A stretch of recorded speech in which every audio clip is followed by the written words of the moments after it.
It replays what you said, what you didn't say. It worries about things that already happened and things that haven't even happened yet. Worry doesn't ask permission. It enters your thoughts quietly, then takes over. And before you know it, hours pass. Your body is still, but your mind is full of noise. Most people think this is normal. They believe worry is just a part of life, a byproduct of being responsible, thoughtful, human. But the truth is, worry isn't a sign of awareness. It's a sign of an untrained mind. Worry feels like control, but it's just chaos wearing a disguise. You don't need to carry everything with you into the night. You don't need to solve every problem before you close your eyes. You need to learn how to let go. And that's where the Stoic mindset becomes your greatest ally. For the next 4 hours, you'll be surrounded by the teachings of ancient minds who mastered the art of calm. Marcus Aurelius, Seneca, Epictetus, men who lived through chaos, faced death, and still found peace, not because their lives were easy, but because their minds were disciplined. Stoicism teaches that peace isn't found in the world, it's found in how you think. Worry doesn't fix the future, it only robs you of the present. And when you begin to truly understand what is and isn't in your control, you stop wasting energy on what you can't change. As your body rests, your subconscious will be absorbing these truths, not just hearing them, but feeling them, letting them settle deep into the mind where real change begins. This isn't just sleep. This is mental alignment. This is the quiet work that builds a stronger, calmer, more focused version of you. And when you wake up, you'll feel it. You won't just feel rested, you'll feel free. Let the letting go begin. Have you ever noticed that the harder you try to control every detail of your life, the more chaotic and unmanageable it becomes? It's ironic, isn't it? We spend our days rushing from one task to another, trying to tighten every screw and keep everything perfectly in place. But the real secret? It's to let go. That's right. Relaxation is the key. It may sound contradictory, but that's the hidden doorway to true manifestation. What you desire doesn't arrive through struggle and stress. It comes when you learn to simply be, calm, peaceful, and centered like a serene lake. In today's video, I'm going to show you how Stoic philosophy makes it abundantly clear. True strength is found in serenity. I'll be revealing 10 powerful lessons that will teach you how to manifest anything you desire by cultivating a calm and tranquil mind. And trust me, you don't want to miss the final lesson. It holds the secret that can leave you speechless. It's especially important in today's chaotic, disorganized world, where no matter how hard we try, there never seems to be enough time or breath left to carry the weight of each day. So why not try something different for once? Just breathe. Let go of the chaos and allow life to unfold naturally. Have you ever noticed how the life of a constantly stressed person never seems to go in the right direction? Probably not. But if you really pay attention to what comes next, you'll begin to see how effortlessly things start aligning. You'll begin to attract what you've longed for without forcing it. The first step is to relax, because what you're seeking is already making its way to you. You're exactly where you need to be. But before diving into the first lesson, I want to share a story with you. A story that will help illuminate the wisdom in what we're about to explore. In a peaceful valley surrounded by soft hills, there lived a young girl named Luna. She was known throughout her village for her uncanny ability to attract the things she desired. But her gift wasn't born out. Imagine what it would be like to truly master the art of controlling your mind. a timeless pursuit rooted in the ancient wisdom of Stoic philosophy. This school of thought, which flourished in ancient Greece and Rome, teaches that when we learn to govern our thoughts, emotions, and reactions, we unlock a profound reservoir of serenity and inner virtue that is not dependent on the ever-changing circumstances of life.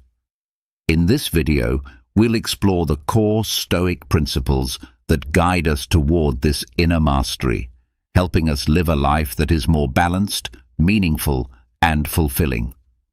By understanding and applying these teachings, it becomes possible to attain a state of serenity that enables us to navigate the highs and lows of life with both grace and wisdom. If this is your first time visiting my channel, I kindly invite you to subscribe and like the video so I can continue sharing content like this in the future. The first Stoic principle revolves around the pursuit of inner peace that stands independent of our external circumstances. The Stoics believed that true happiness and tranquility should never be reliant on the outside world. Instead, they focused on discovering a deep, unshakable inner peace that persists regardless of what is happening around them.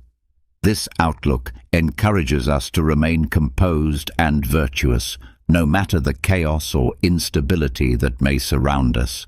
A central element of this quest for peace is accepting the impermanence of all things.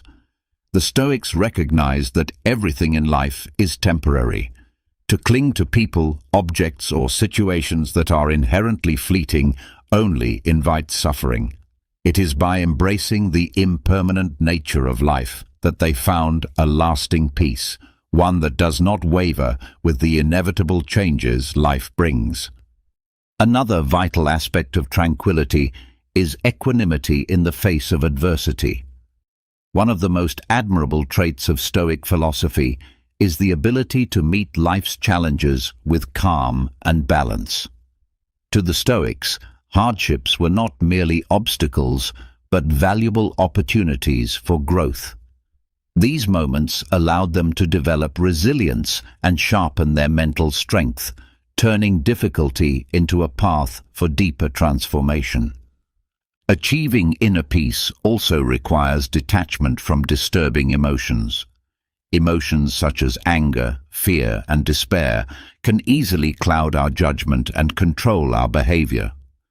The Stoics didn't advocate for suppressing emotions, but rather for acknowledging them without letting them dictate our choices.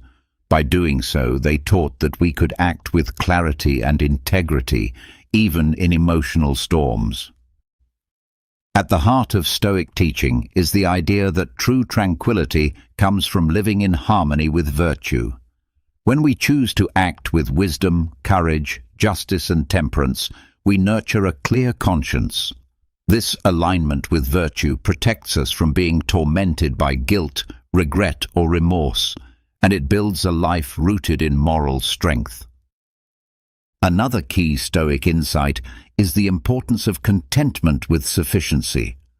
The Stoics cautioned against the endless pursuit of wealth, power, or pleasure, which often leads to dissatisfaction. Instead, they promoted the idea of finding joy in having enough. This mindset encourages us to avoid excessive desires and attachments to material things, leading to a simpler, more peaceful life. Serenity, in the Stoic view, is not just a temporary feeling, but an ideal to strive for over a lifetime. It is not something that is achieved overnight, but rather cultivated gradually through self-awareness, self-discipline, and the steady application of Stoic principles. This long-term pursuit nurtures a quiet strength within us that grows with practice and patience. In seeking tranquility, the Stoics also pursued a deeper kind of freedom from the grip of our own emotions, cravings, and the pressures of the outside world. When we are no longer enslaved by these forces, we experience an internal liberation that empowers us to live in accordance with our deepest values and principles. In summary, The Stoic journey toward inner tranquility is one of the fundamental pillars of this philosophy. It emphasizes independence from external circumstances, the acceptance of life's impermanence, the detachment from negative emotions, and the unwavering pursuit of virtue. This path leads to a life that is more serene, ethically grounded, and filled with meaning. A life in which true peace is found not in what surrounds us, but in what resides within us. Let's now explore the second Stoic principle, which centers on the acceptance of what lies beyond our control. This idea is one of the cornerstones of mastering the mind and cultivating a life of calm and wisdom. According to the Stoics, many aspects of life, such as other people's actions, natural events, the past, and even the future, are completely outside our direct influence. The secret to Stoic serenity lies in fully embracing this truth and focusing our energy on what we can control, our own thoughts, choices, and behavior. The Stoics encourage us to clearly understand the boundaries of our control. They urge us to distinguish between what is within our power, our attitudes, responses, and intentions, and what is beyond it. By making this distinction, we can spare ourselves from unnecessary frustration. Recognizing that we cannot change the behavior of others or undo past events helps us let go of needless emotional turmoil. Another powerful idea in this teaching is the release of unrealistic expectations. Much of our suffering comes from hoping that reality will conform to our desires. The Stoics advise us to let go of excessive expectations and to accept life as it truly is. This acceptance doesn't mean becoming indifferent or passive, but rather approaching reality with clarity and strength, without being emotionally enslaved to outcomes we can't control. A calm approach to adversity comes from accepting that difficulties are an inevitable part of life. The Stoics cultivate resilience and courage in order to confront challenges with inner calm. Instead of resisting hardships, we can begin to view them as opportunities for growth and learning.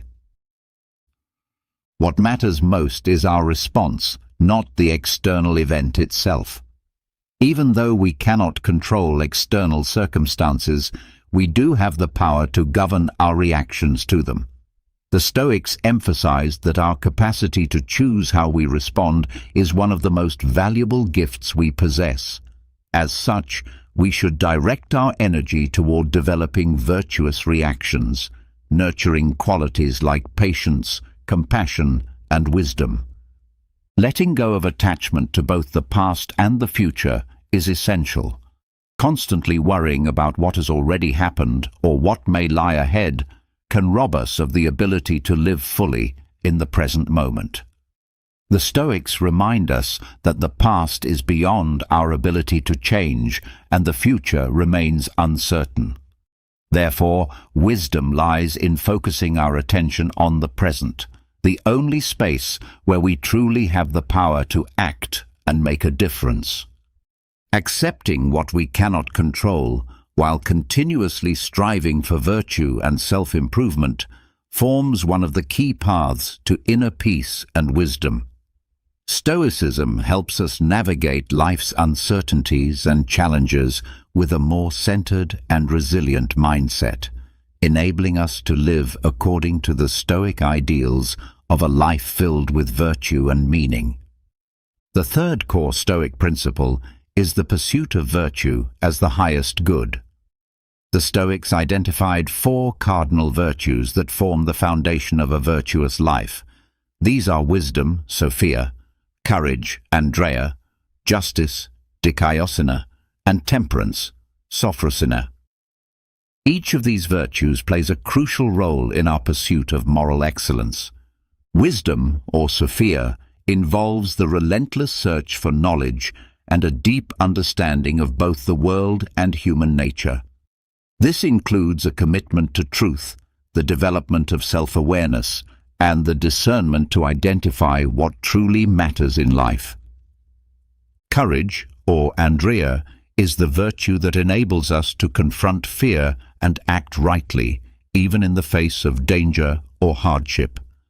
The Stoics viewed courage as inherently linked with wisdom, since wise judgment is necessary to know which risks are worth taking and how to face adversity effectively. Justice, or dikaiosina, calls for us to act with fairness, integrity, and respect for the rights and dignity of others. For the Stoics, justice was essential not only for personal virtue, but also for maintaining harmony within society. Temperance, or sophrosina, is the discipline of managing desires and controlling impulses. It involves avoiding excesses, maintaining balance, and mastering one's emotions so that serenity can be preserved in all situations. Living virtuously is a lifelong journey that requires continuous effort.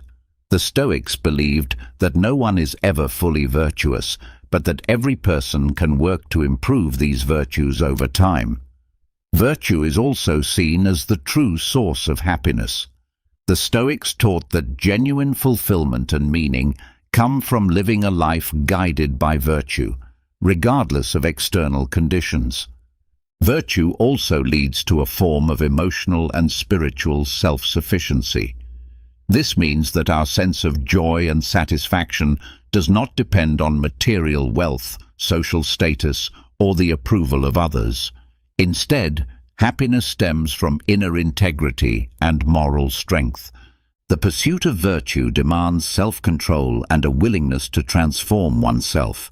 It involves acknowledging our flaws and past mistakes and continually striving to become better human beings. This path of constant improvement and ethical living is what gives life its deepest meaning. Practicing virtue is therefore more than a philosophical idea. It is a way of life that allows us to make just decisions, live harmoniously with others, and contribute to the greater good. In essence, virtue as the highest good lies at the heart of Stoic philosophy. It guides us in our quest for wisdom, courage, justice, and temperance, helping us lead a life that is both virtuous and meaningful.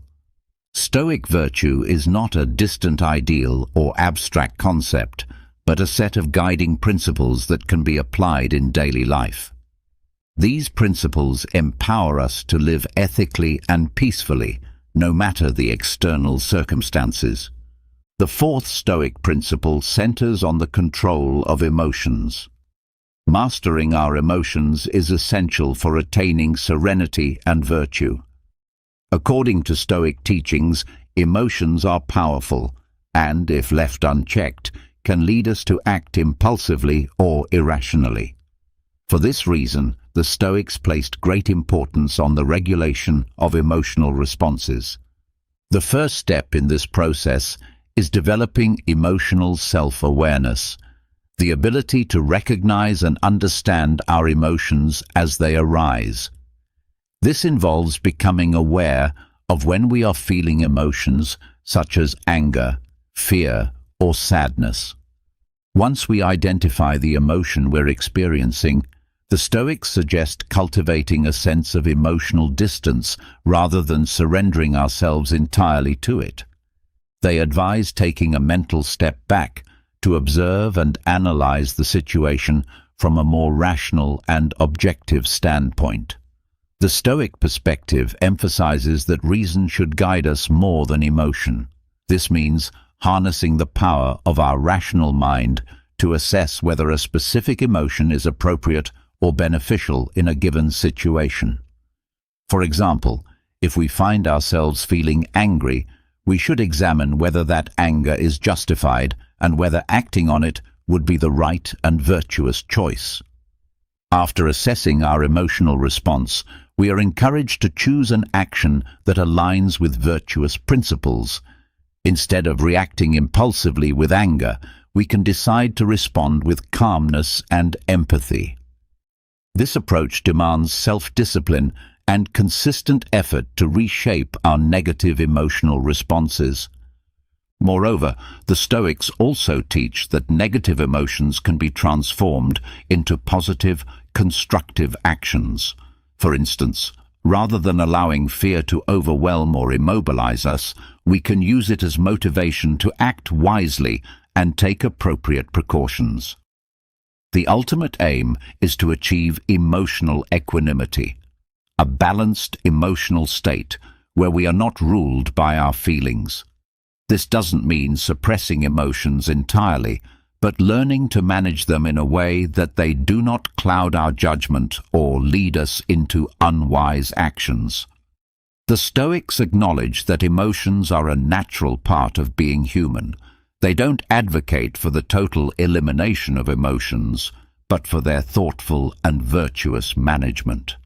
Natural emotions like grief in response to loss or joy in moments of success are acknowledged as part of our shared human experience. Mastering our emotions is a continuous and often difficult journey, but it is an essential one for those who wish to lead a more peaceful and morally sound life. The Stoics believe that by regulating our emotional responses and consistently choosing virtuous actions, we can live in harmony with fundamental values such as wisdom, justice, and courage, regardless of what is happening around us. This self-mastery leads us to a deeply cherished inner peace, a hallmark of Stoic philosophy. Another core Stoic principle, essential to mastering the mind and living a more meaningful life, is the practice of living in the present moment. This principle encourages us to concentrate on the here and now, steering our minds away from dwelling on the past or feeling anxious about the future. Let's explore this idea more deeply. And don't forget to follow us on our daily Stoic TikTok account and across our social platforms like Facebook, Instagram, and Twitter. Living in the present begins with releasing regret. The Stoics teach that regret over the past serves no useful purpose, since what has happened is beyond our control. Instead of becoming lost in guilt or remorse, we should focus on learning from our mistakes and past experiences. This attitude liberates us from the emotional burden of what can no longer be changed and redirects our energy toward the present moment, where our actions still have power. Equally, the Stoics warn against becoming consumed with worry about the future. While it is wise to plan and prepare, they remind us that the future is inherently uncertain. We should not let fear or anxiety about what might happen take control of our thoughts or actions. Acknowledging this uncertainty helps us remain grounded and make wiser decisions without being overcome by dread. The Stoics also urge us to deeply appreciate the present moment, as it is the only time that truly belongs to us. They invite us to find joy in life's small, everyday moments and to recognize the beauty in the world around us. This mindset doesn't just provide us with a sense of contentment, but it also nurtures a spirit of gratitude and presence. Being fully engaged with our current tasks is another aspect of this teaching. Focusing on the present means giving our complete attention to whatever we are doing. It means resisting distractions and the temptation to multitask, allowing us to perform our duties with greater effectiveness and deeper appreciation. In Stoic thought, the present moment is also seen as our only true source of control. By directing our awareness to the now, we can channel our efforts toward making wise, ethical decisions rather than wasting energy on things that are beyond our influence, especially those rooted in the future. Practices like meditation and mindfulness are useful tools to help us remain anchored in the present. These practices train our minds to become more consciously aware of each moment, reduce mental restlessness, and promote a sense of inner calm. By living more fully in the present, we reduce the emotional suffering that arises from ruminating on the past or fearing the future. This not only enhances our overall well-being, but also sharpens our ability to make thoughtful and ethical choices. In essence, the Stoic principle of living in the present teaches us to cherish the moment we are in, to accept the impermanence of life, and to find meaning and serenity in the here and now. Focusing on the present moment teaches us to cherish the here and now, to embrace life's fleeting nature, and to discover a sense of control and fulfillment in the present. This mindset does not imply forgetting the past or avoiding plans for the future. Instead, it calls us to live intentionally and meaningfully in the present, the only moment over which we truly have influence. This present-centered awareness contributes significantly to a peaceful mind and a more meaningful life. Now, let us move into the sixth Stoic principle. This principle invites us to reassess our relationship with the external world and with sensory experiences, urging us to cultivate a sense of equanimity in response to them. The sixth Stoic principle is the practice of indifference toward pleasures and pains. The Stoics maintain that the restless pursuit of pleasure and the fear of pain are major causes of human suffering. To achieve serenity and live virtuously, it becomes necessary to adopt a posture of healthy indifference toward these experiences. In matters of pleasure, the Stoics do not call for total abstinence. Rather, they advocate for moderation and wisdom. They remind us that the endless chase after pleasure often results in destructive excess. In contrast, the pursuit of moderation allows us to avoid the suffering that comes from overindulgence. The same measured approach applies to pain. Instead of fleeing from discomfort, the Stoics encourage us to face pain and adversity with bravery and composure. These experiences are not enemies to be feared, but opportunities to grow and to fortify the mind. The principle of indifference is at the core of Stoic philosophy. It involves maintaining a neutral attitude toward external conditions, things like wealth, social status, or material success. While these may be part of life, they are ultimately irrelevant to our virtue and happiness. This is not to say we shouldn't enjoy life's pleasures.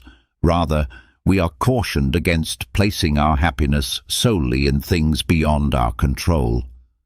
Emotional detachment is another critical aspect. The Stoics encourage the cultivation of a calm emotional state, one that does not fluctuate wildly with external changes. We are not to be ruled by emotions triggered by gains or losses. Instead, we should strive to establish an inner peace that endures regardless of external circumstances. True happiness, according to Stoic wisdom, is found in the pursuit and embodiment of virtue. By committing to wisdom, courage, justice, and temperance, we access a deeper, more enduring joy than what can be found in temporary sensory pleasures. This approach requires considerable self-control. Practicing indifference toward both pleasure and pain involves freeing ourselves from the tyranny of desires and from the fear of suffering. With this self-discipline, we become capable of making decisions that are both rational and ethical. In conclusion, the practice of indifference to pleasure and pain is a foundational teaching in Stoicism. It teaches us how to create a healthy balance with external and sensory experiences. This discipline helps us avoid excess, reduces unnecessary suffering, and guides us toward deeper contentment through the pursuit of virtue and self-improvement.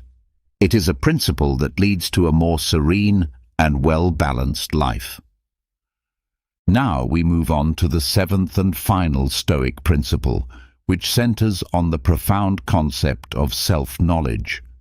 This idea is not only a pillar of Stoic thought, but also of many other philosophical and spiritual traditions. For the Stoics, understanding oneself is the necessary foundation for mastering the mind, and by extension, mastering life itself. The seventh Stoic principle is self-knowledge, cultivated through continuous and honest self-examination. The Stoics urge us to constantly observe and evaluate ourselves. This means objectively reflecting on our own thoughts, emotions, and actions, much like looking into a mental mirror. Through this practice, we begin to recognize both our strengths and weaknesses, as well as our habitual tendencies. A crucial part of this self-awareness is identifying our desires and aversions. Too often, our lives are governed by irrational cravings or baseless fears that lead to distress. By shining a light on these patterns, we gain the ability to question their truth and begin the process of managing them. The Stoics also encourage us to reflect deeply on our values, the guiding principles that truly matter to us. What are we striving for in life? This type of introspection allows us to align our actions with our most authentic values, fostering a life of greater meaning and purpose. Self-knowledge further involves learning to accept ourselves as we are, embracing both our strengths and our flaws. However, this acceptance does not equate to complacency. Instead, it signifies the honest acknowledgement of where we are and a sincere commitment to continued growth and improvement. Lastly, the Stoics warn us against the danger of self-deception, the tendency to excuse our behavior or rationalize actions that may be harmful. Through the practice of self-knowledge, we can identify when we fall into the trap of self-deception. This continuous process of self-awareness is not an end in itself, but rather a means of achieving self-transformation and ongoing personal growth. By gaining a deeper understanding of ourselves, we can begin to cultivate a more resilient and virtuous mindset. The Stoics emphasize the importance of developing virtues such as courage, temperance, wisdom, and justice.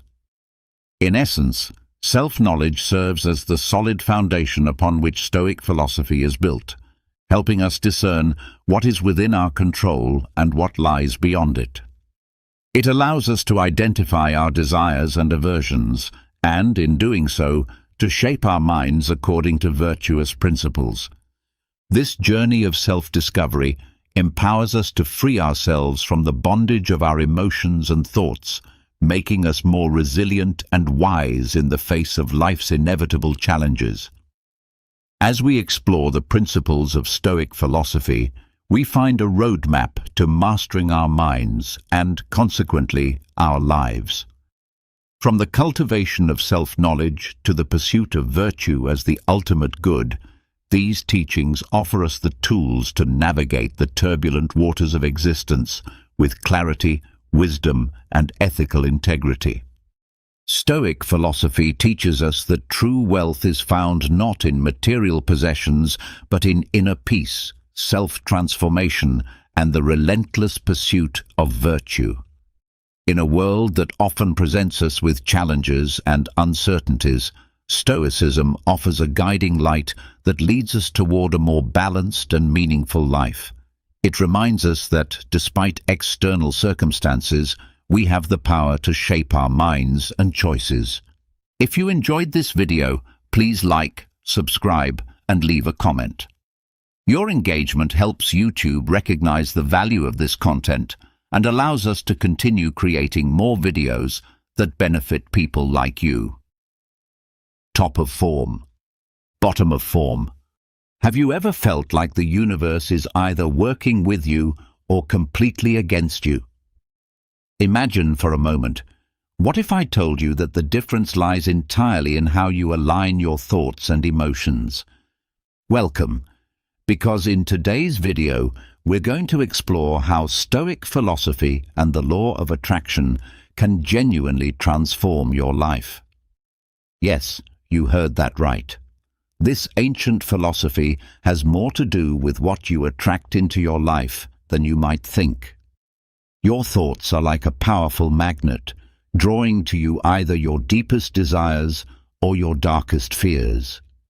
If you constantly dwell in negativity, then it shouldn't surprise you when life fails to meet your expectations.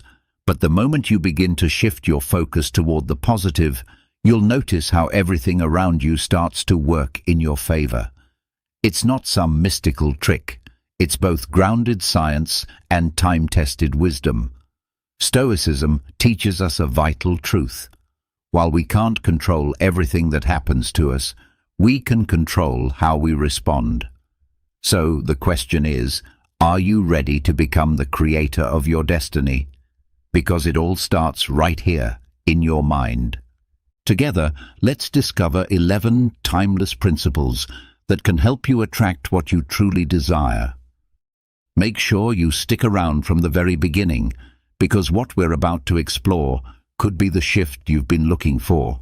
Before we dive in, if these kinds of videos bring value to your life, please consider subscribing and clicking the bell icon so you never miss a lesson, some of which could change everything for you. Let's begin with one of the most fundamental ideas, the relationship between thoughts and emotions. Have you ever considered how your inner world, your thoughts and feelings, acts like a magnet, constantly shaping your outer reality? You might think that's just another overused self-help phrase, but let's look at it through a more grounded, even ironic perspective. According to Stoic teachings, the key to achieving inner peace lies in mastering how we interpret events and react to them, not in changing the world itself. Now, before you assume this is going to be a dusty lecture on old philosophy, let me show you just how relevant this idea is to your everyday life. Imagine you're in a grocery store, choosing between a box of nutritious cereal and a bag of chips.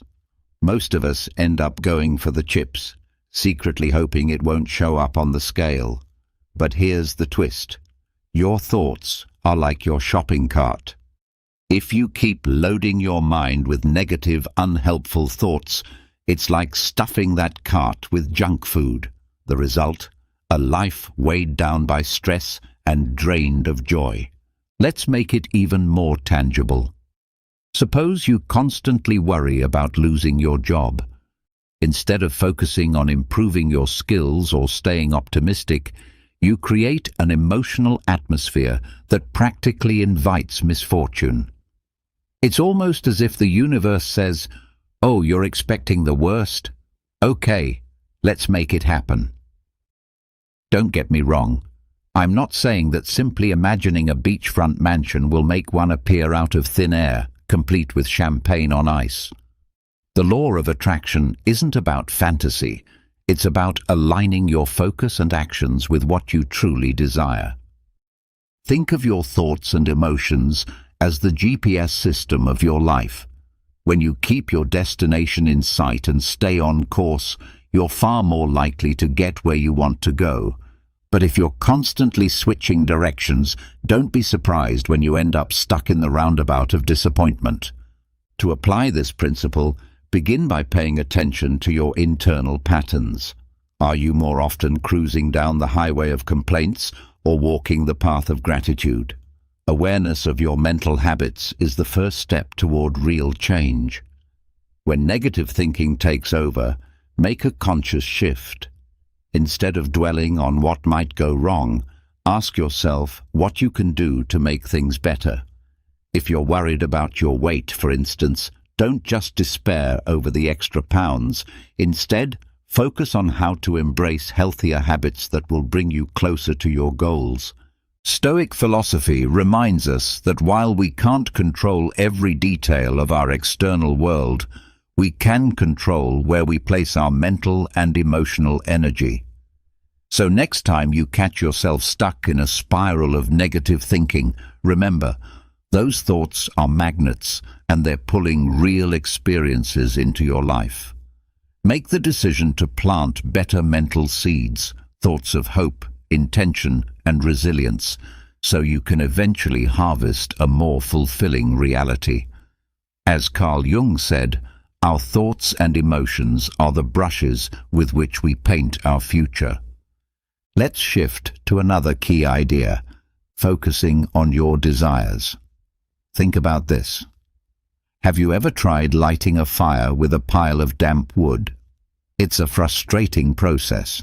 You want to feel that warm blaze, but all you get is smoke and ashes. That's exactly how it works when your desires are unclear or poorly focused. The firewood symbolizes your aspirations, and the law of attraction is the flame you hope to ignite.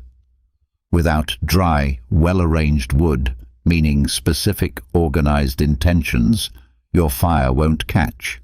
Your dreams will suffocate under the weight of confusion. We all have dreams. Maybe a new job, a loving partner, or a healthier body. But if your intentions are as vague as, "I just want a better life," then you're setting yourself up for frustration. The law of attraction, despite its mystical aura, actually demands precision. Clarity is the missing ingredient that turns wishful thinking into practical reality. Here's a real-world example. Let's say you want a new job. If all you say is, "I need a job," you might attract anything from selling insurance door to door to stocking shelves at a grocery store. But if you get clear, let's say you want a position in digital marketing at a company with flexible hours and a positive culture, then your mental picture becomes a detailed map that guides you straight to what you're really looking for. The same goes for relationships. Saying, "I want someone," is as vague as saying you'd like to win the lottery without buying a ticket. But when you visualize someone who shares your passions, someone who loves music, makes you laugh, and aligns with your values, you start painting a much clearer, more attainable picture.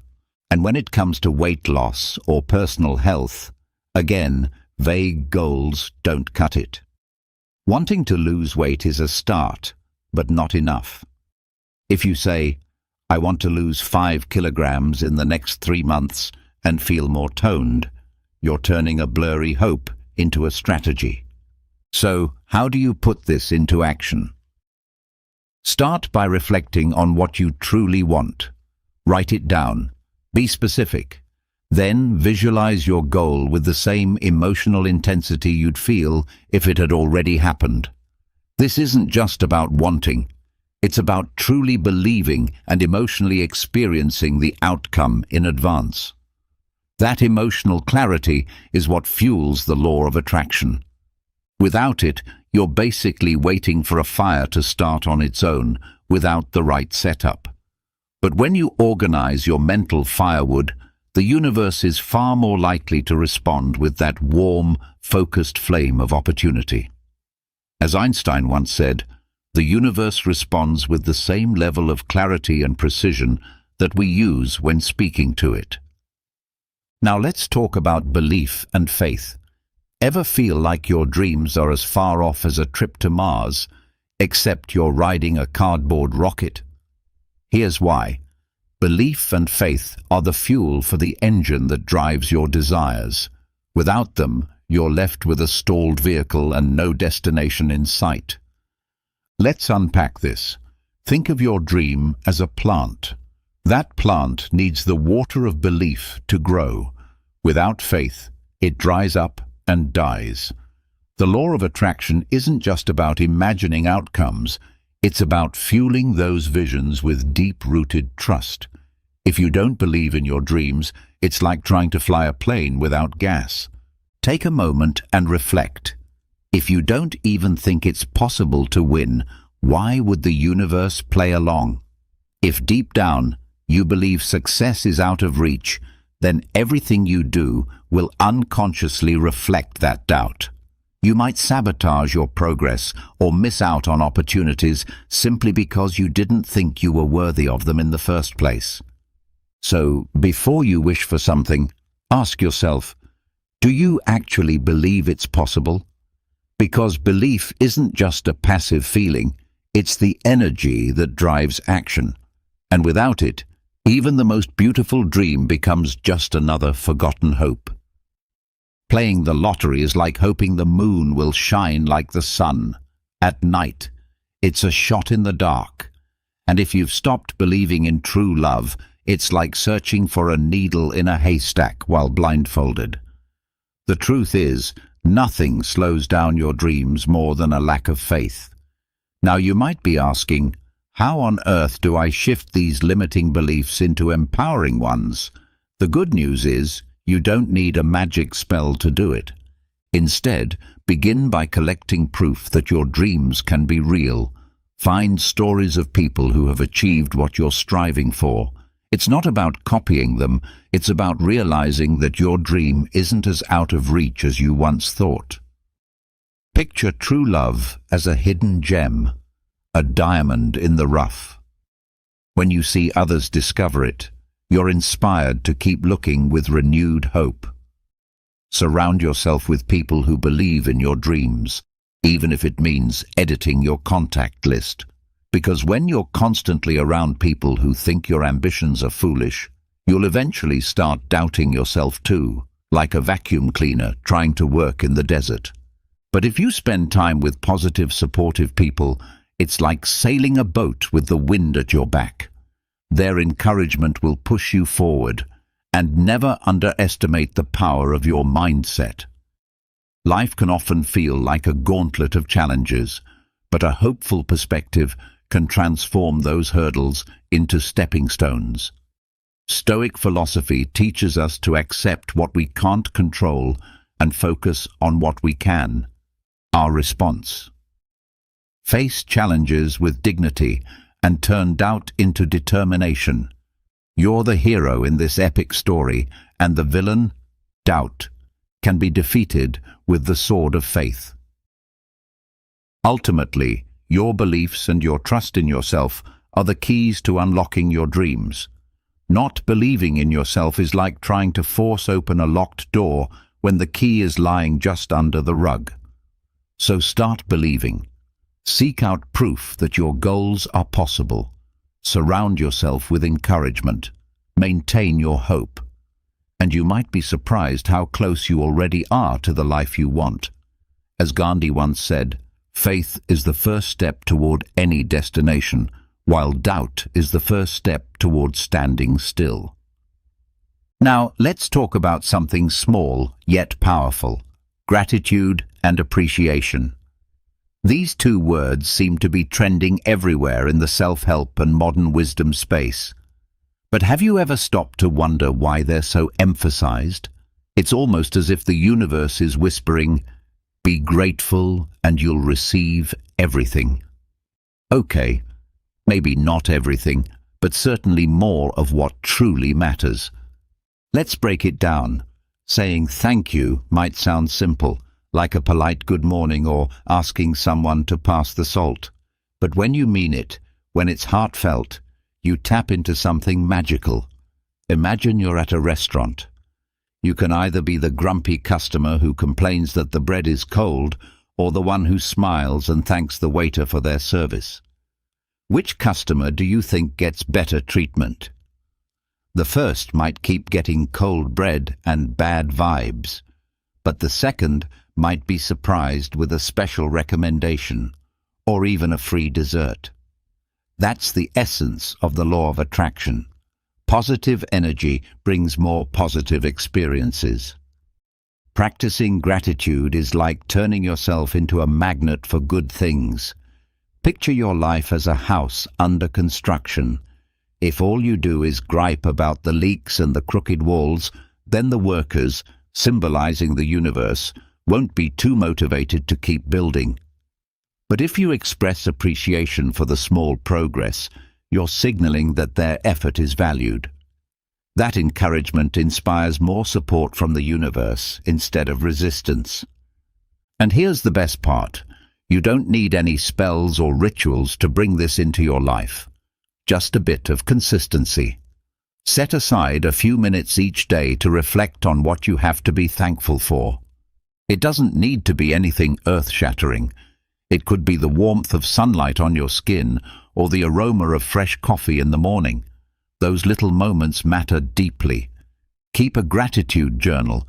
It might sound like a cliché, but it works like a treasure map. Instead of gold, you discover the blessings already present in your life. Write down at least 3 specific things you're grateful for every day. Not just, I'm grateful for my family, but more like, I'm grateful for my family's unwavering love and support. That level of detail transforms your gratitude into something tangible. And here's a tip for those tough days when everything seems to go wrong. Find something, even the smallest thing, to be thankful for. Maybe you can't appreciate the rain, but you can be grateful for the roof over your head. Gratitude is your flashlight in the dark, revealing glimmers of hope when everything feels gloomy. Gratitude isn't just a nice word. It's a real force. When you focus on what you have and genuinely appreciate it, you raise your vibration and invite more good into your life. So the next time you feel stuck in a loop of complaints, remember that whatever you appreciate multiplies. As Marcus Aurelius said in Meditations, if you can't be thankful for what you have, you'll never be satisfied with what you receive. Now, let's dive into another big one. Inspired action. The law of attraction has a way of painting a dreamy picture. Just think happy thoughts, and life will magically align. Sounds amazing, right? But then reality hits.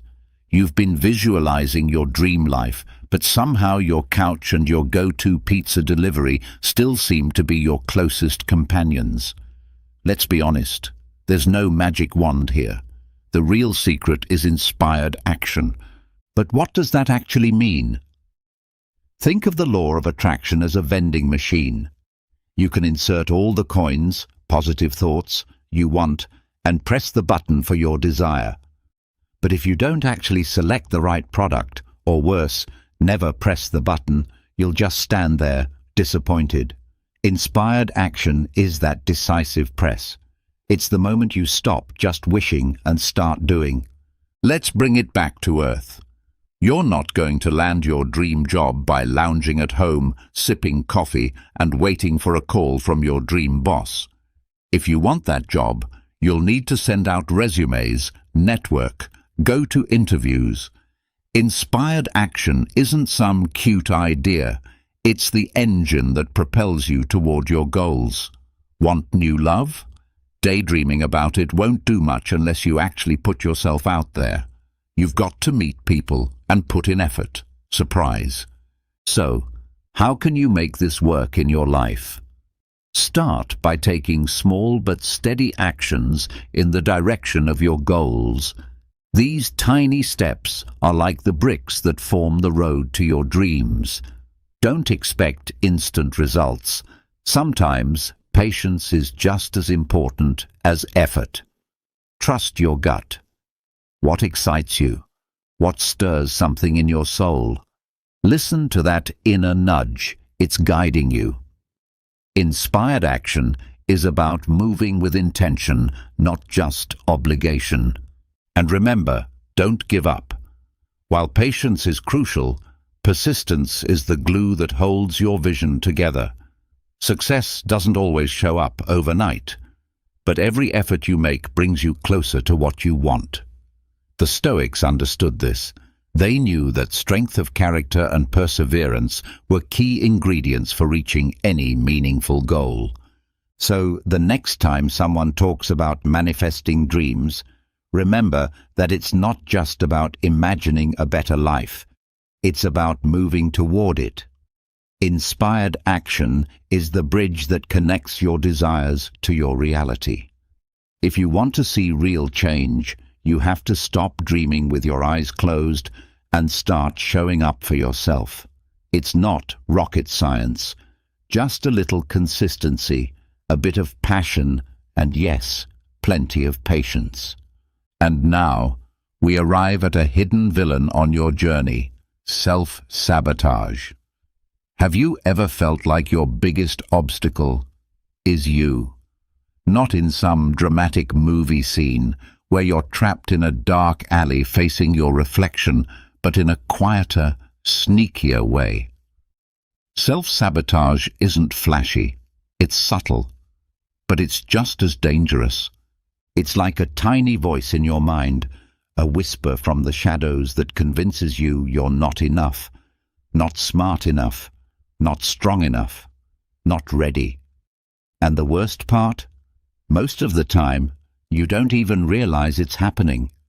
Self-sabotage is that invisible mouse nibbling away at the corners of your dreams. You think you're avoiding failure, but you're actually building walls between yourself and everything you truly want. Yes, we're all guilty of it, more than we'd like to admit. But here's the truth. Once you can spot it, you can stop it. And that's where change begins. The idea that happiness is meant for others, or that success is some kind of luxury that only a few lucky souls can enjoy, is one of the biggest lies we quietly carry. As if that weren't enough, there's often a little voice inside us, one that poses as a director of our inner tragedy, guiding us away from our goals and dreams at every step. But what if I told you that this isn't the final script, that you have the power to rewrite the whole story? The first move is awareness. Pay attention to those negative thoughts and deep-seated beliefs that sneak through your mind like thieves in the night. It's like unknowingly living with a trusted burglar in your home. If you don't notice it, it will steal the most precious things from you: your peace, your confidence, your joy. This is where Stoic philosophy comes in. With its focus on self-discipline and emotional control, the Stoics teach us that the path to a fulfilling life begins with mastering oneself. So, if your thoughts are a mess, why not bring in some Stoic order? The next step is to consciously replace those harmful, destructive thoughts with new ones that are positive, empowering, and life-giving. Think of your thoughts as gardeners. If you keep planting seeds of doubt and fear, your inner garden will bloom with insecurity. But if you plant seeds of hope, trust, and confidence, your mind will grow a lush, beautiful garden of success and satisfaction. This isn't a quick fix. It takes time and effort. But every positive thought you nurture is one more step forward, not backward. Then there's the task of rebuilding your self-esteem and belief in yourself. You're not borrowing someone else's confidence, you're constructing your own. Self-worth isn't something gifted to you, it's something you create. So whenever that inner voice tells you that you're not worthy of happiness or success, remember, real success begins in your thoughts. Shifting your mindset might take mental energy, but here's the empowering truth. You have the ability to rewrite your own story. The law of attraction can't do much if you're caught in a cycle of self-sabotage. But the moment you begin breaking those internal chains, your whole world shifts. In the end, freeing yourself from self-sabotage is like steering a ship that's wandered into dangerous waters. You're not changing the ocean, you're just setting a new course. So, if you've been unknowingly sabotaging yourself, your new path starts now. As Oscar Wilde once said, change your thoughts and you change your destiny. Now, let's dive into something that might sound a bit mystical at first: vibrations and energy. Have you ever thought of yourself as a human speaker, constantly emitting vibrations into the universe? It might sound like science fiction, but hang on a moment. According to the law of attraction, everything in the universe, from the stars in the sky to the tiniest grain of sand, is energy. And you, my friend, are no exception. You are a pulsing, vibrant sea of energy, and the frequency you emit has a way of attracting matching experiences. Picture this. You're like a giant speaker, continuously sending out a vibrational tune. When you're filled with joy, love, and gratitude, you emit a kind of melody that resonates beautifully with the universe. In response, the universe echoes those vibes back to you, like a cosmic boomerang that brings back even more reasons to smile. Of course, life isn't always sunshine and good vibes. There are days when all you want is to hide in your pajamas, binge-watch your favorite series, and let your inner critic do the talking. It happens, but here's the trick. When you sink into sadness or negative thinking, your energetic signal becomes dull and dissonant, like background elevator music. And oddly enough, the universe picks up on that too and mirrors it back with more of the same. So, how do you become the DJ of your own frequency? How do you send out music that the universe wants to dance to? Start by surrounding yourself with people who lift you up. If your friends sound more like a chorus of complaints than a joyful band, it might be time to look for new collaborators. Energy is contagious, good or bad. Being in the company of uplifting souls can do wonders for your spirit. Also, give yourself permission to enjoy life. It could be something as simple as basking in the morning sun, or savoring a quiet cup of coffee while reading a book that warms your heart. These small acts of joy raise your vibration faster than any motivational speech ever could. And never underestimate the power of stillness, whether through meditation, deep breathing, or yoga. These moments of calm help tune your frequency to align with the universe's best rhythms. Stoic philosophy reminds us that while we can't control everything around us, we can always control how we respond. So instead of letting life's chaos hijack your energy, choose to keep your vibrations high. Being a high vibration emitter isn't just a feel-good idea. It's a way of living with greater meaning and satisfaction. Sure, the universe won't always answer with a smile, but maintaining a positive frequency can make the ride much smoother. Remember this, what you send out is what you attract. So play the kind of music you want to hear back. Now, let's face something we all know too well, but rarely want to acknowledge: resistance. No, not the gym kind that promises toned muscles. We're talking about the invisible mental resistance that blocks your path, making you trip over your own doubts and fears.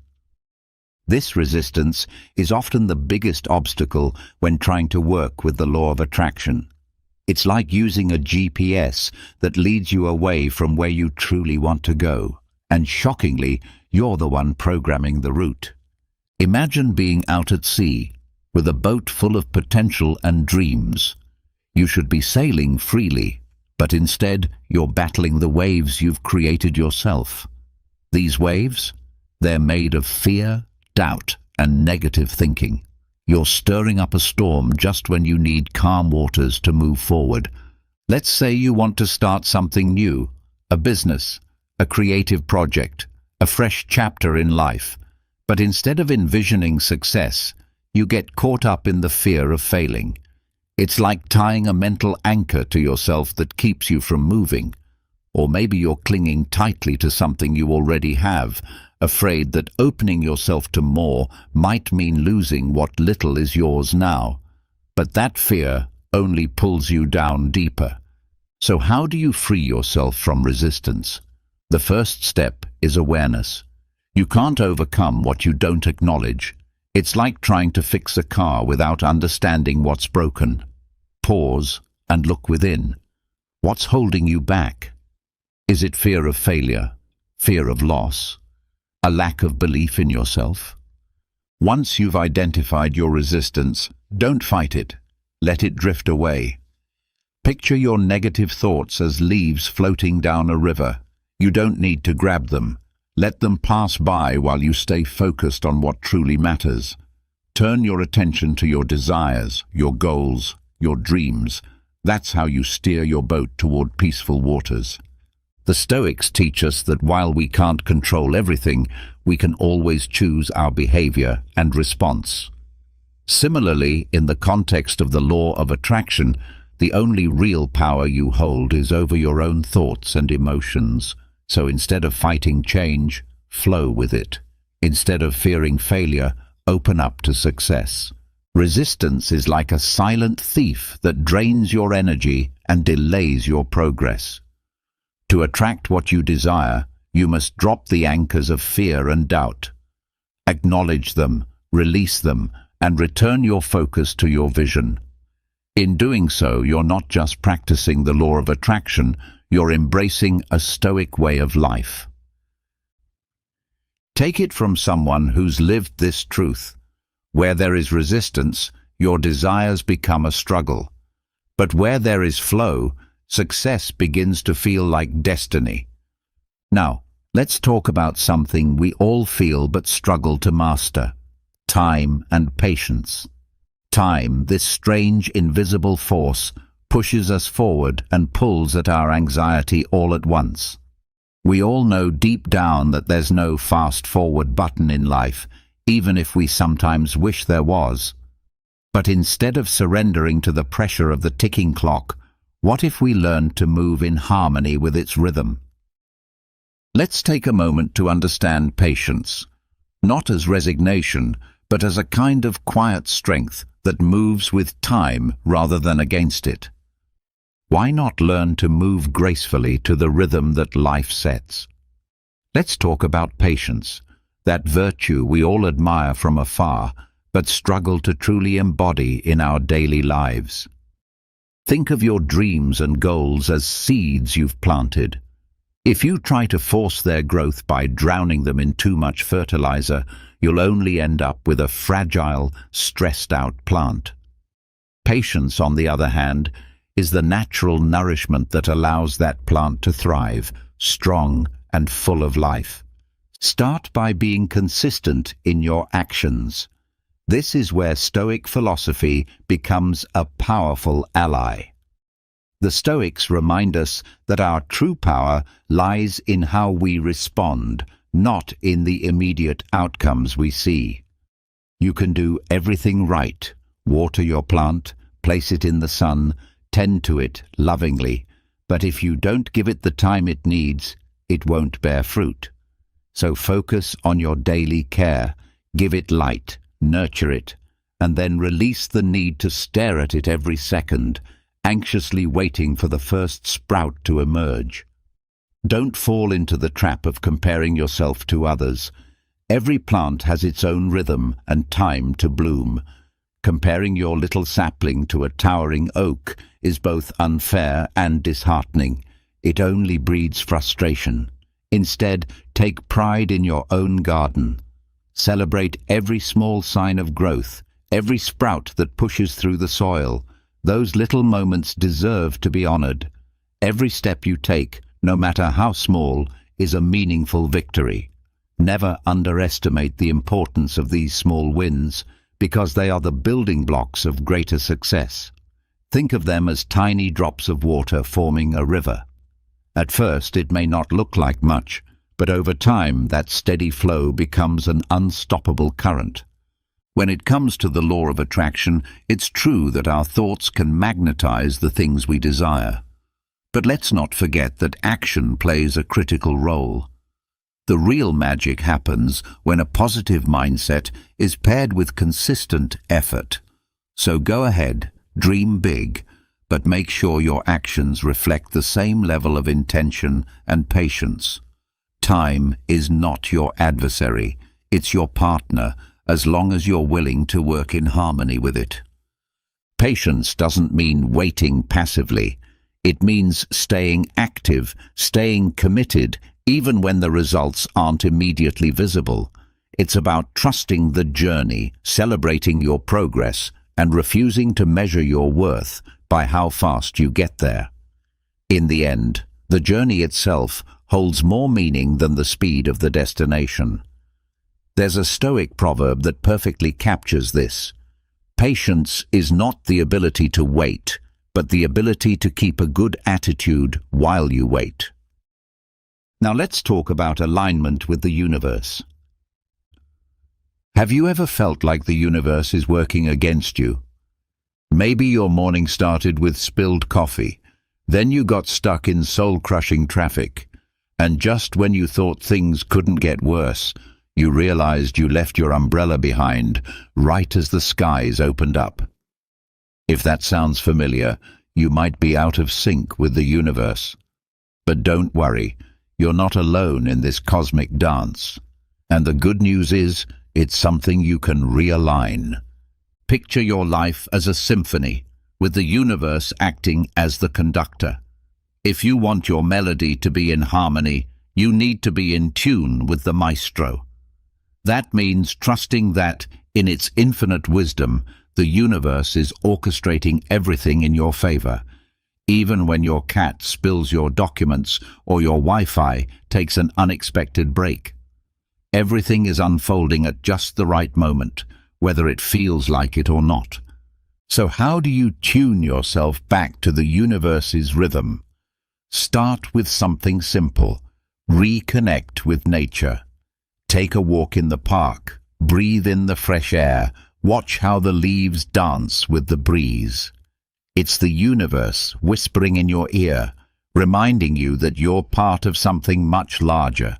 You don't need to be a philosopher to appreciate the beauty of the world. You just need to be present enough to notice it. Another powerful way to align with yourself and the universe is through meditation or yoga. Think of these quiet practices as sacred spaces where you can hear the soft hum of the cosmos. Meditation helps you access that inner peace that feels so elusive when daily life is spinning with chaos. Yoga, meanwhile, stretches more than your muscles. It stretches your perspective. Both are like tuning your instrument before the big concert, ensuring that every part of you is in harmony with the larger performance. And finally, never underestimate the power of gratitude. Being thankful for what you already have is like saying to the universe, "Yes, I'm in sync with your frequency." Whether it's your cozy bed, a good friend, or a moment of peace, when you appreciate the little things, you open the door to greater abundance. It's as if you're sending out a signal that says, "I'm ready for more." So go ahead, invite the universe to surprise you. Stoic wisdom fits seamlessly here. Their teachings on accepting what we can't control and focusing on how we respond help guide us toward inner peace. Alignment with the universe doesn't require a Stoic badge of honor, but their philosophy can be a valuable compass. It's all about living in accordance with the natural order, not fighting against it. Realigning your life with the universe doesn't have to be complicated. Spend time in nature, find stillness through meditation, practice gratitude, and above all, trust the cosmic flow. Stop resisting the current and begin to move with it. The universe is not an adversary to defeat, but a dance partner inviting you to join the rhythm of life. Keep this close to heart. The universe gives you exactly what you need when you are at peace within yourself. And if you've made it this far, drop a comment that says, "I am what I think." That way, I'll know you're one of the true champions who stayed till the end of this powerful lesson. I can't wait to hear your stories of growth and success. So go ahead, subscribe, turn on the notification bell, and leave your comment. That helps us continue creating content that speaks to your soul and uplifts others like you. Be sure to check out the last 2 videos we've recommended just for you. Thank you for being here. Your time and support mean the world to us. See you in the next adventure. Have you ever found yourself in a relationship that slowly chips away at your peace, your confidence, and your sense of self-worth? In today's video, we're going to uncover 9 unmistakable signs that it may be time to cut ties completely, even if that person is someone close to you, like a friend or a family member. Picture this. Is there someone in your life who consistently makes you feel guilty, judged, or as though your value depends solely on how much you please them? As Marcus Aurelius wisely said, "You have power over your mind, not outside events. Realize this, and you will find strength." Setting boundaries and creating distance isn't selfish. It's a vital act of self-respect and protection for your inner peace. This video is designed to help you not only identify these toxic patterns, but also to equip you with the tools and confidence to confront them without guilt and without second-guessing yourself. Make sure to stay with me until the very end, because I'll be revealing one of the most subtle yet widespread signs of a damaging relationship, one that many people overlook, and I'll share how you can liberate yourself from it for good. Before we dive in, if you find these insights valuable, please take a moment to like this video, subscribe to the channel, and turn on the notification bell so you won't miss any future content that empowers your spirit and transforms your relationships for the better. Now, let's begin this important journey of reclaiming your freedom, your dignity, and the peace of mind you truly deserve. First, avoid people who are unwilling to spend money. Have you ever encountered someone whose first comment to you always seems to revolve around not having enough money? At first, it's easy to feel sympathy, especially if you believe they're going through a tough time. But strangely, these individuals often enjoy a fairly comfortable lifestyle, taking trips, indulging in hobbies, and spending on their own pleasures. Yet, when it comes to you or any shared commitment, they suddenly claim financial limitations to avoid responsibility or avoid giving back. This isn't about struggling with poverty. It's about intentional behavior. If you've experienced this, pause and reflect. This is not a sign of a balanced or authentic connection. I once had a friend just like this. Every time we planned an activity together, he would find a reason related to money to back out. But I noticed that he had no problem spending on expensive clothes or impressing others. One day, when he backed out of a trip we had both been excited about, I realized the issue wasn't money. It was the lack of value he placed on our time together. That was the turning point for me. I understood then that such relationships cannot thrive because they aren't built on fairness or genuine care. Whether it's with friends, family members, or romantic partners, every healthy relationship is rooted in mutual giving and shared respect. If you constantly find yourself giving while the other person continually takes, with no sign of effort to reciprocate, then you're carrying the weight of an unbalanced and emotionally draining connection. Always remember, fulfilling relationships are based on mutual respect, equality, and heartfelt care. If someone only sees you as a resource to be used rather than a person to be valued, don't hesitate to establish firm boundaries or even step away entirely. Your life deserves to be surrounded by connections that offer joy, empathy, and sincere appreciation. Second, avoid people who frequently argue and expect you to take sides. Have you ever felt trapped in a relationship where every conversation seems to spiral into conflict? That's exactly what it feels like to deal with someone who constantly seeks out arguments. These individuals don't just stir up unnecessary drama, they also pull you into it, forcing you to choose a side in their personal battles. They bring turbulence into every interaction, draining not just their own energy, but also yours. I once had a friend who outwardly appeared confident, but whenever a disagreement came up, even over something small, he'd immediately escalate it into a full-blown argument. One time, during a casual gathering with friends while we were discussing travel plans, a minor difference of opinion arose. He suddenly turned to me and demanded that I back him up in front of everyone. That experience changed our friendship forever. I realized then that anyone who thrives on conflict and pressures others to align with them makes it impossible to maintain a peaceful or balanced relationship. Constant arguing doesn't indicate strength or intelligence. It's often a symptom of emotional immaturity and insecurity. People who argue for the sake of control or validation sabotage not only their relationships but also their own personal development. A truly wise person doesn't feel the need to win every disagreement. They prioritize peace, understanding, and resolution. If you find yourself caught in endless cycles of conflict or regularly dragged into disputes that aren't yours to fight, take a moment to reflect.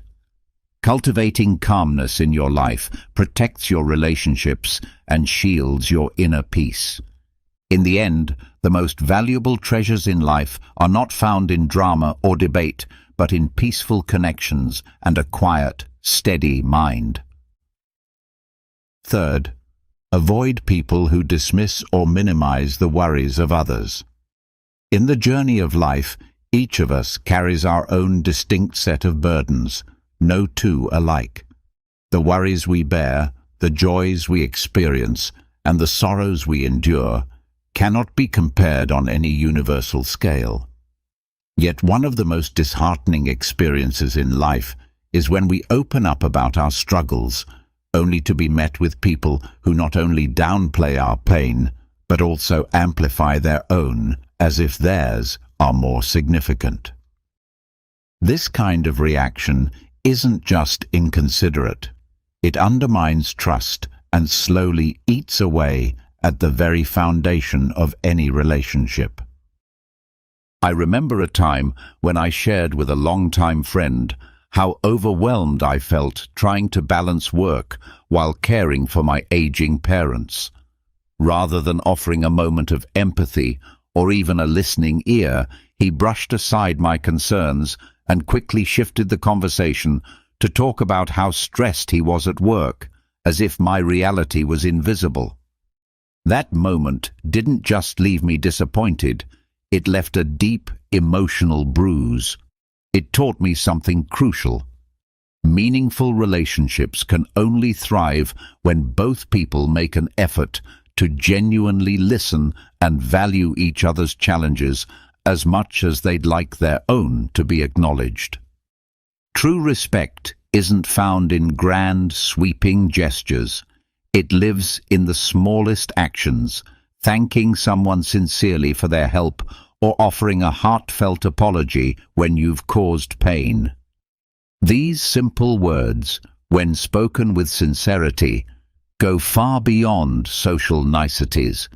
They form the bedrock of strong and lasting human connections. It's important to step away from people who lack this kind of gratitude. If someone cannot celebrate your wins or empathize with your struggles, if they find amusement in your pain, that reveals not only a lack of compassion, but a deep, unsettling indifference. We may not have control over how others behave, but we do have control over who we allow into our inner circle. Choose relationships rooted in mutual respect, kindness, and sincerity. Keep company with those who rejoice in your happiness, comfort you in your grief, and genuinely wish you well. Taking joy in someone else's suffering doesn't just hurt them, it chips away at your own humanity. Living with empathy and compassion won't just help you build meaningful relationships, it will lead you to a life full of purpose and depth, a life truly worth living. Equally important, is to steer clear of individuals who try to impose their religious or political beliefs on you. No two people are exactly the same, and that diversity is part of what makes human relationships so rich and meaningful. Real connection is not about forcing others to adopt your worldview, but about recognizing and appreciating differences while building common ground from them. Still, some people feel compelled to constantly push their beliefs on others, be it spiritual, ideological, or political. And this kind of behavior is not only draining, it can fracture relationships beyond repair. I once had a close friend who, with every conversation, felt the need to convince me that his way of life was the only right one. At first, I tried to engage in thoughtful discussions and defended my own beliefs, hoping for mutual understanding. But after each interaction, I found myself emotionally exhausted. Nothing changed. No progress was made. The debates became repetitive, more about ego than insight. And I eventually realized that these exchanges were only driving a wedge between us. Arguments rooted in the need to be right often do nothing but create distance and resentment. Even when you win such an argument, the sense of victory is fleeting and usually comes at the cost of another person's dignity. The most damaging consequence isn't the disagreement itself, but the subtle emotional wounds and the growing disconnect it causes. Truly wise individuals don't argue simply to be right. They listen, they empathize, and they understand when it's best to step back. Real success in a relationship isn't found in overpowering the other person's views. It's found in conquering your own pride to nurture mutual respect and harmony. Letting go of the need to always be right doesn't make you weak. It makes you peaceful. That's a reward no argument can ever give.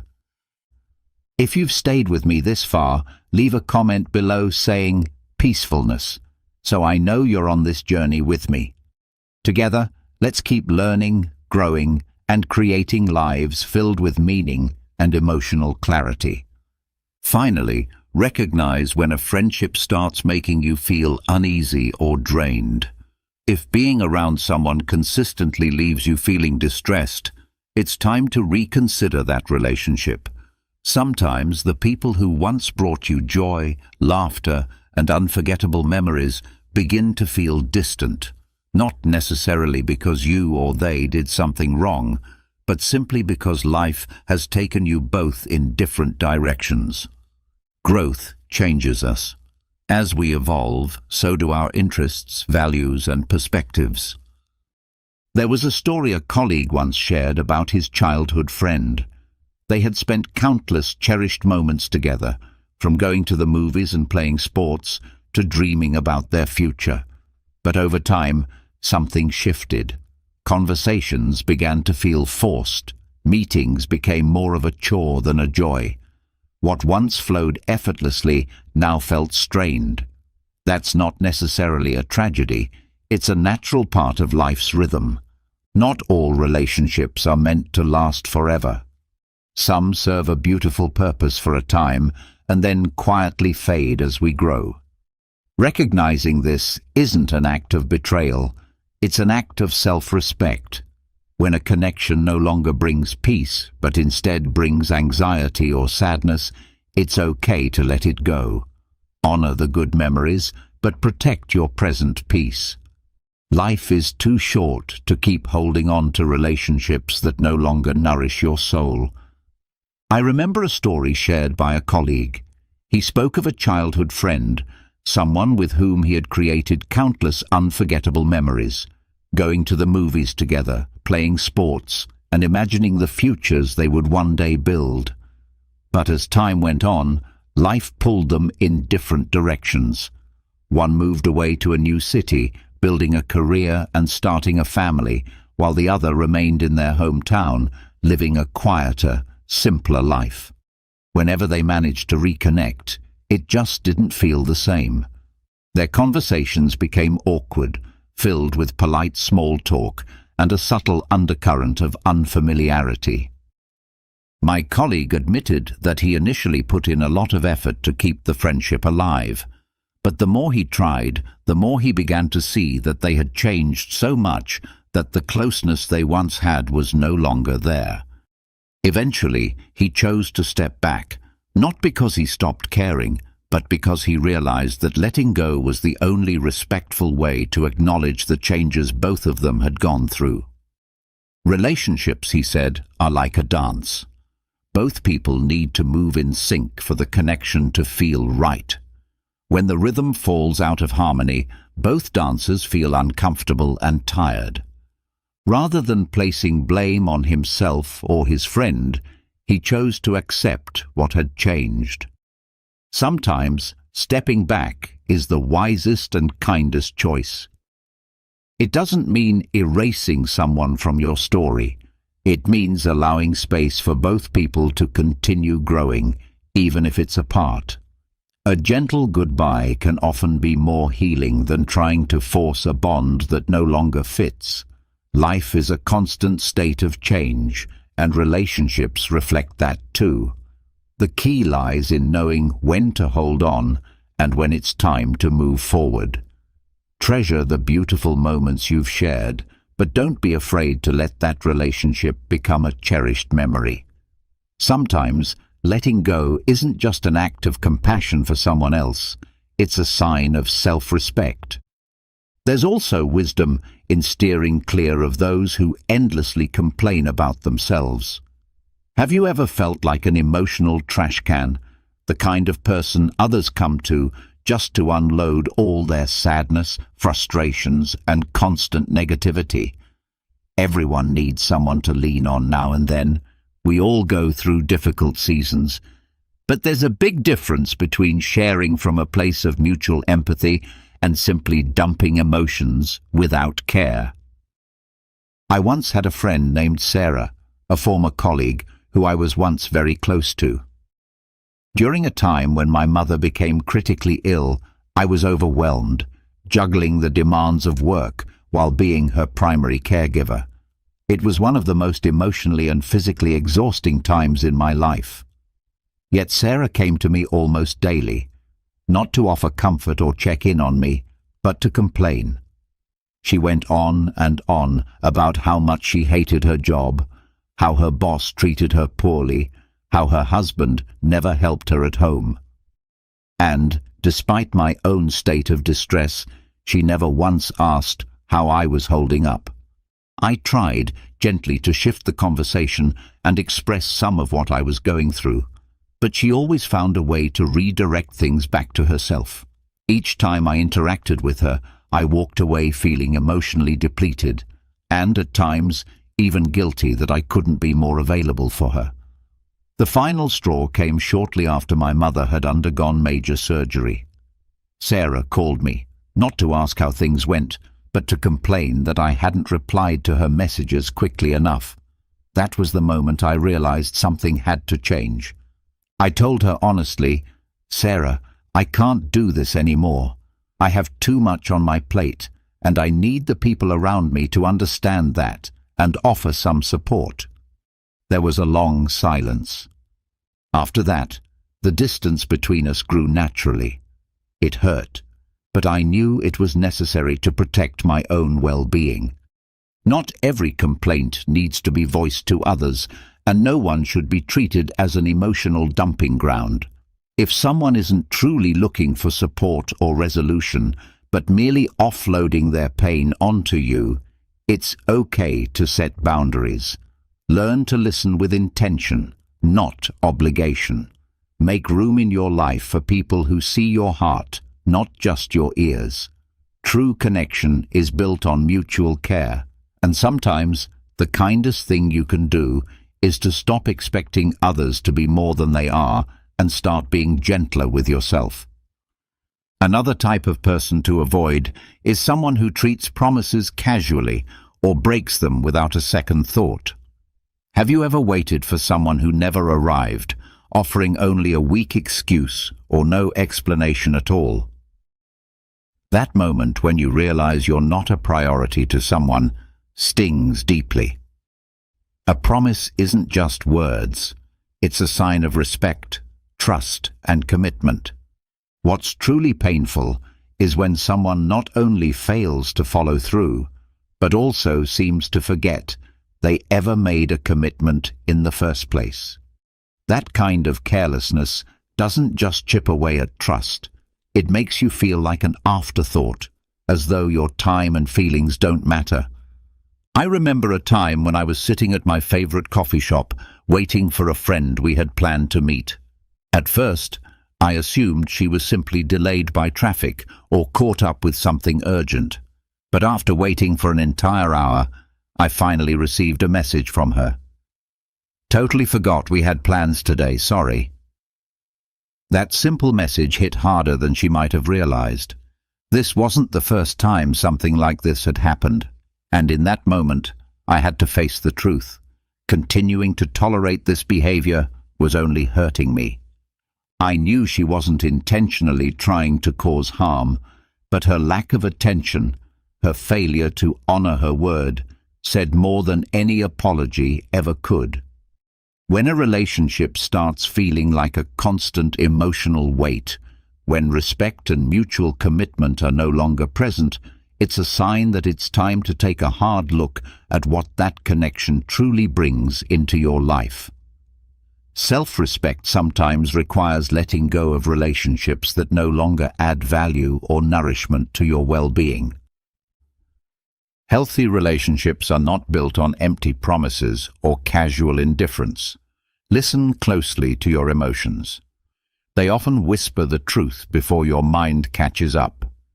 You deserve to be in relationships where your presence is appreciated, where both sides make the effort to uplift one another. If someone consistently fails to meet that standard, don't be afraid to walk away. Every time you say no to people who don't value or respect you, you're actually opening the door for healthier, more fulfilling relationships to enter. Never forget, you are not just worthy of love, but you are also entitled to respect, not just in words, but through genuine actions. Avoid people who always bring up the same worries. Have you ever noticed how, when some people express their concerns to you, it doesn't seem like they're really seeking a solution? Instead, they just want temporary comfort, a moment of relief from their own mental chaos. This isn't necessarily wrong. The need to share and feel understood is deeply human. But if you find yourself stuck in conversations with someone who keeps repeating the same complaints, never taking any steps toward change, or even brushing off your well-intentioned advice, then it may be time to consider what that pattern is doing to both of you. There was a time when I had a former colleague who often approached me just to vent about work. At first, I thought she simply needed a safe space to air out her frustrations, so I listened patiently and even went out of my way to offer clear, practical suggestions to help her make things better. But again and again, she dismissed the advice and circled right back to the same complaints in every single conversation. Over time, it became clear. She wasn't truly interested in changing her situation. She only wanted someone to echo her worries, not challenge her to rise above them. Eventually, I took a different approach. I gently told her that I valued our connection, but I was starting to feel like we were stuck in an endless loop. I told her, "If you genuinely want to make things better, I'm here for you. But that first step has to come from you." She didn't respond well. Still, deep down, I knew I had done the right thing. Listening to others is a powerful expression of compassion. But when it's done without any movement toward resolution, it slowly depletes the emotional energy of everyone involved. If you truly care for someone, sometimes the kindest thing you can do is to speak truth, even if it's uncomfortable. Real friendships aren't built on surface-level comfort. They're grounded in honest support and mutual growth. Remember, Kindness isn't just about being a soft shoulder. It's also about helping someone confront their own barriers, even when it means being firm. Avoid people who boast excessively. You've probably encountered someone who, no matter the topic, finds a way to steer the conversation back to their past accomplishments. They talk about their former successes like they're the only parts of their life that matter, as if those moments are their entire identity. At first, it may seem impressive, even inspiring, but over time, you begin to see through it. These stories aren't just tales of pride, they're often a shield, hiding an inner emptiness or a lack of purpose in the present. I once knew a man who never missed an opportunity to talk about the prestigious awards he had won years ago. He would repeat every detail of his achievements with so much flair. But when it came to discussing his current life, he would always dodge the conversation or change the subject. It became clear he was stuck in a time when he felt most valuable, clinging to his old glory as if it were the only thing keeping him afloat. What saddened me the most was that instead of inspiring admiration, his behavior started pushing people away. It's important to understand that constantly reliving past victories doesn't enhance how others see you. In fact, it can have the opposite effect, making those around you feel unseen or less significant. A person who is truly confident and content doesn't need to advertise their achievements. Their presence speaks for itself, grounded in the now, not shackled to the past. Let your present life, your actions, your attitude, your growth, be the true reflection of your worth. Humility not only makes you more relatable, but also builds deeper, more authentic relationships based on mutual respect and real connection. As the old saying goes, silence is golden, and those who understand its power often turn out to be the ones most deeply respected. I'd love to hear about your journey, your victories, your struggles, and how you've grown through them. Please hit subscribe, tap the notification bell, and leave a comment below. Share your story, your strength, or just write peacefulness to let us know you made it through this reflection. Your engagement is what keeps this community thriving, a place where we grow together, learn from one another, and discover the art of transforming every challenge into an opportunity. I've also linked 2 more videos here, so feel free to keep watching and stay on the path of personal growth and empowerment. Thank you for being here, and I'll see you in the next video. Imagine living with an unshakable sense of peace, where nothing and no one has the power to disturb your calm. A life where criticism, offenses, and problems no longer steal your tranquility. It may seem impossible, but the Stoics were able to achieve this while the world around them reacted with anger and frustration. They remained composed, not because they didn't feel emotions, but because they had learned to master them. In this post, I will share how you can achieve the same level of peace by applying Stoic teachings.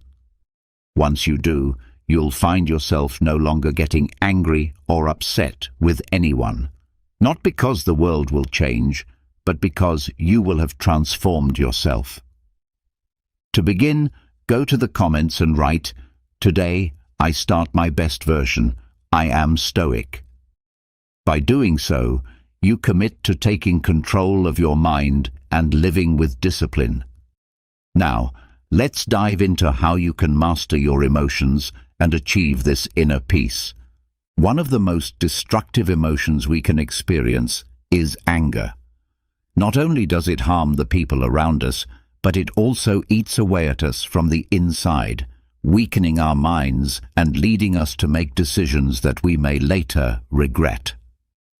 The Stoics saw anger as one of the greatest threats to virtue, because when we allow anger to take control, we stop thinking rationally and become slaves to our impulses. Anger is not a sign of strength, but of weakness, a proof that we've lost control over ourselves. Anger is like a wildfire that starts from a small spark. Perhaps it's an offhand comment, an action we perceive as unfair, or an unexpected obstacle. If we feed it with negative thoughts, it grows and quickly spirals out of control, consuming our mental clarity, damaging our relationships, and harming our well-being. Marcus Aurelius wisely suggested that the best way to fight anger is by preventing it from arising in the first place. By learning to recognize the early signs of anger, we can extinguish it before it overwhelms us. The consequences of allowing anger to take over are dire. Not only does it lead to unnecessary conflict, but it also impacts our health. Science has confirmed what the Stoics knew long ago, that anger raises blood pressure, weakens the immune system, and can even trigger cardiovascular issues. Anger is not just a fleeting emotion, it's a poison that, if allowed to grow unchecked, can destroy both the mind and body. As Epictetus taught, it's not the external events that disturb us, but our interpretation of them. If someone insults us, it's not the insult itself that harms us, but the value we attach to it. Learning to control our perception is the first step toward mastering anger. When we allow ourselves to be swept up by anger, our actions often become irrational. In the heat of the moment, it might seem justified to yell, insult, or lash out. However, when the storm has passed, we realize that our response only made the situation worse. A moment of anger can destroy relationships that took years to build, and harsh words can leave scars that never heal. Seneca described anger as a brief delirium, a state where we lose control over our words and actions. If we take a moment to observe ourselves closely, we'll notice that most of our angry reactions are disproportionate and illogical. Think of an argument with a loved one. In the heat of the argument, harsh words might seem necessary, but once things calm down, we realize that we could have handled the situation more wisely. Problems can often be solved with calm dialogue and patience, but anger clouds our judgment, making us seek revenge rather than solutions. This only feeds a cycle of resentment and pain. The Stoics taught that the best way to combat anger is through self-discipline and reflection. Marcus Aurelius suggested that we remember that life is short, and most of the things that upset us are insignificant in the grand scheme of things. Seneca recommended practicing patience and indifference toward provocations. True strength lies not in responding with violence, but in remaining calm when everything around us seems to be pushing us toward anger. Anger is an internal enemy, a beast that, if not tamed, can consume us. But the good news is that we can train ourselves to resist it. The next time you feel anger rising, stop and ask yourself if it's really worth it. Remember, no one has the power to disturb you unless you allow it. Peace is not found in the absence of provocations, but in the ability to face them with calmness and control. All negative emotions, including anger, arise from unmet expectations. Negative emotions don't stem from what happens to us, but from what we expect to happen. Frustration, anger, sadness, all of these emotions share a common root: the gap between what we expected and what actually occurred. When we believe that the world should behave in a certain way and it doesn't, we feel disappointed or hurt. But in truth, the fault lies with us for having created unrealistic expectations. We cling to illusions, and when reality shatters those illusions, instead of adapting, we react with suffering. We get angry because people don't act as we want them to, because the outcomes we expected don't materialize, or because life doesn't follow the script we've written in our minds. We believe we deserve certain treatment, certain successes, or clear paths. But life doesn't follow our rules. Frustration arises not from the event itself, but from the contrast between what we hoped for and what actually happened. Seneca wisely said that we suffer more in our imaginations than in reality, because it's not the events that harm us, but the way we interpret them. If we learn to accept events without resistance, we can avoid much of the unnecessary pain. Imagine someone who believes that their partner will never cheat on them because that's what should happen. They've built an expectation based on their own sense of right and wrong. But if betrayal occurs, their anger doesn't stem from the act itself, but from the clash with the idealized image they had created. Instead of accepting reality as it is, they resist it, and that internal struggle leads to suffering. Another example might be a person who expects their friends to always be there for them, or their boss to value their efforts. When these expectations aren't met, they feel disappointment and anger because they assume the world should follow their rules. The Stoics teach us that the key to inner peace lies in eliminating unrealistic expectations. It's not about resignation, but about understanding that the world owes us nothing.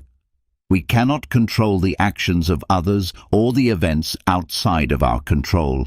The only thing we can control is our own reaction to them. Epictetus urged us to accept what happens as if we had chosen it ourselves, because resisting reality only creates suffering. If we stop expecting people to behave in a certain way and accept that they may fail us, and if we accept that life doesn't always follow a predictable path, we can eliminate much of the stress and frustration in our lives. Accepting reality as it is doesn't mean we shouldn't have goals or desires, but we must be prepared for the unexpected. A Stoic understands that everything is subject to change and that nothing is guaranteed.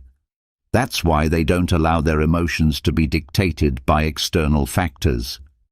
By eliminating rigid expectations, we stop demanding that the world conform to our beliefs. Instead of getting frustrated when things don't go as planned, we ask ourselves what we can learn from the situation. Rather than feeling betrayed, we understand that people act according to their own nature, not according to the one we've imagined for them. True peace is found in flexibility, the ability to accept whatever comes our way without resistance. Finally, anger is often a reflection of the ego.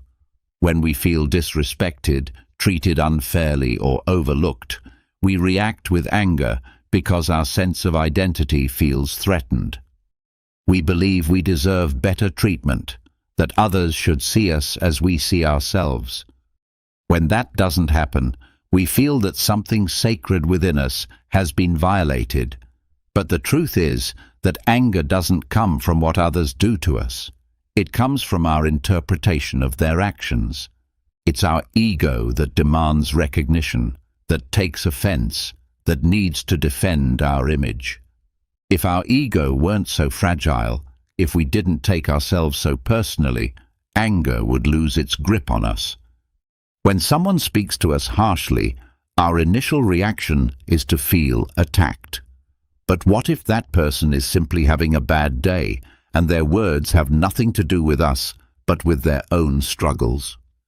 The reality is that most of the time, others' actions are more about them than they are about us. However, our ego makes us believe that everything revolves around us. We say, "He disrespected me. He embarrassed me. He didn't appreciate me." But what would happen if we stopped positioning ourselves at the center of every experience? What if we truly understood that other people's actions are their own burdens to carry, not ours? In doing so, we could release ourselves from the grip of anger. Marcus Aurelius reminded us that it is not events themselves that disturb us, but our judgments about them. If someone offends us, the insult in itself holds no power unless we choose to give it meaning. We have the power to ignore it, to see it as a reflection of the other person's inner world, and to move forward without letting it disturb our peace. But the ego does not want peace. It wants conflict. It wants to defend its image. It wants to prove that it is right. And in that desire to protect our sense of self, we fall into the trap of anger. We lose control and react impulsively. But if another person's insult doesn't change our identity, and their attitude doesn't define our value, why allow ourselves to be dragged into a state of emotional chaos? Consider a simple moment in traffic. Someone cuts us off abruptly. The ego insists this is a personal offense, a blatant act of disrespect that must be addressed. It urges us to react, to retaliate, to not allow such treatment. Yet the reality is that the other driver probably didn't even notice us. They're lost in their own thoughts, their own day. Still, our ego insists on taking it personally, turning a thoughtless act into an insult. And in doing so, it invites anger to take over. But what if, instead of reacting, we chose to accept the moment as it is? This dynamic plays out across our relationships and daily interactions. What provokes us is not the event itself, but the story we tell ourselves about it. The Stoics taught that to master anger, we must understand the role our ego plays in inflaming it. If we build a healthy self-esteem, if we release the need for constant validation, if we recognize that our value is not tied to how others treat us, we become immune to provocation. As Seneca said, the best revenge is not to become like those who hurt us.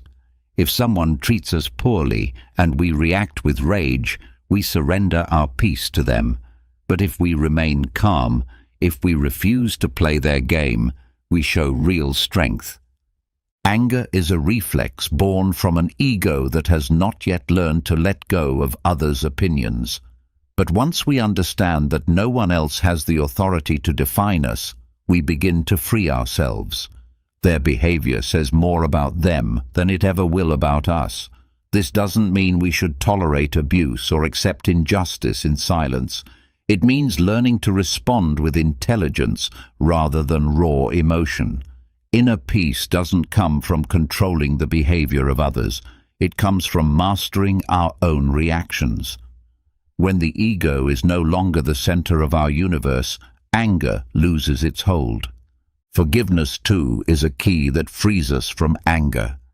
Anger is a heavy weight, often carried unconsciously.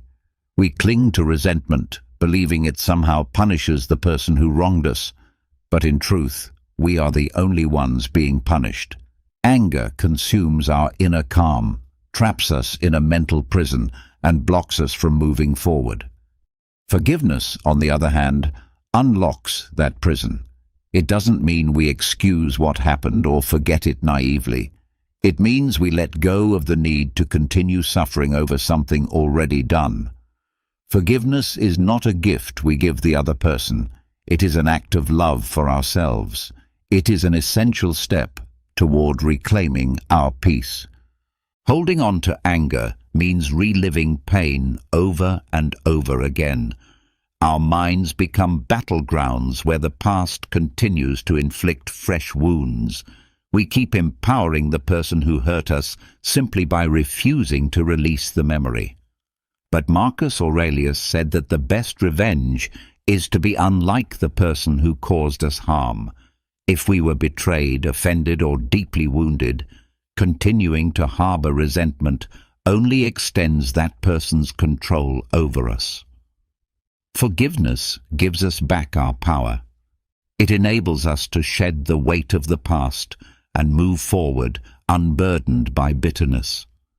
Resentment is a trap laid by the ego which tells us that forgiveness is weakness. In reality, true strength lies in those who govern their emotions and choose peace over pain. Seneca taught that anger should never guide our actions. When we act from anger, we are no longer the authors of our behavior. If someone wrongs us and we respond with resentment, we are giving them authority over our serenity. But if we choose forgiveness instead, we reclaim control over our thoughts and our well-being.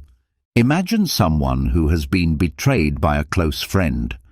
The natural response is anger, disappointment, a thirst for revenge. But how long can one sustain that emotional storm before it becomes toxic? Resentment doesn't torment the traitor, it poisons the one who holds on to it. Each recollection of the betrayal stirs fresh pain. Forgiveness allows us to accept that what's done is done, that the past need not dictate our present.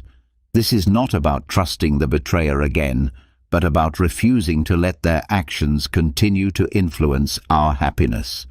Forgiveness is a conscious decision. It doesn't happen instantly, and it's rarely easy, but it is the pathway to inner freedom. Epictetus reminded us that while we cannot control the actions of others, we always retain control over our response. When we are offended, it is not the insult that truly wounds us, but the weight we attach to it. Through forgiveness, we strip away that weight. We come to understand that everyone acts according to their own inner state, their own level of awareness. Their behavior is a mirror of their internal world, not a reflection of ours. This doesn't mean we tolerate abuse or stay silent in the face of injustice. It means we learn to release the resentment that suffocates our joy. When we forgive, we are not just freeing the other person. We are liberating ourselves. We stop dragging unnecessary burdens. We conserve our energy for what truly matters. The real revenge is not to hurt in return, but to show that we remain unchanged by the harm done to us. We move forward, unshaken by anger, grounded in peace. Peace does not come from waiting for others to apologize. It comes from deciding that our well-being is not tied to their behavior. Forgiveness is not about pretending nothing happened. It is about choosing freedom over rage, serenity over turmoil. Practicing non-reaction is another way we guard ourselves against anger. When something irritates or provokes us, our first instinct is emotional and immediate. We want to respond, to defend, to assert our correctness. But in those moments, we are not thinking clearly. Our minds are being ruled by instinct, not reason. That's when we make mistakes. That's when we say things we later regret. That's when we escalate what could have been peacefully resolved. Training ourselves to pause before responding gives us mastery over our emotions. It shields us from the emotional exhaustion that impulsive reactions often cause. Taking a moment, resisting the pull to respond immediately, these are acts of power. This doesn't mean suppressing emotion or becoming indifferent. It means refusing to be a slave to emotion. Marcus Aurelius advised that the best defense against an insult is not to resemble the one who insults you. If someone hurls harsh words at you, reacting with anger only means you've allowed them to disturb your peace. But if you remain calm, if you choose silence or a measured response, you show that you're in control, that your well-being is not dictated by others' moods. Daily life offers countless opportunities to practice non-reaction. A rude coworker, an aggressive driver, a family member always looking to argue. In each moment, the choice is ours. We can fuel the fire, or we can pause and respond with wisdom. Epictetus taught that it's not what happens to us, but how we interpret it, that affects us. If someone criticizes you in a meeting and you take it personally, you'll react defensively. But if you pause, breathe, and consider the situation rationally, you may choose to respond calmly, preserving both your professionalism and your peace. Non-reaction is not weakness, it is a sign of strength. Most people are at the mercy of their impulses. When provoked, they lash out without thinking. But true power belongs to those who can resist that initial urge, to those who know they don't have to prove anything, to those who choose when and how to act. Seneca once reminded us that time acts as a powerful filter for emotions. What feels like an unforgivable offense today often fades into irrelevance in just a few days. The things that deeply irritate us right now may seem trivial in a matter of hours. This is why it's so important not to react immediately. Delaying our reaction allows us to gain perspective, to step back and view the situation with greater clarity before making any decisions. Practicing non-reaction does not mean passively accepting everything or allowing others to mistreat us. Rather, it means responding with reason instead of emotion. If something genuinely requires a response, the most effective one will come from a calm mind. Instead of reacting to fire with more fire, we respond with intelligence and inner balance, not out of weakness, but because we understand that our peace is far more valuable than a meaningless argument. Every time we feel the urge to react impulsively, we must remember that we always have the option not to. We can allow the emotion to rise and pass without letting it control us. In doing so, something remarkable begins to happen. Conflicts become fewer, anxiety diminishes, and those who once provoked us lose their grip on our emotional state. This practice of non-reaction opens the door to true freedom, the ability to choose how and when we respond, no longer enslaved by external triggers. There is a deep connection between low self-esteem and anger. Anger is often nothing more than a reflection of internal insecurity. When we are not at peace with ourselves, even a passing comment, a glance, or a simple situation that challenges our self-image can set us off. It's not the event itself that enrages us, it's what it stirs up inside. If someone criticizes us and we respond with anger, the real issue is not their words, but the weight we give them. If we were secure in who we are, with strong self-esteem, we wouldn't need to react with anger. We would simply disregard the remark. But when our sense of self is fragile, any slight shakes us, and anger becomes our shield. Insecurity breeds a sense of vulnerability. We feel we must constantly defend our image, convinced others are judging us and that every negative comment is a threat. Our mind misinterprets these situations as personal attacks and reacts aggressively. But the truth is, no one can diminish our worth unless we allow it. Epictetus taught that we are not disturbed by what others say, but by the meaning we assign to their words. If we believe we are weak or inadequate, any criticism will reinforce that belief, and our first response will be anger. On the other hand, if we possess a solid sense of identity, no external judgment can rattle us. I recall a time when every remark about my appearance triggered anger. I used to tell myself it was due to others' lack of respect, but in reality, I was angry with myself.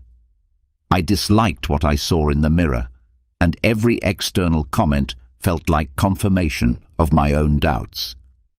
Their opinion didn't hurt me, my own perception did. The anger didn't stem from them, but from the insecurity I carried within. Over time, I came to see that the real problem wasn't other people. It was my own lack of control over myself. So instead of wasting energy reacting in anger, I chose to take action. I focused on improving my health, building discipline, and reshaping my mindset. And gradually, when those same comments were made, they no longer affected me. Not because people had changed, but because I had changed. Low self-esteem distorts the way we perceive reality. We start to believe we are under constant judgment, but it's not the outside world causing our distress, it's our perception of it. Marcus Aurelius once said that if something external disturbs us, the issue isn't with the thing itself, but in our judgment of it.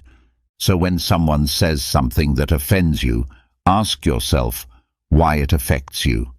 Is it because deep down you fear it might be true? Do you carry doubts about yourself? Often, the answer is yes. Anger is a defensive reaction to that inner insecurity. But when we work on our self-worth, anger loses its grip on us.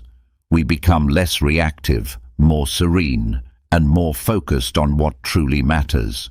We no longer feel the need to prove ourselves to anyone because we already know who we are. The opinions of others cease to be threatening because our sense of value no longer depends on their approval. The Stoics teach us that real strength doesn't come from controlling others, but from mastering ourselves. Anger is a signal that something within us still needs healing. Instead of reacting impulsively, we can view those moments as opportunities to reflect, to grow, and to identify the parts of ourselves that still need attention. Every time you feel anger from a comment or a situation, pause. Ask yourself whether it's truly the external event that upsets you or if something deeper is being stirred. Use anger as a mirror to recognize where personal growth is still needed. When you build your self-esteem and take ownership of your life, anger becomes unnecessary. There is no insecurity left to defend, no fear to conceal. What remains is a calm strength, a sense of self that no longer needs to react to things that don't define it. Living with purpose is equally essential. Without a clear sense of purpose, life feels empty, chaotic, and directionless. You wake up each day without a compelling reason to move forward, just going through the motions of routine. This emptiness breeds frustration. A lack of purpose turns people into reactive beings, constantly irritated, quick to anger, and always on edge. Every inconvenience feels amplified because there is no greater vision to rise above the daily frustrations. Without direction, the mind becomes cluttered with noise and disorder, and in such a state, it's easy to fall into bitterness and anger. The Stoics understood that peace of mind comes from having a purpose that aligns with our values, a reason for living that makes us feel our life has meaning. When you don't have a defined purpose, every little thing becomes a distraction. Traffic frustrates you, people's words bother you, life feels unfair. But when you're working towards something greater, these things begin to lose their power over you, not because they disappear, but because your focus shifts. Marcus Aurelius said that each of us must ask ourselves, why am I here? What truly matters to me? Once you have clarity on that, the small frustrations of life stop controlling you. You stop wasting energy reacting to every annoyance because you're now investing your energy in something meaningful. I remember a time when I felt completely directionless, trapped in a monotonous routine, doing things that brought me no fulfillment. I was irritable all the time. Every little problem felt enormous because I had no deeper reason to get out of bed in the morning. I was living on autopilot, letting circumstances dictate my emotional state. But everything changed when I discovered my purpose. I committed to creating content and sharing ideas that could genuinely help others. That gave me a sense of meaning. Suddenly, the problems that once felt unbearable became just part of the process. They no longer frustrated me. I stopped being irritated by the small things because I was focused on something larger. Anger no longer felt like a natural response because my attention was on something more important. The Stoics teach that purpose is not something we find, it's something we define. We don't wait for life to hand it to us. We create it. Epictetus said, it's our responsibility to decide who we want to become and what we want to contribute. It's not about waiting for inspiration, but about taking deliberate action. Find what makes you feel alive, what gives your life depth. When you discover your purpose and commit to it wholeheartedly, your frustration begins to fade. You no longer worry about things beyond your control. You no longer seek approval or feel the need to prove yourself. You simply do what you know in your heart you must do, and that brings deep satisfaction. When you live with purpose, life stops feeling like a series of problems and begins to feel like an opportunity. You stop reacting with anger to every obstacle because you understand that every challenge is just a step on your path. Each day carries meaning. Every action contributes to something greater.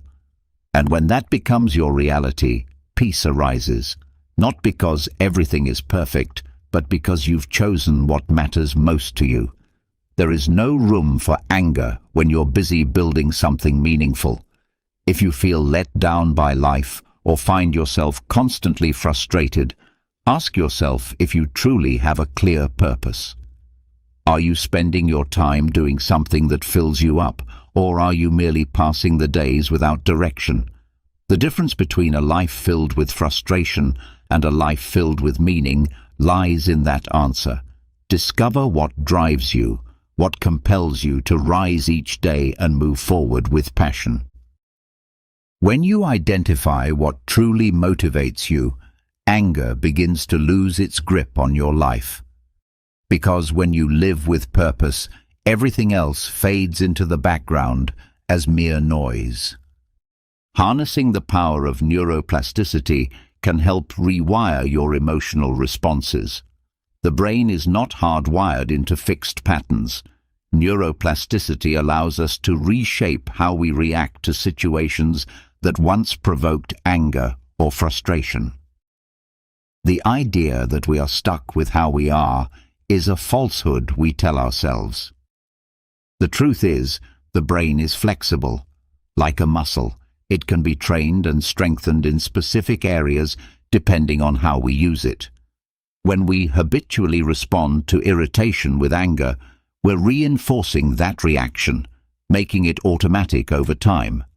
But if we begin to respond with calmness instead, we slowly reprogram our brains to adopt a new, healthier reaction. It all starts with awareness. When someone insults us, when something doesn't go our way, when we feel disrespected, our first impulse is to react in the way we always have, the way we've conditioned ourselves over the years. But the key lies in resisting that automatic response and consciously choosing a new one. By forcing ourselves to stay calm in those moments, we're paving the way for a new neural pathway to form. Initially, it feels unnatural, awkward, even fake, but with repeated effort, that new calm response begins to feel normal. Eventually, it becomes instinctual. I remember a time when my dog ruined something that was deeply important to me. My natural reaction would have been to yell, to explode in frustration, but in that moment, I made a conscious choice to do something different. I took a deep breath and reached out to pet my dog instead. It felt strange, as if I was suppressing my emotions, but in truth, I was teaching my brain a new lesson. That not every disruption requires an angry reaction. I repeated this choice again and again every time my dog did something that would have previously irritated me. Over time, something amazing happened. My natural reaction changed. The tension in my chest faded. I no longer had to fight my anger because my mind had been reconditioned. My brain had learned that these events weren't threats. They didn't require rage.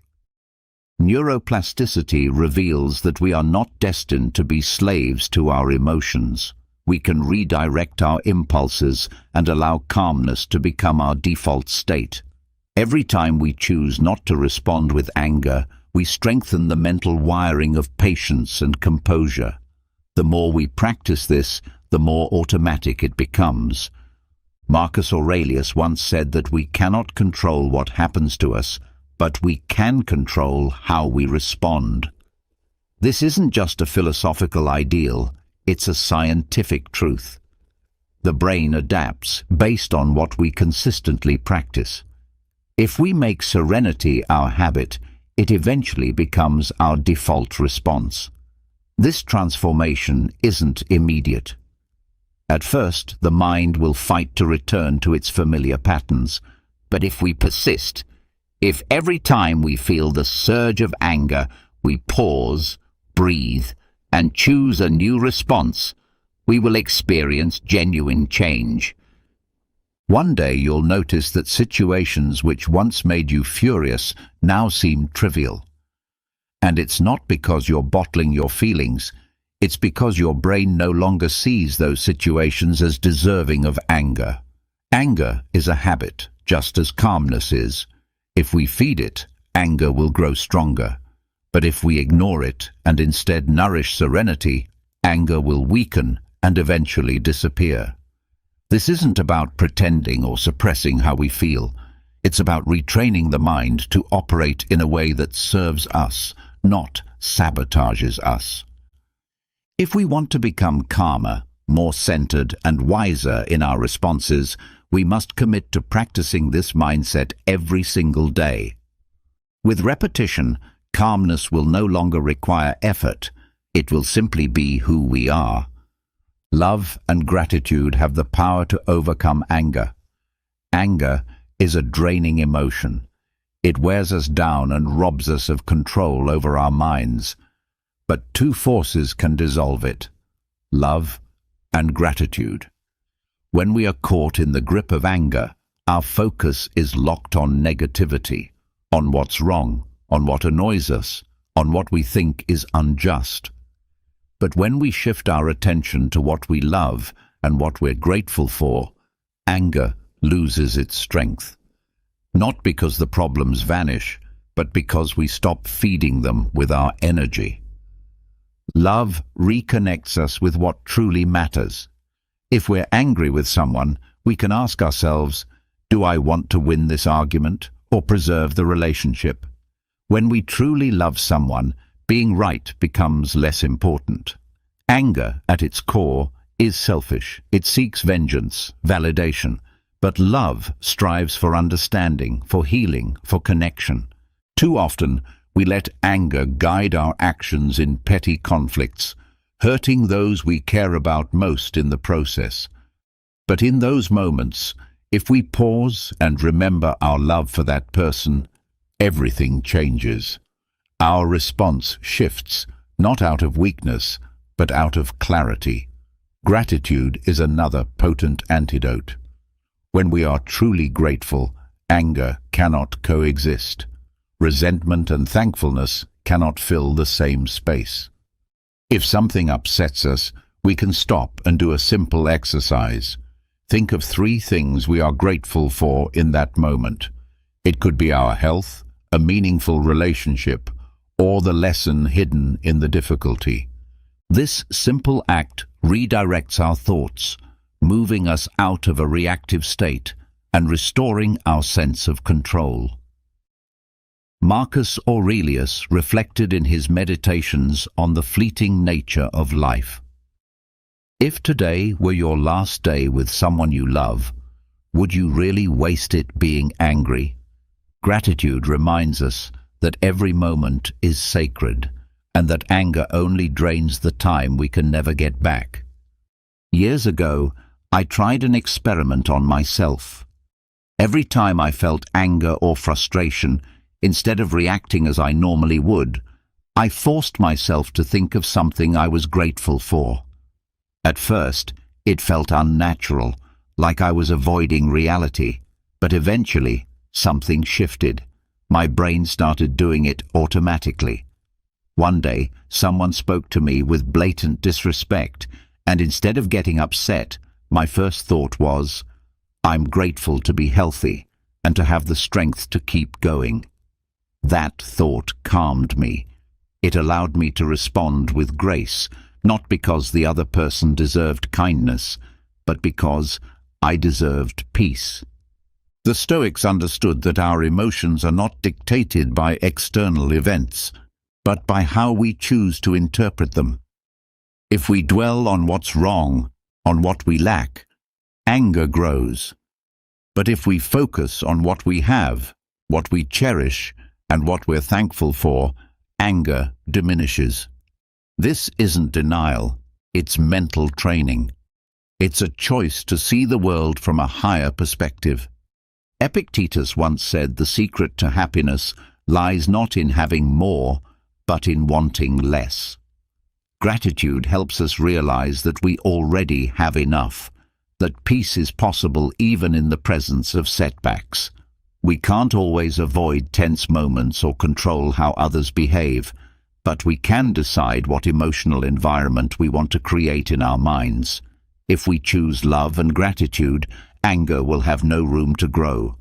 When we lead with love, we seek to understand. When we lead with gratitude, we learn to let go. Through this daily practice, we become calmer, more focused, and less reactive. Not because the world changes, but because we've learned to see it differently. Establishing healthy boundaries is essential. When you don't set clear limits, you're allowing others to determine how they treat you. Setting boundaries doesn't mean being confrontational or rejecting people.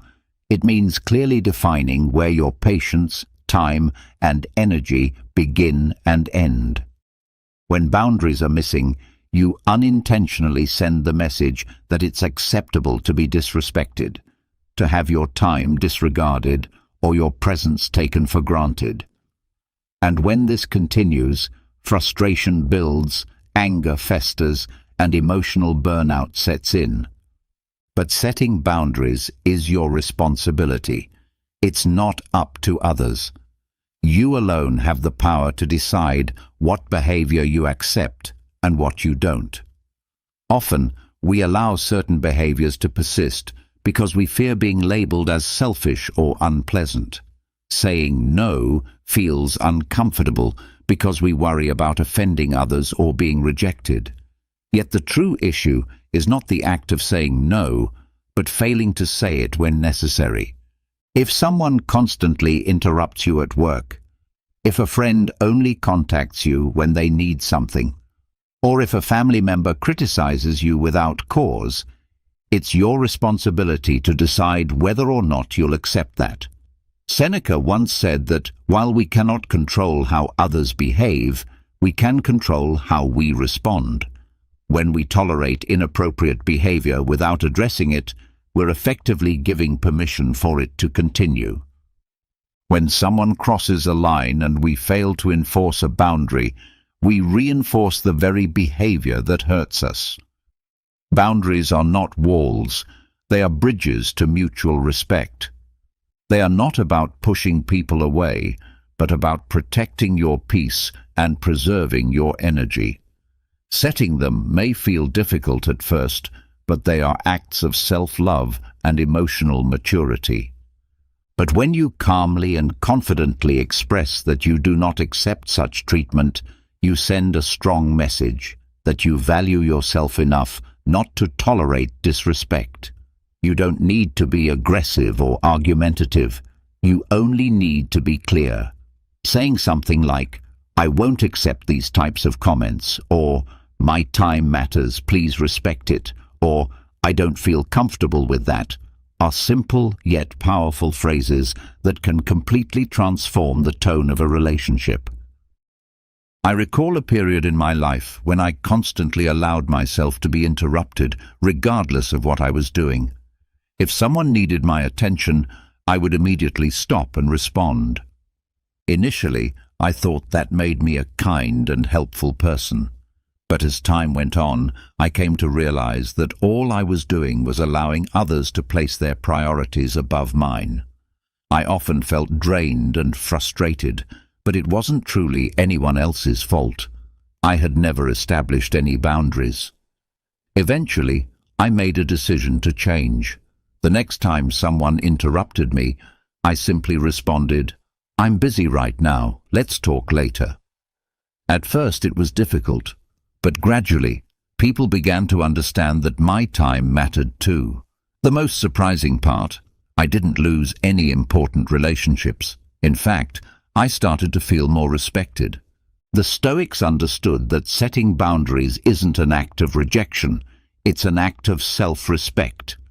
Epictetus taught that we must choose what lies within our control and what doesn't. We can't prevent others from attempting to cross our limits, but we can decide how we respond.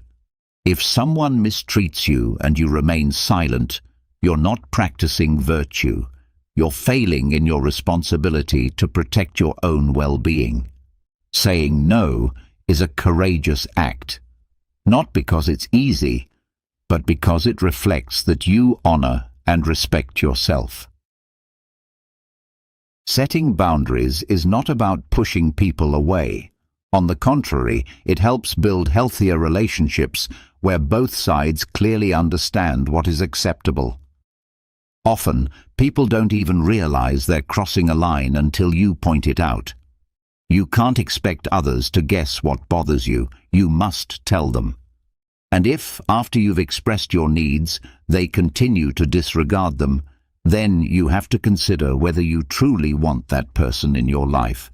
Each time you choose not to set a boundary out of fear of conflict, you are accepting inner turmoil just to avoid external discomfort. You are willingly sacrificing your own peace just to dodge a difficult conversation. But avoiding the issue doesn't solve it. Learning to say no without guilt is one of the most powerful skills you can develop. It's not about being stronger than others. It's about becoming stronger within yourself. Setting boundaries is not about controlling others. It's about preserving your peace and living with self-respect. Not everything deserves your attention. Each day we face provocations, minor problems, and careless remarks that try to pull us into chaos. But most of these things hold little to no real importance. We end up exhausting ourselves emotionally by reacting to what is trivial, things that will be forgotten by tomorrow. We live in a world where opinions are constantly thrown around, where criticism is common, and where small issues can seem large if we don't learn to filter what actually matters. The key to maintaining inner peace is learning that not everything happening around you deserves your energy. When something bothers you, pause and ask yourself, will this matter in a month, in a year? Most of the time, the answer will be no. Still, we often allow ourselves to be swept up in the moment, feeling compelled to respond, to defend, to react. But if we zoom out and look at life as a whole, we realize many of these things are mere distractions. Marcus Aurelius said that tranquility comes from ignoring what doesn't concern us. If someone insults you on the street, does it truly change anything in your life? If a stranger online criticizes you, does that have any real impact on who you are? Wasting energy on every small provocation only pulls us away from what truly matters. Imagine someone makes a rude comment about you. Your instinct might be to defend yourself, to prove your point. But what do you actually gain from doing so? It's unwise to invest your energy into a conflict that doesn't add value. A comment doesn't define your worth. A criticism doesn't determine your identity. If every time someone says something negative about you, you hand over your peace, you're giving emotional power to anyone who chooses to provoke you. Epictetus reminded us not to become prisoners of others' opinions. If something doesn't help you grow or meaningfully impact your life, then it likely doesn't deserve your attention. Many of the worries we carry are not even ours to begin with. We stress over what others think, over problems we can't control, over expectations that don't belong to us. We spend too much time seeking approval, worrying about what people might say, and focusing on situations that don't even affect our true selves. But when you finally understand that your energy is finite, you become more selective about what deserves your focus. This doesn't mean becoming indifferent. It means knowing how to distinguish between what truly matters and what is just noise. I remember a time when any form of criticism deeply affected me. If someone questioned my actions, I felt an urgent need to explain, to justify, to prove myself. But with time, I learned that this was a waste of energy. I began to observe before reacting, to ask myself whether the situation was truly worth it. Most of the time, I found that the best response was silence. Not because I had nothing to say, but because nothing needed to be said. Not everything requires a reaction. Not every issue deserves a confrontation. Not every comment is worth your attention. Each time you choose to ignore what is irrelevant, you're protecting your inner peace. You're teaching your mind to focus on what truly matters, what helps you grow, what transforms you. The Stoics didn't aim to control the world. They aimed to master their response to it. If someone acts with hostility or attempts to provoke you, remember, you always have the power to choose whether or not to respond. Strength isn't about winning every argument. It's about choosing the battles that are actually worth engaging in. When you begin filtering what truly matters, many of your worries will naturally fade away. The energy you once spent on meaningless conflicts can now be invested in building, learning, and becoming better. You can't stop people from criticizing you.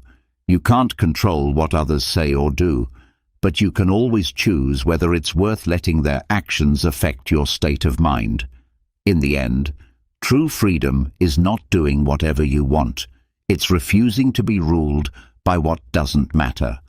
Many times, our suffering doesn't come from what actually happens, but from what we believe those events mean.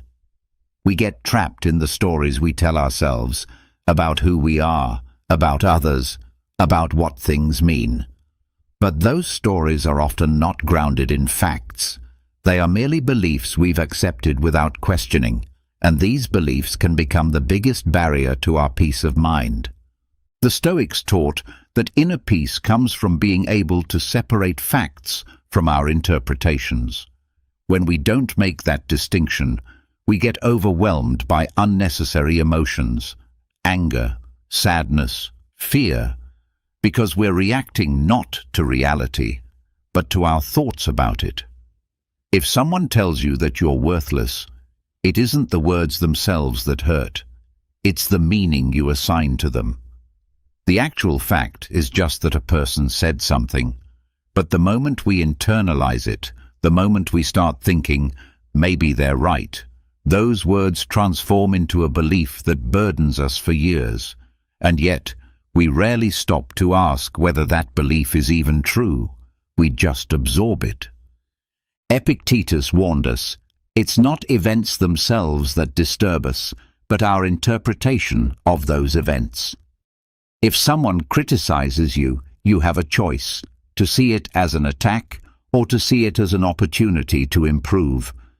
The difference lies not in what was said, but in what you choose to believe. The human mind is skilled at crafting narratives.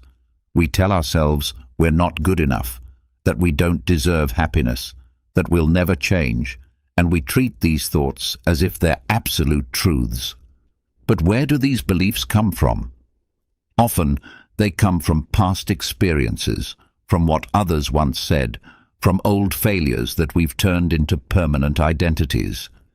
If we once failed, we tell ourselves we are failures. If someone rejected us, we believe we are unworthy of love. But these thoughts are not absolute truths. They are merely beliefs we've built over time, often without even realizing it. I remember a period in my life when I believed I wasn't intelligent enough to achieve certain goals. There was no solid proof behind this belief, only a memory of someone making me feel inadequate, and I chose to accept that feeling as fact. Every time I encountered a difficult challenge, that belief would resurface. You can't do this. You're not capable. But one day I decided to question that voice. Where was the real evidence that I was incapable? Hadn't I learned countless things throughout my life? Hadn't I overcome other challenges before? That's when it dawned on me. This belief wasn't a fact. It was simply a narrative I kept repeating to myself. And once I understood that, I began to let it go. Letting go wasn't something that happened all at once. But each time I confronted a limiting thought, I felt a sense of empowerment returning. The Stoics practiced this kind of mental discipline. They developed the ability to examine their own thoughts and discern which ones deserved their attention. They didn't blindly accept every emotion or idea. Marcus Aurelius advised us to challenge every negative thought. Is this true? Is it really as terrible as it seems? More often than not, the answer is no. We are not as limited as we believe. We are not the labels others assign to us. We don't have to live as prisoners of these internal narratives. But to free ourselves, we first have to recognize that our beliefs are not unchangeable facts. Each time a belief about yourself feels like a limitation, ask whether it's truly based on evidence or if it's something you've accepted without questioning. If you can replace it with a belief that reflects reality more accurately, you've already taken a significant step toward emotional liberation. The act of separating fact from belief is how we break free from the mental cages we've built. It's how we stop reacting on autopilot and begin to live with real clarity. When we see the world without the distortions created by our unexamined beliefs, we uncover a sense of peace that has always existed within us, just waiting to be noticed. Creating a healthy self-image is essential. Your view of yourself should never hinge on other people's opinions. If you live through the eyes of others, you'll constantly be chasing approval, and that's a kind of emotional captivity. One day you'll feel unstoppable because someone complimented you, and the next day a simple criticism will make you crumble. That kind of instability stems from building your sense of worth on things you can't control.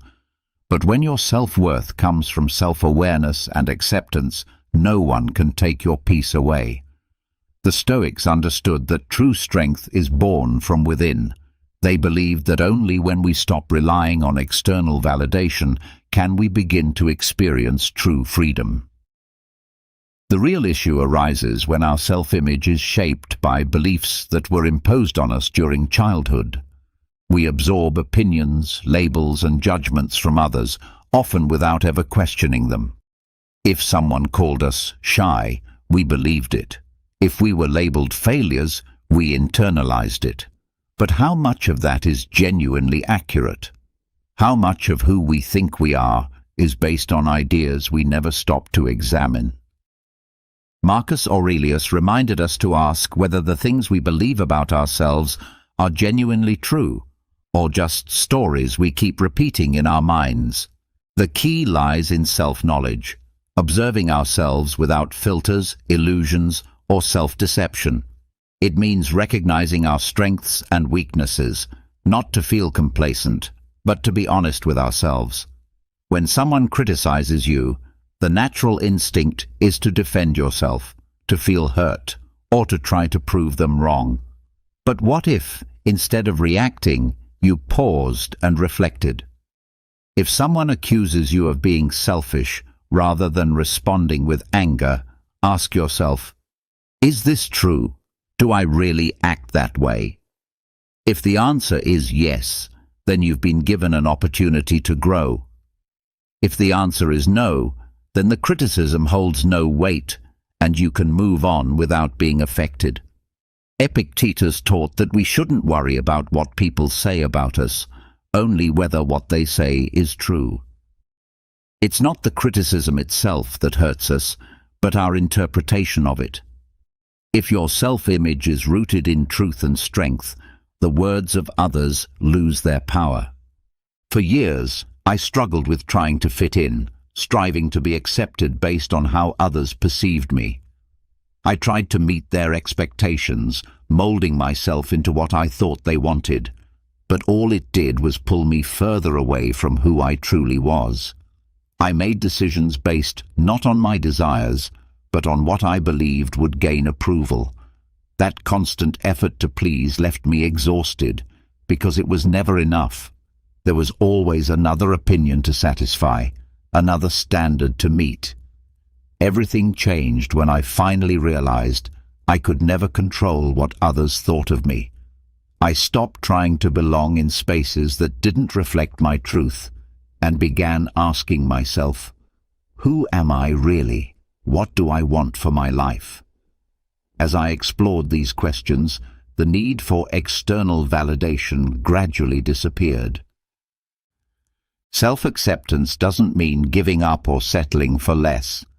It's not about resigning yourself to who you are without striving to grow.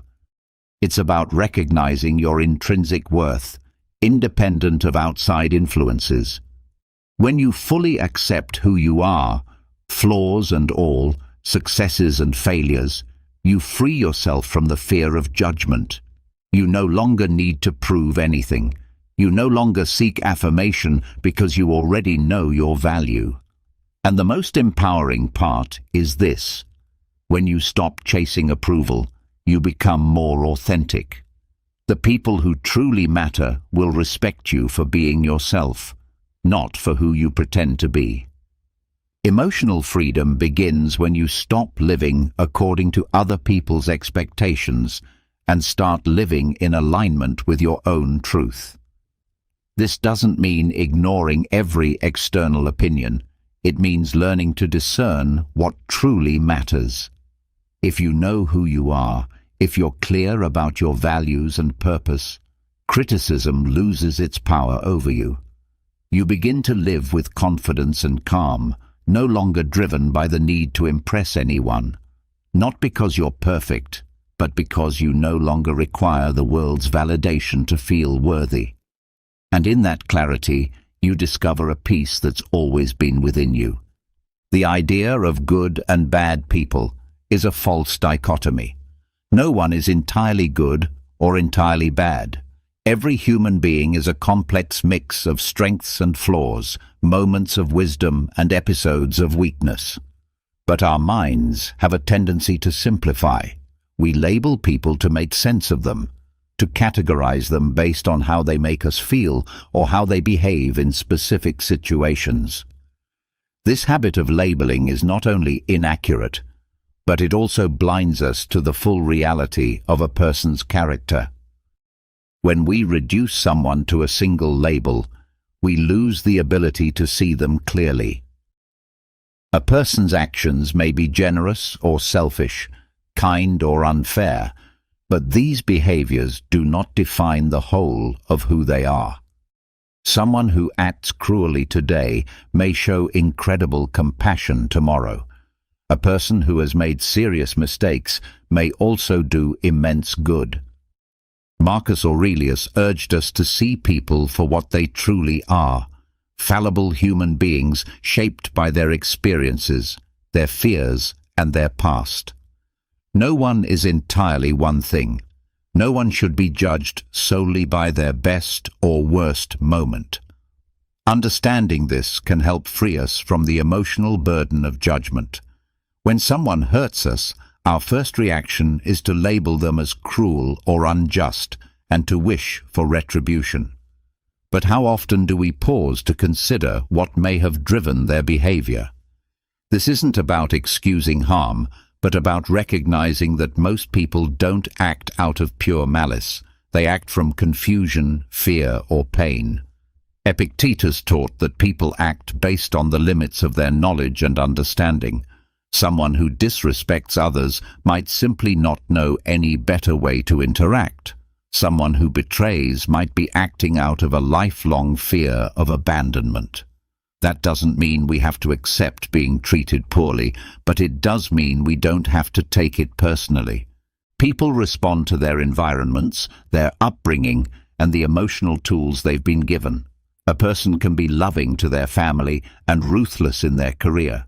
They can be kind to friends and indifferent to strangers. These contradictions don't make them evil, they make them human. We've all had moments we regret, times we've spoken out of anger, acted selfishly, or made choices we wish we could take back. If we want to be understood and forgiven for those moments, then we must offer that same understanding to others. When we stop labeling people as simply good or bad, our relationships improve. We become less reactive, less frustrated with the flaws of others, because we understand that everyone is walking their own path of growth. We become more patient, more balanced. And no, this doesn't mean tolerating abuse or mistreatment. It means seeing others as they truly are, complex, evolving, and human. Marcus Aurelius once said that when someone behaves poorly, we should ask ourselves, did we truly expect anything different? People act in accordance with what they've learned and with the limitations of their own minds. If we expect perfection from others, we will constantly find ourselves disappointed. Letting go of that expectation frees us. It liberates our hearts from the need to punish, from bitterness, from the urge to divide the world into allies and enemies. We grow in objectivity, serenity, and the ability to deal with conflict with a clear mind. True strength doesn't lie in harsh judgment of others, but in understanding that all of us are on the same path, just at different points. We are each here to learn, to grow, and to evolve. Once you understand this deeply, you stop exhausting yourself over the actions of others and begin to focus on the only thing you truly have control over, your own inner development. Now we arrive at evolution number 15, the RIN process for managing anger. Anger is a powerful emotion. It can feel like an unstoppable fire when it surges within us, but anger does not have to dominate you. If handled wisely, it can be transformed from a destructive force into a catalyst for growth. The RIN process is a method that helps you work with your anger mindfully. Rather than suppressing it or lashing out impulsively, you use the energy of anger in a conscious, reflective way. This approach aligns closely with how the Stoics lived, even though they didn't give it a formal name. Through this process, we learn to observe our anger without becoming consumed by it. We begin to understand where it comes from and how to channel it in a healthy direction. The first step is simply to acknowledge that anger is present. Don't deny it. Don't bury it. Recognize it. Often we react in anger automatically, almost as if on autopilot. We let the emotion take over without stopping to notice what's truly going on inside us. But if, in the moment of anger, you can pause and say, "I'm feeling angry right now," you create a crucial distance between yourself and the emotion.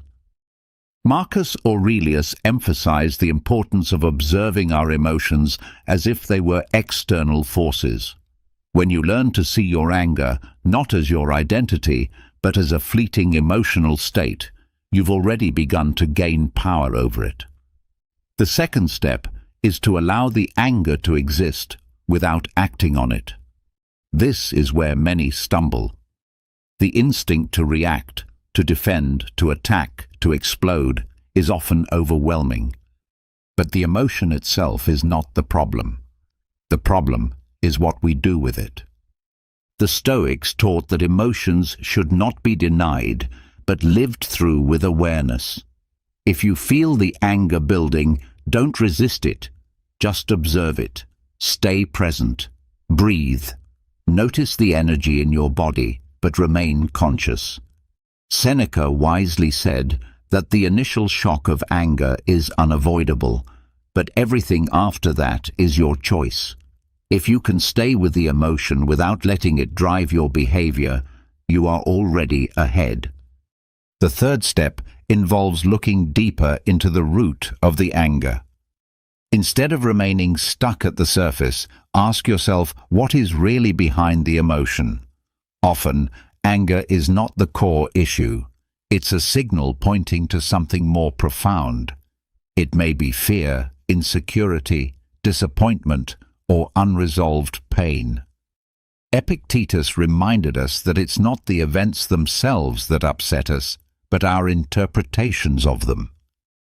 If someone interrupts you during a conversation and you feel a flash of anger, maybe it's not the interruption itself, but the belief that you are being disrespected or undervalued. Once you uncover the real issue beneath the anger, its intensity fades because you realize it has more to do with your internal world than the external event.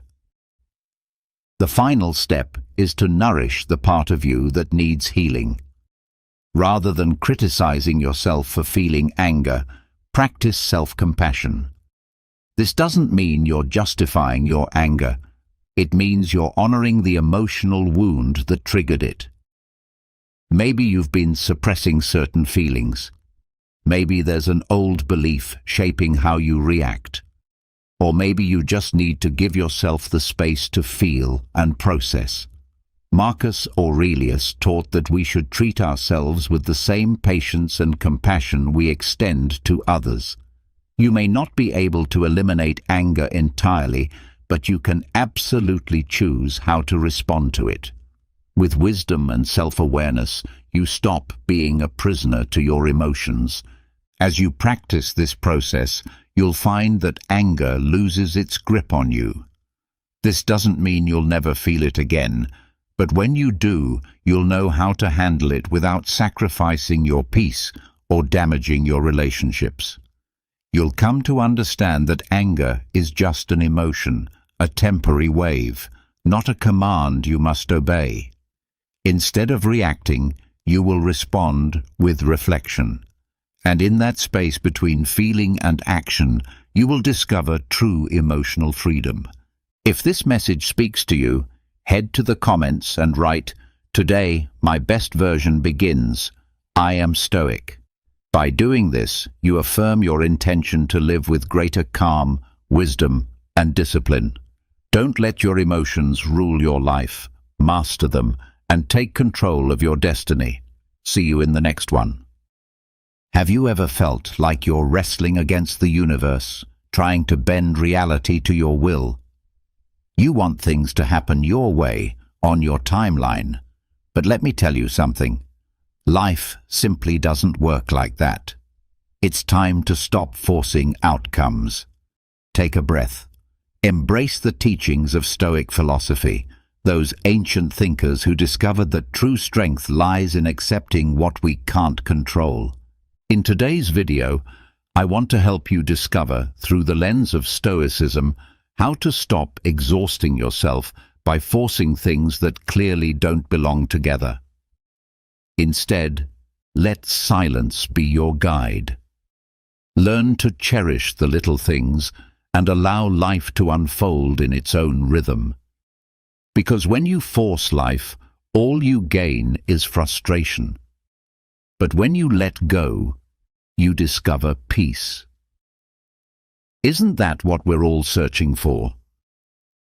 Before we dive in, if you find these videos helpful, please hit that subscribe button and tap the notification bell so you never miss an insight.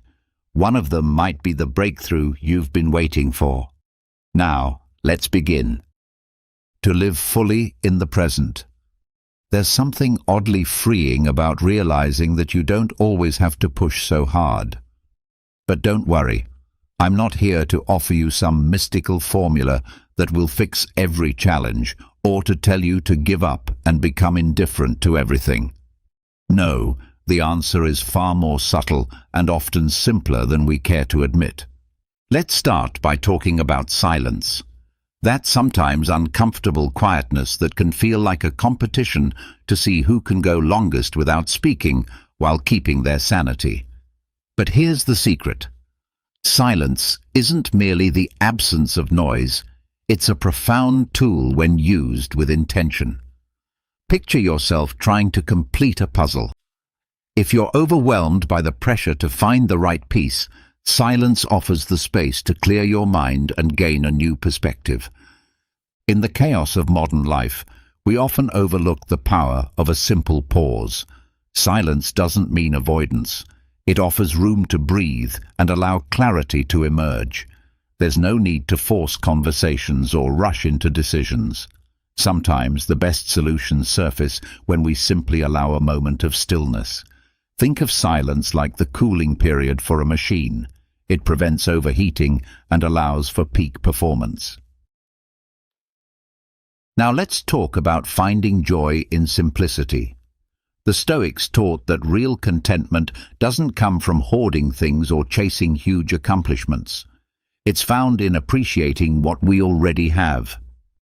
It's easy to fall into the trap of believing that happiness lies in the next milestone or that shiny new purchase. But have you ever noticed the comfort of a warm cup of coffee on a quiet morning, or the peace that comes from a friend's hug? Imagine you're constantly running toward more, like you're on a treadmill that never stops. The faster you run, the farther away your destination feels. But if you pause, just for a moment, and look around, you'll see there's beauty right where you are. You don't have to chase fulfillment. You don't need to follow someone else's rigid steps. Simplicity offers a way to rediscover happiness in daily life. Uncomplicated, yet deeply rewarding. So next time you're tempted to force something, a relationship, a career move, a personal goal, remember that silence and simplicity are your allies. These gentle moments of calm give you space to reconnect with a more honest kind of joy. At its core, Stoic philosophy reminds us that peace comes not from pressure, but from learning to live with appreciation in the now. And if you find yourself swept up in the frenzy of trying to make something happen, take a breath. Step back. Embrace the stillness. Enjoy the simplicity. Let life move on its own, without the burden of your constant demands.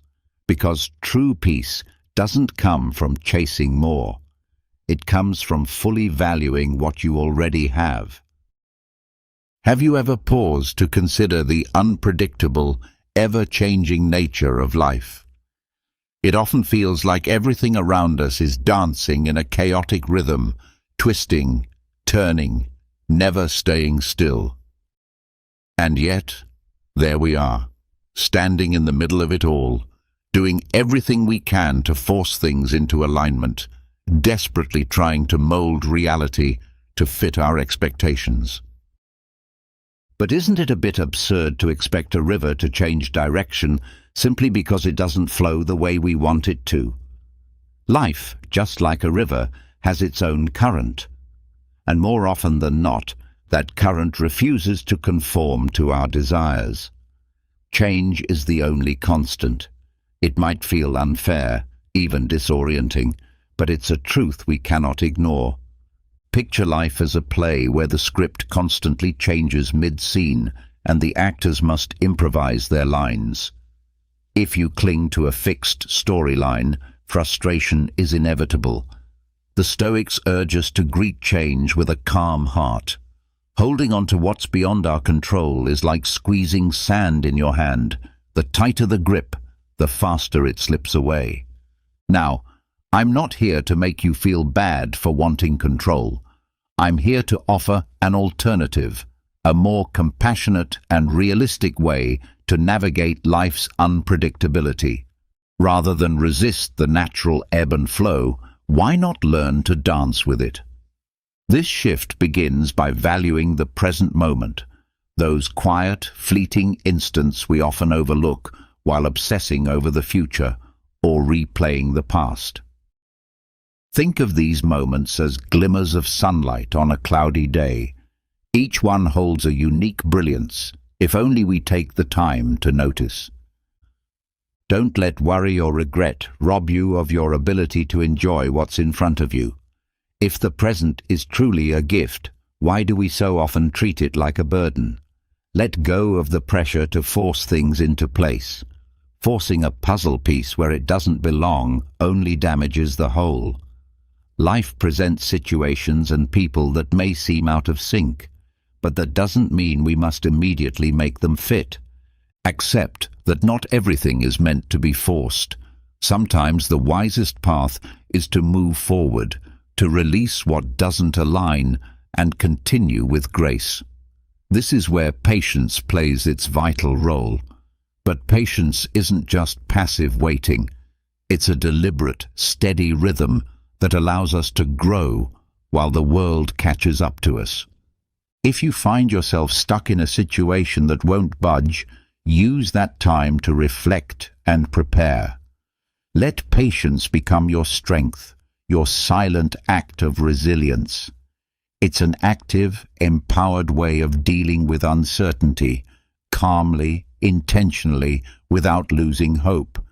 And above all, remember this: life isn't a puzzle to be solved, but an experience to be lived. Each challenge, each twist, each unexpected turn, it's all part of the story. Instead of forcing a specific path, learn to find beauty in the detours. Trust that even the unpredictable has something to teach you. So stepping back from the need to control doesn't mean giving up. It means adjusting your perspective. It means embracing life's impermanence with a flexible and open heart.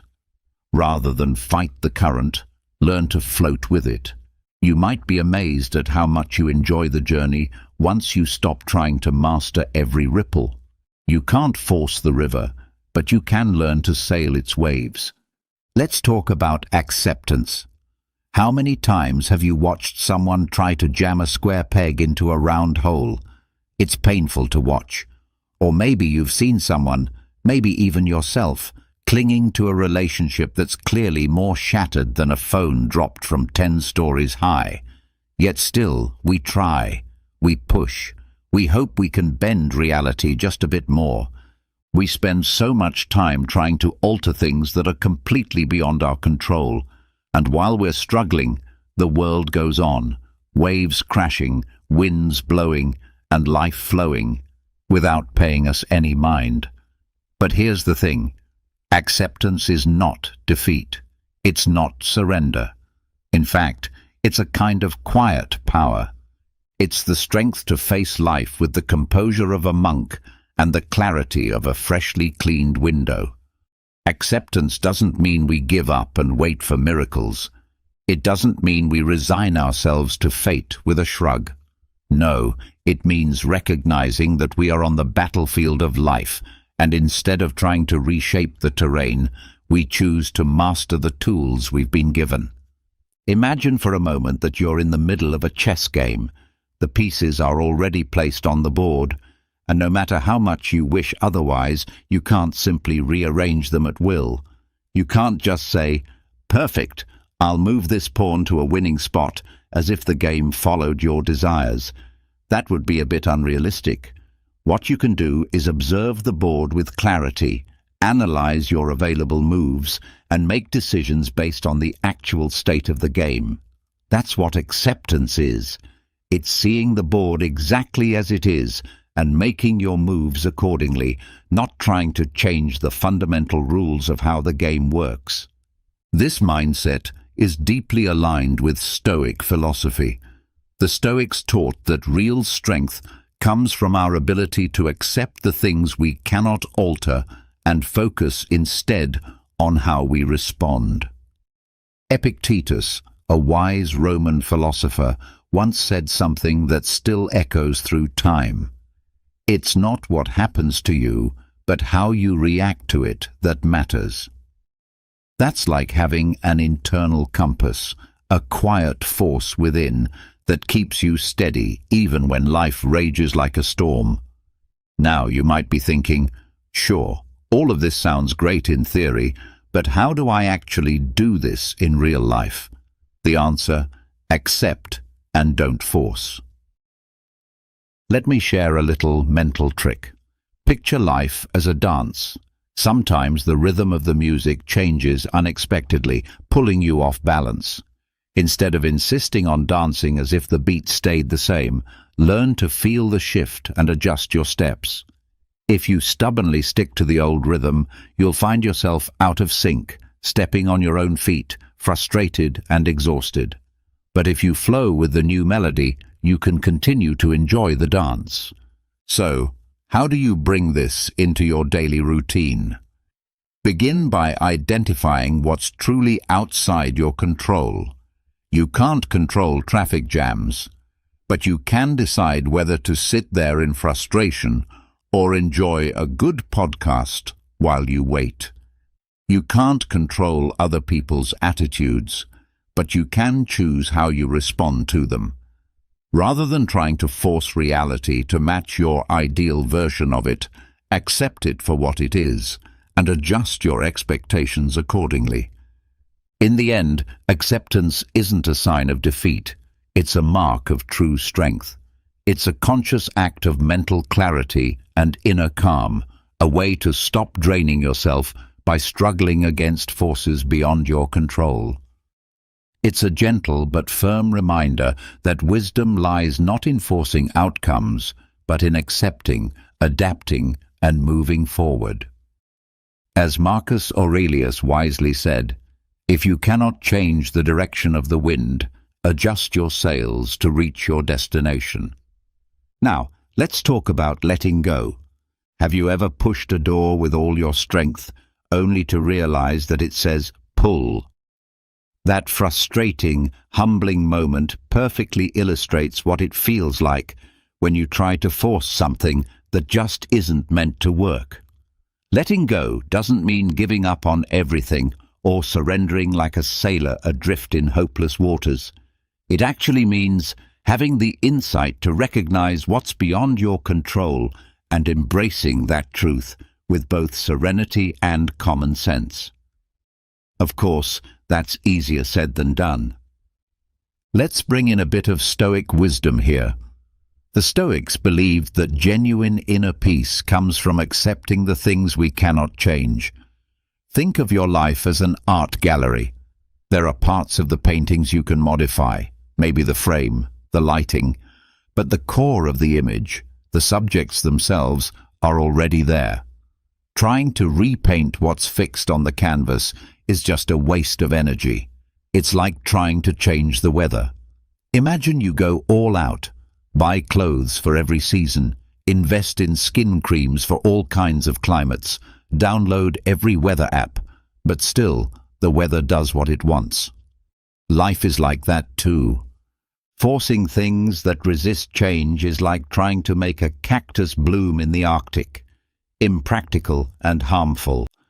So how can this lesson guide your everyday life? Start by clearly identifying what you can and cannot control. For instance, if you're in a relationship that's obviously reached its end, pushing to keep it going is like pouring gas into a car without an engine. Accepting when something has run its course frees you from unnecessary burdens and opens up space for new possibilities. Here's a simple but powerful technique. Write a list of everything you're currently worried about. Then, beside each item, note whether it's something you can take action on or something that's completely out of your hands. It's not a magic fix, but it can help you see more clearly where to invest your energy and what to release. Ultimately, letting go is a form of liberation, not defeat. It's not weakness, but wise, practical living. It's like cleaning out your closet and finally getting rid of all the clothes you never wear. Sure, it might sting a little in the moment, but afterward you'll feel lighter and more ready for whatever comes next. Life doesn't always match our plans or expectations, and that's okay. Recognizing that some things are simply beyond our control allows us to live more fully without constantly being upset by what we can't change. So next time you find yourself pushing on a door that clearly needs to be pulled, remember this: sometimes the best way forward is by letting go. Letting go isn't weakness, it's courage. It's choosing peace over struggle. Now let's explore mindfulness. Have you ever tried to open a door by pushing with all your strength, only to realize it was meant to be pulled? That's exactly how we tend to approach life when we try to force things. We strain, we get angry, and if we're lucky, all we get in return is a bruised ego. But what if I told you there's a simpler, gentler way to open life's doors? One that doesn't require breaking yourself in the process. Enter mindfulness. For English speakers, it's like having a user manual for your own mind. Picture yourself at a cafe, sipping a warm drink. Instead of worrying about that looming bill or the email that won't go away, you just savor the aroma, the feel of the cup in your hand, the taste on your tongue. It's a moment of complete presence, an invitation to witness your thoughts and emotions without assigning them dramatic, doomsday meanings. This may sound like some mystical trick, but really, it's a simple and highly effective practice. Mindfulness is like mental training to become an observer rather than a judge. Instead of wrestling with your emotions or thoughts, you acknowledge them, observe them, and let them drift by without becoming tangled in their drama. You become the spectator of your own mental theater, watching scenes play out and fade without jumping into every act. And once again, the Stoics were already there. These ancient thinkers knew it wasn't about bending the world to your will, but about learning to shape your reactions. Mindfulness is the tool that lets you do this without losing your mind. To bring it into focus, imagine how your life would feel if you weren't so rigid in your expectations. If, rather than forcing things to go your way, you learned to adapt and flow with circumstances, you'd likely experience less stress and a deeper sense of peace. Picture yourself stuck in traffic. You could yell and honk as if that'll move cars faster, or you could accept the delay, enjoy a good podcast, and relax. The outcome is the same, but your experience changes completely. To make mindfulness part of your routine, begin with small steps. Spend a few minutes each day simply observing your thoughts and feelings without judgment. Ask yourself, how do I feel right now? And just let the answer be. No need to act on it, just notice it. Also, practice patience. Don't try to force every situation to meet your will. Adjust your approach according to how life unfolds. It's too short to spend it wrestling with every obstacle. Instead of charging like a bull into every challenge, be the calm sailor who lowers the sails and waits for the wind to shift. Remember, mindfulness isn't some magic shield against life's problems. It's a compass that helps you stay steady when the world sways. So next time you feel the urge to push something that won't budge, pause, breathe, observe, adapt. You might just find that life is a lot smoother when you're not busy breaking down doors. And engrave this deep in your heart. To live peacefully with the world, you must first make peace within yourself. Now, let's reflect on silence. Have you ever heard the saying, "Silence is golden"? The ancient sages who coined that phrase weren't wrong. Silence isn't just the absence of noise or a pause in conversation. It's a deeply powerful instrument. In a world buzzing with constant chatter and endless urgency, silence becomes a sanctuary. It's where we find clarity, where our deepest questions start to find answers. But don't get confused. We're not talking about that awkward silence that fills the room when someone brings up a touchy subject, like your aunt asking why you're still single. No, we're referring to a silence that is genuine and intentional, a silence that draws you closer to yourself and to the heartbeat of life itself. Imagine standing in the middle of a violent storm, the wind roaring, waves crashing, everything in chaos. And in the midst of all that noise, you realize the only place where peace exists is within the quiet you carry inside. The key to surviving life's storms lies in staying calm, adjusting your course, and resisting the urge to get swept away. Now imagine applying that same mindset to your everyday life. Instead of being pulled in every direction by the chaos of your thoughts and emotions, consider using silence as a tool to regain your balance. Silence doesn't always mean the absence of sound. It can be as simple as pausing to take a deep breath and watch your thoughts come and go without judgment. Think of your mind as a cluttered room. Silence is the time you take to clean it up and bring order to the mess.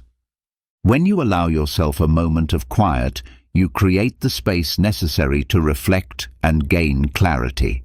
In doing so, you start to see that many of the things you once thought were urgent or essential aren't actually that significant. Stoic philosophy teaches that true peace and wisdom come when we stop trying to control the uncontrollable and instead focus on what's truly within our power. Silence helps you make that distinction between what truly matters and what is simply noise. Often, we fall into the trap of trying to force outcomes, a conversation, a decision, even our own feelings. But silence has a strange power. It gently shows us that sometimes the best response is to do nothing at all. It's like trying to reset a clock that's already ticking just fine. What you really need is to stop meddling and listen to the rhythm instead of spinning your wheels without direction. Silence gives us a break, a pause to reflect on our priorities and to evaluate how we're handling our emotions. If you're always in motion, it's easy to lose track of what you actually want or need. Silence demands that you stop, take a breath, and reconsider. So how can you use silence effectively in your life? Begin by carving out just a few minutes a day solely for yourself. You don't need to engage in hours of meditation. Even a short period of quiet contemplation can make a difference. Find a peaceful spot, shut out distractions, and simply sit in silence. Watch your thoughts flow by, but don't get swept away by them. This simple practice can be as effortless as taking a walk without music or taking a quiet moment during your day just to breathe deeply. The goal isn't to force answers to appear, but rather to allow them to arise naturally. And silence doesn't always mean being alone. Sometimes sharing a quiet moment with someone close to you can say more than words ever could. Instead of feeling pressured to fill every pause with conversation, allow those shared silences to strengthen your bond. Ultimately, silence is a profound tool for clarity in a world full of noise. It's not about controlling or forcing anything. It's about creating space to truly listen to yourself and to life. Once you begin to value silence, you may find that the answers you've been seeking are already within you, just waiting for the chance to be heard. So next time you feel overwhelmed, remember that you don't always need to speak or act. Sometimes the most powerful thing you can do is simply be still and let life unfold naturally. As Carl Jung wisely said, silence isn't always empty, it's often overflowing with answers.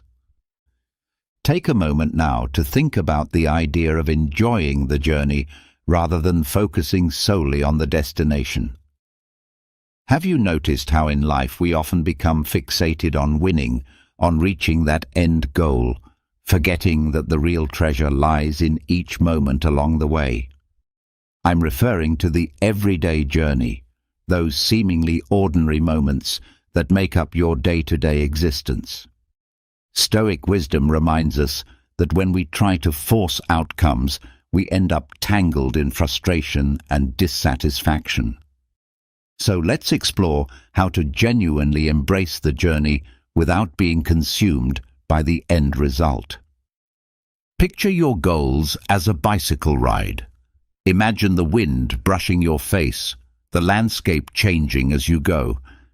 But instead of enjoying the ride, you're so obsessed with the final destination that you forget to notice the flowers by the roadside, the thrill of the hills, or even the act of pedaling itself. All you see is the finish line, that elusive goal that keeps pulling your focus. Sound familiar? This way of thinking is problematic because when you try to rush the process, you wear yourself out before you even arrive. It's like trying to make a turtle sprint. You turn what could be a beautiful adventure into a draining chase. The Stoics advise that instead of pushing against the current, we should learn to move with it. In other words, find joy in the process, not just in achieving the outcome.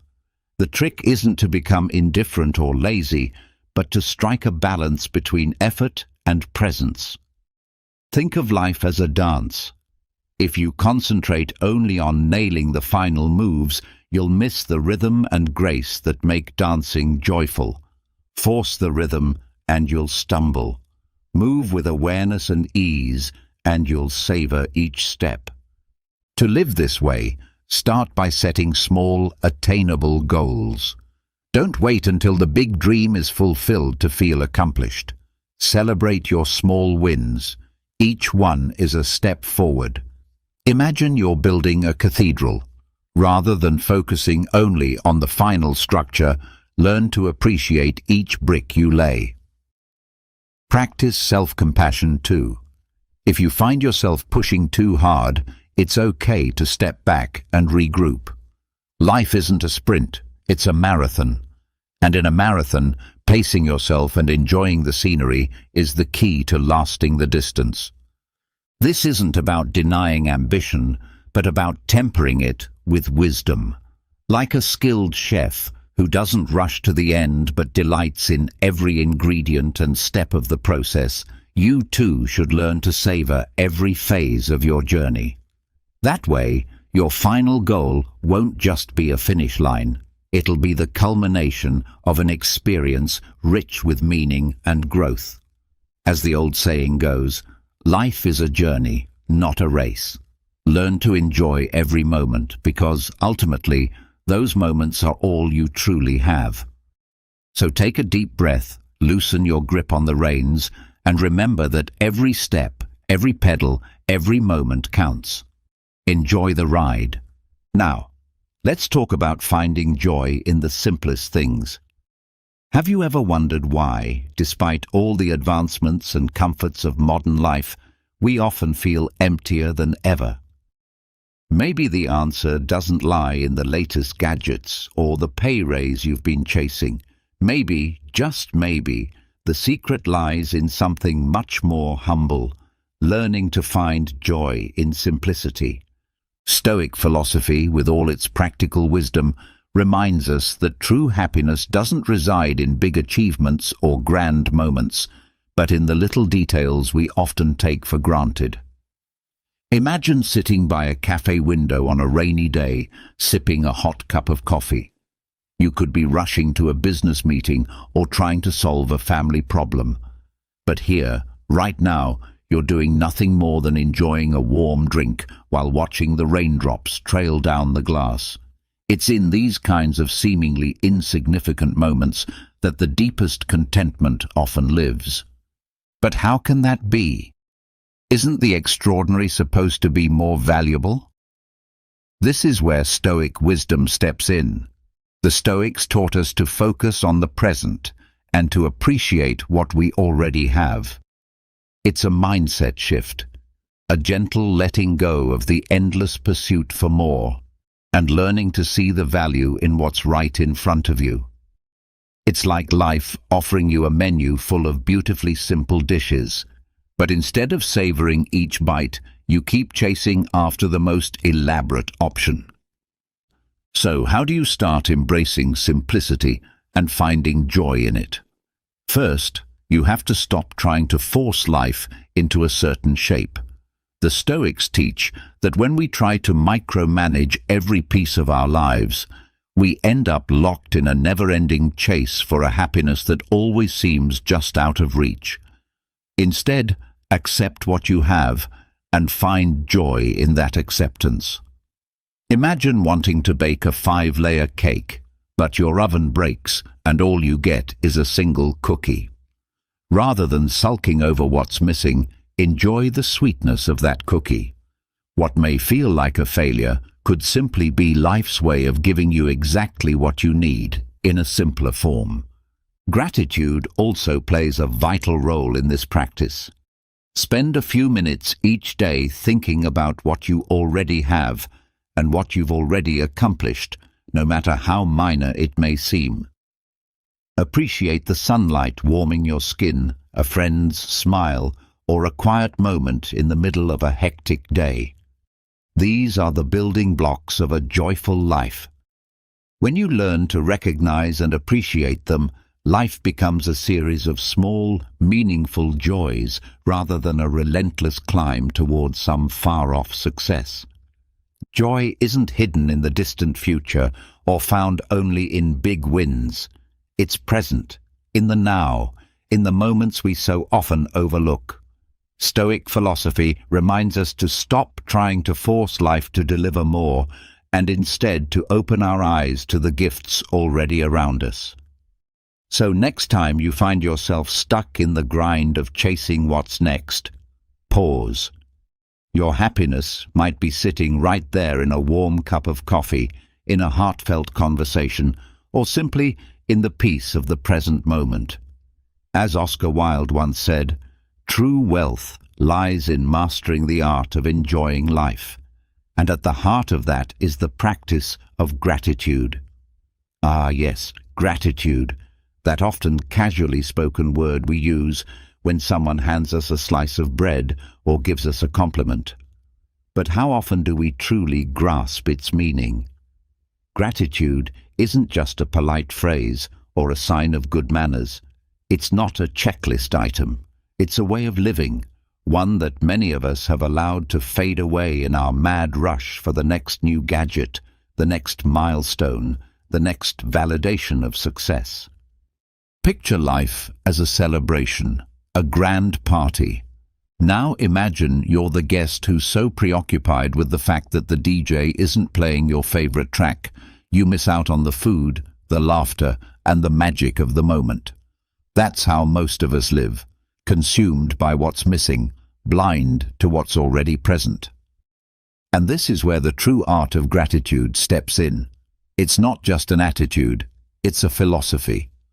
A gentle, yet powerful reminder to cherish the little things we tend to overlook. Those fleeting, simple moments that often go unnoticed because we're too busy scanning the horizon for the next big thing. The problem with constantly chasing more is that it breeds discontent. You end up measuring your days by what you lack, instead of honoring what you've been given. Let me share a secret. It's like trying to fill a bathtub with no stopper. The water keeps flowing, but it never fills. You're never truly satisfied. Stoic philosophy, however, offers us a more grounded approach. It teaches us to stop forcing life and start accepting it, to see and value things for what they are. Here's a metaphor that might help. Imagine you're at a restaurant and the dish served isn't quite what you ordered. You have two choices. You can complain, send it back, demand something else. Or you can look at what's in front of you, accept that it's not what you had in mind, and still savor the meal. That's gratitude. It's an active choice to embrace and appreciate what is, even when it doesn't match your expectations. Gratitude doesn't mean settling for a life that feels second best. It's not about giving up on your dreams. It means learning to celebrate the small wins, the quiet joys that show up unannounced in your everyday life. So instead of being upset that you don't own the latest car, why not appreciate the one that faithfully takes you where you need to go? Instead of focusing on what frustrates you about your job, why not recognize the doors it opens, the lessons it offers, the growth it provides? The key is to stop pushing so hard. If you constantly feel dissatisfied, it could be that your expectations have ballooned beyond what's real or necessary. Flexibility is a skill. Learn to bend with life, to find richness in the overlooked details. The Stoics call this the practice of acceptance and virtue, not as passive surrender, but as wisdom in motion. It's a kind of strength that finds serenity in the chaos. So the next time you feel overwhelmed or like life is lacking something vital, remember this. Gratitude is more than just saying thank you. It's living in a state of ongoing appreciation. It's recognizing the everyday blessings hiding in plain sight. It's choosing to enjoy the plate that's been served to you, even if it's not what you ordered. Because the truth is, what you really need is often already right there in front of you. As Marcus Aurelius wisely said, gratitude is the ability to find gold in the ordinary grains of sand. Now let's talk about solitude. Have you ever experienced that strange moment of realization that you're completely alone? Not in the cozy sense of being home with a warm drink and a good book, but in that deeper, almost existential awareness. Oh no, I am a lone soul in this vast, silent universe. If you've felt that, let me reassure you. You're not actually alone in feeling that way. And in fact, solitude, real, unfiltered solitude, might just become one of your greatest allies, if you allow it. Let me be clear. This isn't about brooding in a dark room or drowning in a quiet so heavy it becomes haunting. No, this is about the golden opportunity to reconnect with yourself in a way that constant distraction can never offer. Society often treats solitude like a punishment. We're surrounded by movies and images of lonely people staring out cafe windows, waiting for something or someone that never arrives. But what if that whole image is flawed? What if solitude is actually an exclusive club open to all, but rarely entered by those too scared to be alone? The Stoics, with their focus on self-mastery and inner stillness, saw solitude as a gift, a sacred pause in the storm of life, a rare space where you can stop performing, stop pretending, stop pushing, and start listening to what your soul is really saying. Think of solitude not as isolation, but as a personal spiritual retreat. You don't need to board a plane to a distant monastery. The retreat begins the moment you give yourself permission to be still and to be enough. Here's the twist. How do you turn solitude into an ally, not an enemy? First, stop filling every second of your day with noise, tasks, and people. If you're always busy, you'll never hear yourself think. Solitude is like a testing ground, a quiet room where you come face to face with your own truth. It's like trying to cook a meal from whatever's already in your pantry. No running out for fancy ingredients. You begin to discover what's essential, what's real, what actually nourishes you. A powerful tool for this is meditation. And no, I'm not talking about folding yourself into impossible yoga poses or chanting mantras. Meditation can simply be the practice of sitting in silence, letting your thoughts rise and fall like waves. At first, this can feel awkward, like a blind date with a book you're not sure you'll like. But give it time. It has something to teach you. Another great practice? Journaling. No, you don't need to write the next best-selling novel. Just jot down what you're thinking, how you're feeling. When your thoughts hit the page, they start to organize themselves. Problems that seemed massive in your mind often shrink in the light of ink and paper. So the next time you find yourself alone, don't rush to fill the void. Don't grab your phone or search for someone to talk to. Instead, sit with it. Embrace the quiet. Let solitude speak. It's not a monster to be avoided. It's a mentor that wants to introduce you to your truest self. You don't have to force your way through life. You just need to create enough room for truth to surface, for clarity to emerge. Solitude is like that one friend who doesn't talk much but always listens when it matters most. So stop resisting. Welcome it. And if ever you feel lost in this journey, remember this. True connection begins the moment you learn to enjoy your own company. If you've made it this far, drop a comment saying, "Life is a gift," so I know you're one of the few who stayed to the end and are soaking in this wisdom. I'd love to hear your story. Don't forget to subscribe, turn on the bell, and comment to help this message reach more people like you. Stick around for more life-changing videos. And thank you so much for your time and support. See you on the next video. Stoicism is far more than a collection of inspirational quotes and fleeting reflections. It's a hands-on, practical guide to navigating life. In this video, we're going to dive into powerful insights drawn from the minds of great Stoic philosophers like Marcus Aurelius, Epictetus, and Seneca. Each lesson holds the power to completely reshape the way you see the world and live your life. I encourage you to watch the video all the way through so you won't miss any of the key principles that can help you rise above whatever difficulties life throws your way.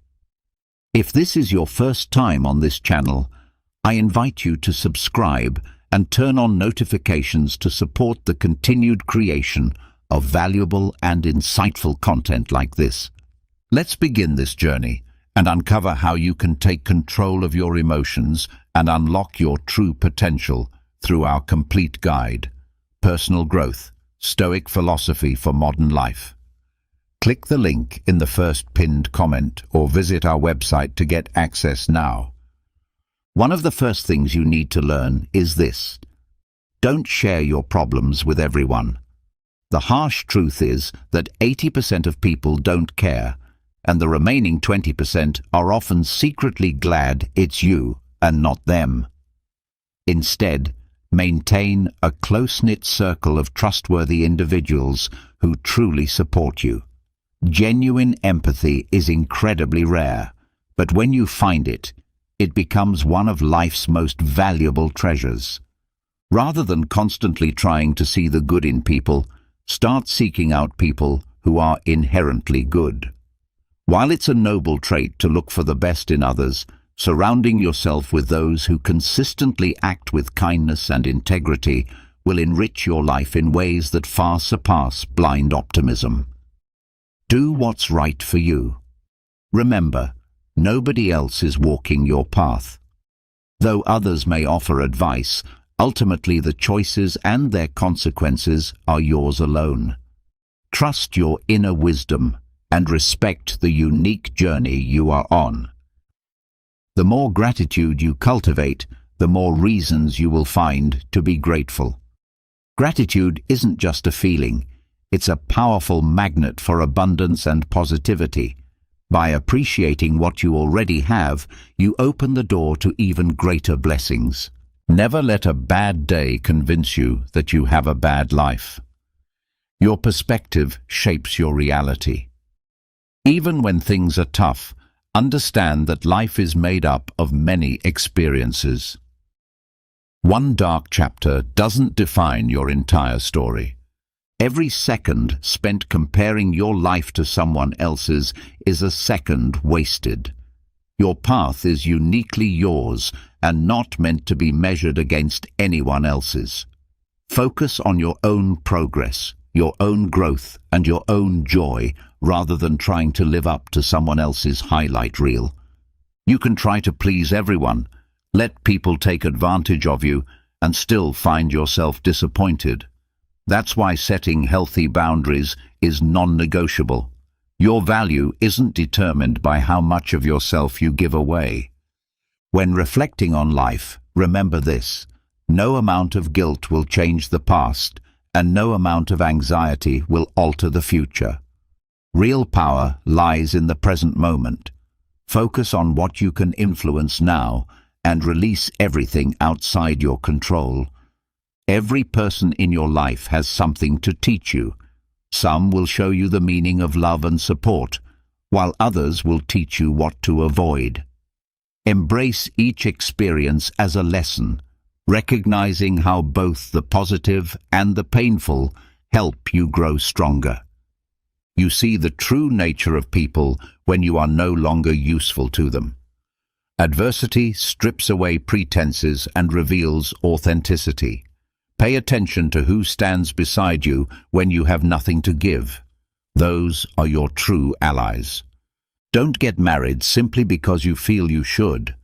Marriage must be a deliberate, thoughtful choice built on love and mutual commitment, not a box to check to meet societal expectations. Your happiness should never be sacrificed to appease others. You have exactly as much time as you believe you do. Life is fleeting and fragile, so treat each moment as a precious opportunity. Stop putting your dreams on hold.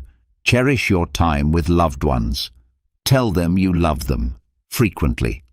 Expressing your love creates deep, unbreakable bonds and lasting memories. If you've never questioned whether your decision scared you, then you've probably never taken a bold enough step. True growth begins when you step outside your comfort zone. Let fear be a sign that you're pushing yourself towards something greater. Not everyone who claims to support you is truly on your side. Loyalty is proven through action, not empty words. Learn to distinguish between genuine friends and those who are only around when it's convenient. Trust behavior over promises. You cannot love someone so deeply that it forces them to love you in return. Real love is mutual and freely given. Know your worth and don't waste your affection on someone unwilling or unable to give the same love back. Be cautious with your words. Once spoken, they can be forgiven, but rarely forgotten. Words hold the power to either heal or wound deeply. Speak with intention and choose words that uplift rather than harm. Don't let someone's cruelty convince you that there's something wrong with you. Their hurtful actions are a reflection of their own inner struggles, not your value. Stay confident in who you are, even when others try to diminish you. Know your worth, even when others fail to see it. Your value does not rely on external validation. Nurture your self-respect and stay close to those who truly appreciate your essence. If you keep sacrificing what you want most for what you want right now, you'll always end up disappointed. Instant gratification is tempting, but it's discipline and long-term thinking that pave the road to a fulfilling life. It's far better to be single and at peace than to be in a relationship that brings you stress and misery. Being alone isn't nearly as painful as staying with someone who poisons your happiness. Protect your emotional health above all else. Sometimes you just need to say no. Don't give in to guilt or emotional manipulation. Setting boundaries isn't selfish. It's a necessary act of self-care. Prioritize your well-being without apology. Often, the right thing to do is also the hardest thing to do. Personal growth and integrity usually come with challenges. Embrace these moments. They shape your character and build inner strength.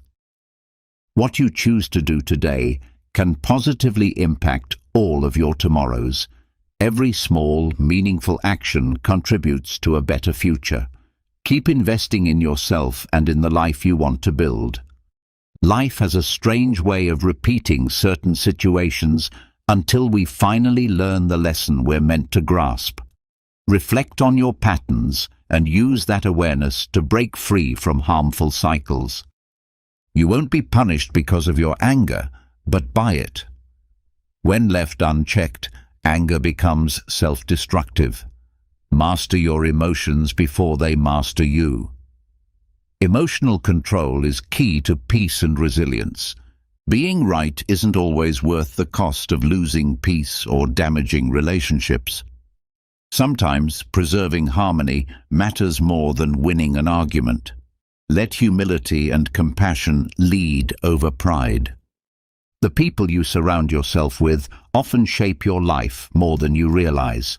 Be mindful of your environment. Even subtle influences can significantly impact your personal growth.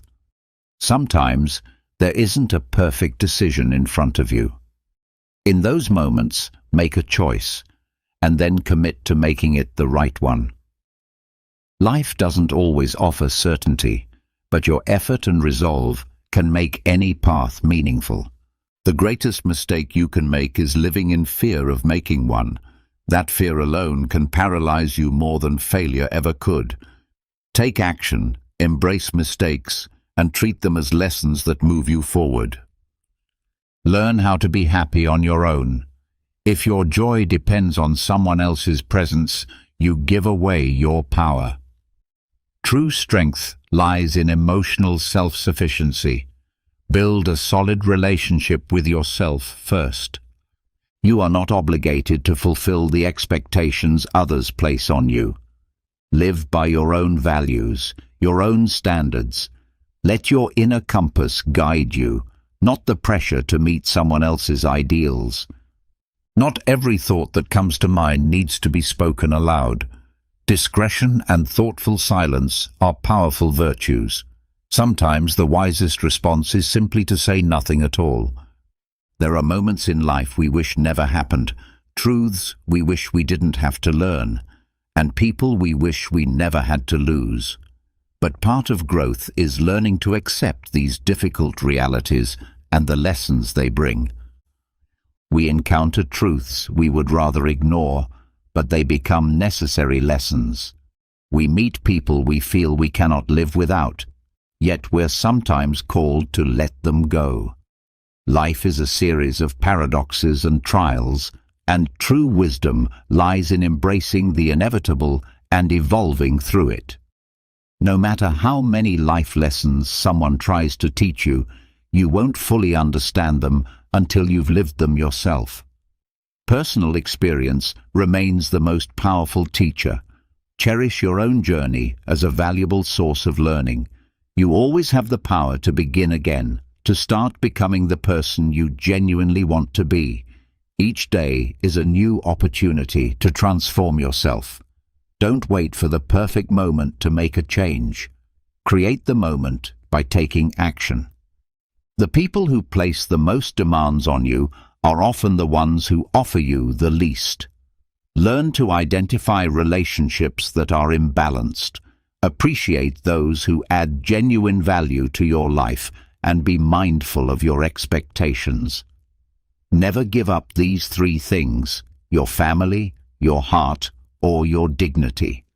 These are the foundations of a meaningful and fulfilling life. Guard them fiercely, for they are irreplaceable.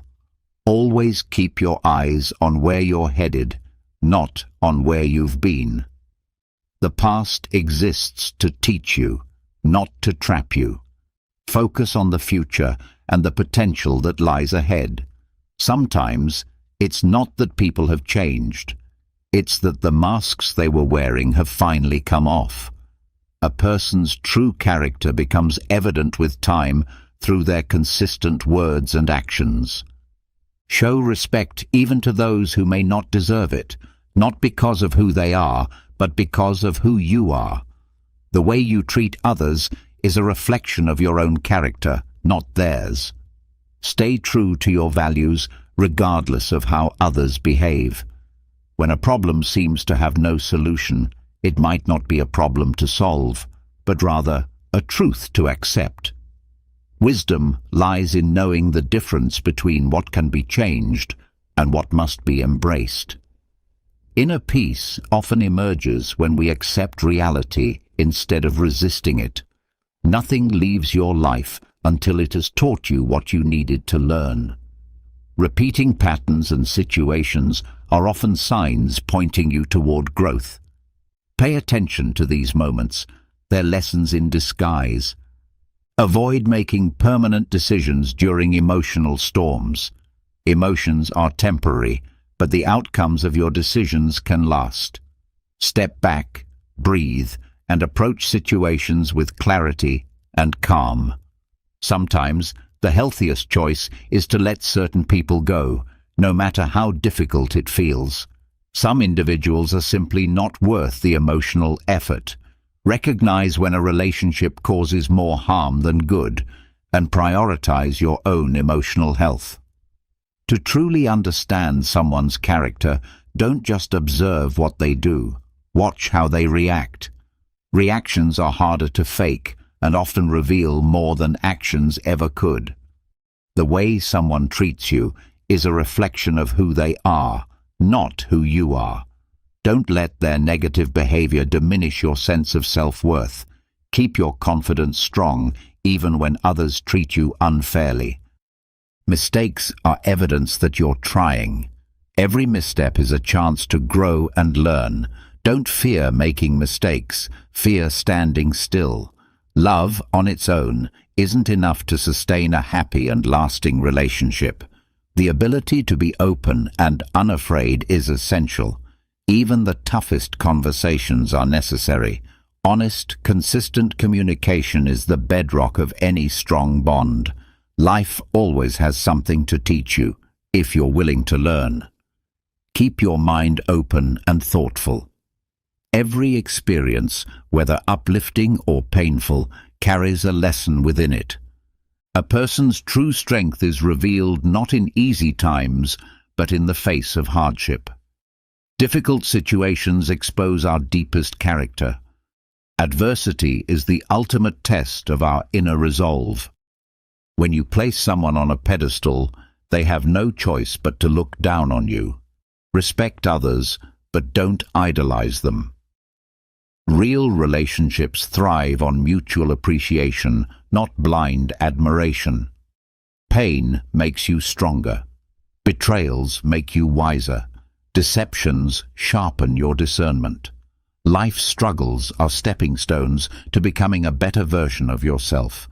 Learn something valuable from every challenge. In a relationship, when one person becomes the keeper of all things good and bad, the dynamic becomes exaggerated. Both strengths and weaknesses are magnified in close partnerships. Constantly work on growing and strengthening your connection. You teach people how to treat you by what you allow and what you don't. Set firm boundaries and treat others the way you wish to be treated. Your standards and behavior shape the way people respond to you. Nothing in your life will improve unless you choose to change it. Be proactive about creating the life you want. Lasting change often begins with initiative and personal responsibility. Difficult conversations, though uncomfortable, are often hidden blessings. Facing issues head-on can lead to immense personal growth and deeper, stronger relationships. Let go of what weighs you down and allow life's challenges to build you up. Even when it hurts, keep your head high and move forward. True strength is forged through perseverance. Sometimes, not getting what you thought you wanted turns out to be the best thing for you. Disappointment can be life's way of steering you in a better direction. Trust the unfolding journey and maintain an open heart. The more you accept and appreciate yourself, the less you depend on others for approval. Self-love is the cornerstone of emotional independence. Build a deep, authentic relationship with yourself, and your sense of fulfillment will come from within, not from outside sources. Being good at keeping others' secrets doesn't mean they'll return the favor. Loyalty isn't always mutual. Be discerning about what you share and with whom. Choose your confidants wisely. More often than not, the change we seek lies not in our environment, but within ourselves. Real transformation begins inside. Before trying to change your surroundings, look inward and ask how you can grow from the inside out. You can do everything right and still not succeed. That's not weakness, it's life. Even perfect effort doesn't guarantee the outcome you want. Focus on what you can control. Your dedication, your mindset, your resilience. That's where your power lies. Inner peace begins the moment you decide not to let another person or situation control your emotions. Your ability to respond calmly is your greatest strength. Choose how you react with intention and serenity. The one who provokes your anger ultimately controls you. When you lose your temper, you give away your power. Master your anger, and you'll maintain control over your choices and behavior. There is no success without sacrifice. To achieve something great in life, you'll often have to give up comfort or ease. Consider what you're willing to let go of in order to reach your goals. Growth begins the moment you stop allowing fear to hold you back. Fear is often the biggest barrier between you and your potential. Confront it, and new paths will open before you. A man who truly wants something will find a way to make it happen. A man who doesn't will find an excuse. Determination separates those who succeed from those who stall. Focus on finding solutions, not reasons to stay stuck. No matter how hard you try, some people will never like you, and that's okay. You can't and shouldn't try to please everyone. Accept this truth and stay true to who you are. Sometimes you have to take bold risks. Even if it's scary or uncomfortable, you'll never know your true potential unless you try. Real growth happens when you stretch beyond what's familiar. People give advice from their own lens. Their opinions are shaped by their personal experiences and biases. Listen carefully, but always weigh their words against your own values and circumstances. The greatest danger isn't in dreaming too big and falling short. It's in dreaming too small and succeeding. Don't limit yourself. Set goals that challenge you and push you to grow. Be the person you hope to find in others. If you seek love, be loving. If you want honesty, be truthful. If you want respect, give it freely. Life tends to mirror back what we put out into the world. Your actions and energy echo back to you. When you offer kindness, compassion, and positivity, they return in kind. Speak with intention. Don't let hatred, jealousy, anger, or insecurity guide your words. Words spoken from a place of pain often inflict pain and bring regret. Communicate with calmness and thoughtfulness. Think before you speak, because your words hold the power to uplift or destroy. Choose them wisely.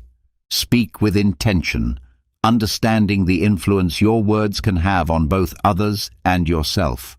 You only have one body. It is yours for a lifetime. Though it's remarkably strong, it can only give back what you provide. Your health is your most precious asset. Prioritize habits that nourish it and invest in both your physical and mental wellness. When someone goes out of their way to convince you they're telling the truth, it's often a red flag. They're probably not. True honesty doesn't scream for attention. It speaks quietly through consistent actions. Focus more on how people behave over time, not just on what they claim. Never define your worth by how others perceive you. Your value is inherent and doesn't depend on external praise. Build your self-worth on your own principles and truths rather than on fleeting judgments. If there's something in your life that you dislike, change it. No transformation will occur unless you take responsibility. You are the one crafting your life, and each new day gives you the chance to shape the story you're living. Don't hand the pen to someone else. This is your narrative. Be the lead character in your journey, and don't let other people's fears determine your destination. Avoid doing anything that would require you to lie later. Living with integrity allows you to meet your own reflection without shame. Tearing others down doesn't lift you up. True greatness is found in raising those around you. Your light shines brightest when it's used to guide and inspire others. Making yourself a priority isn't selfish. It's a vital act of self-love. You can't pour into others from an empty vessel.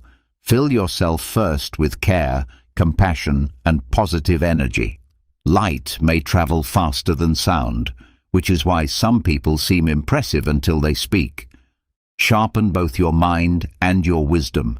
Real intelligence becomes visible through what you do, not just what you say. At times, you must loosen your grip and allow life to unfold naturally.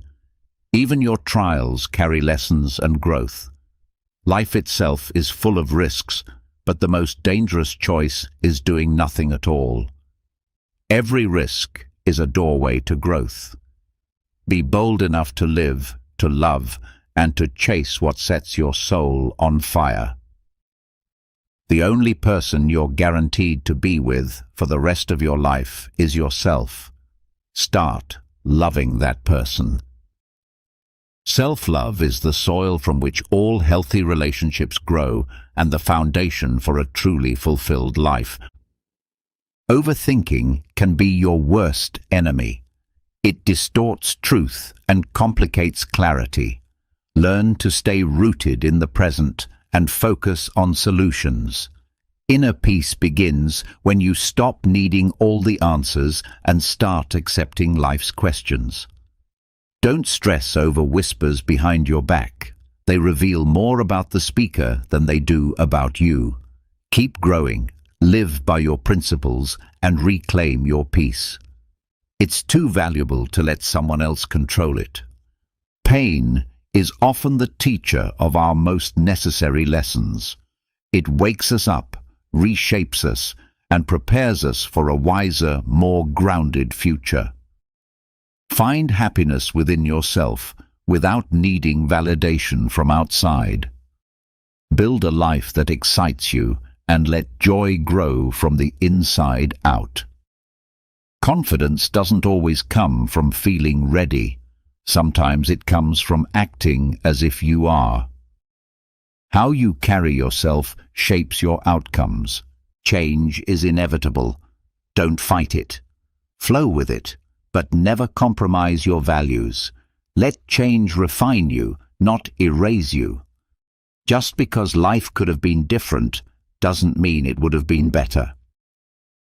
Appreciate the path that has brought you here and use it to create a meaningful tomorrow. Life doesn't become easier.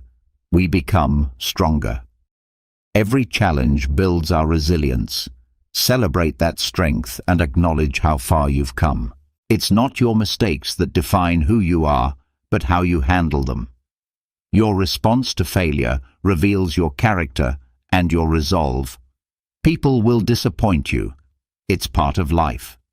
But never give anyone the power to own your trust entirely. Build close relationships, but maintain emotional independence. Your inner strength is the most stable anchor in a world where loyalties shift like sand. Hard work doesn't guarantee success, but laziness almost always leads to failure. Talent alone isn't enough. Perseverance breaks doors open. Be relentless in your effort, yet adaptable in your approach. You will never find true happiness if you constantly seek approval from others. Your worth isn't in the applause you receive, but in the peace you feel when you live with authenticity. Embrace self-acceptance, and success in all forms will follow. The moment you relax your grip and stop trying to control everything, fear and anxiety begin to lose their hold. Calmness is your most powerful shield. Strive not for perfection, but for progress. Perfection often stalls movement, while progress builds momentum. Honor every little step forward. It's in that steady motion that transformation occurs. Your worth is absolute. Never shrink for anyone or anything that undermines your value. You are a work of art in motion. Surround yourself with those who uplift and respect your uniqueness. Be mindful of what you allow. You're teaching others how to treat you. Your boundaries reflect how much you value yourself. You may never feel completely sure about a decision, but take one anyway. It's better to act and adjust than to remain paralyzed by indecision. Inaction is a cage. Movement, no matter how flawed, brings freedom. Have the courage to make choices and the humility to correct them as you go. Learn to say no without apology. Protect your time, your focus, and your energy. Every yes you give means a no to something else. Let your priorities reflect your deepest values. Your well-being should never be sacrificed for someone else's expectations. The chase for happiness will leave you drained until you realize that happiness is not a place, but a way of moving through life. Joy is found in the process, in the ordinary, in each fleeting moment. When you begin to cherish those, happiness meets you there. Maybe you're not healing because you're trying to go back to the version of yourself that was hurt. But that person no longer exists. A new version is ready to emerge. Growth requires shedding the past. Let that evolution happen and give life to your truest self. There will always be people who fail to see your worth. But don't let that blind you to your own light. What you believe about yourself matters more than what others perceive.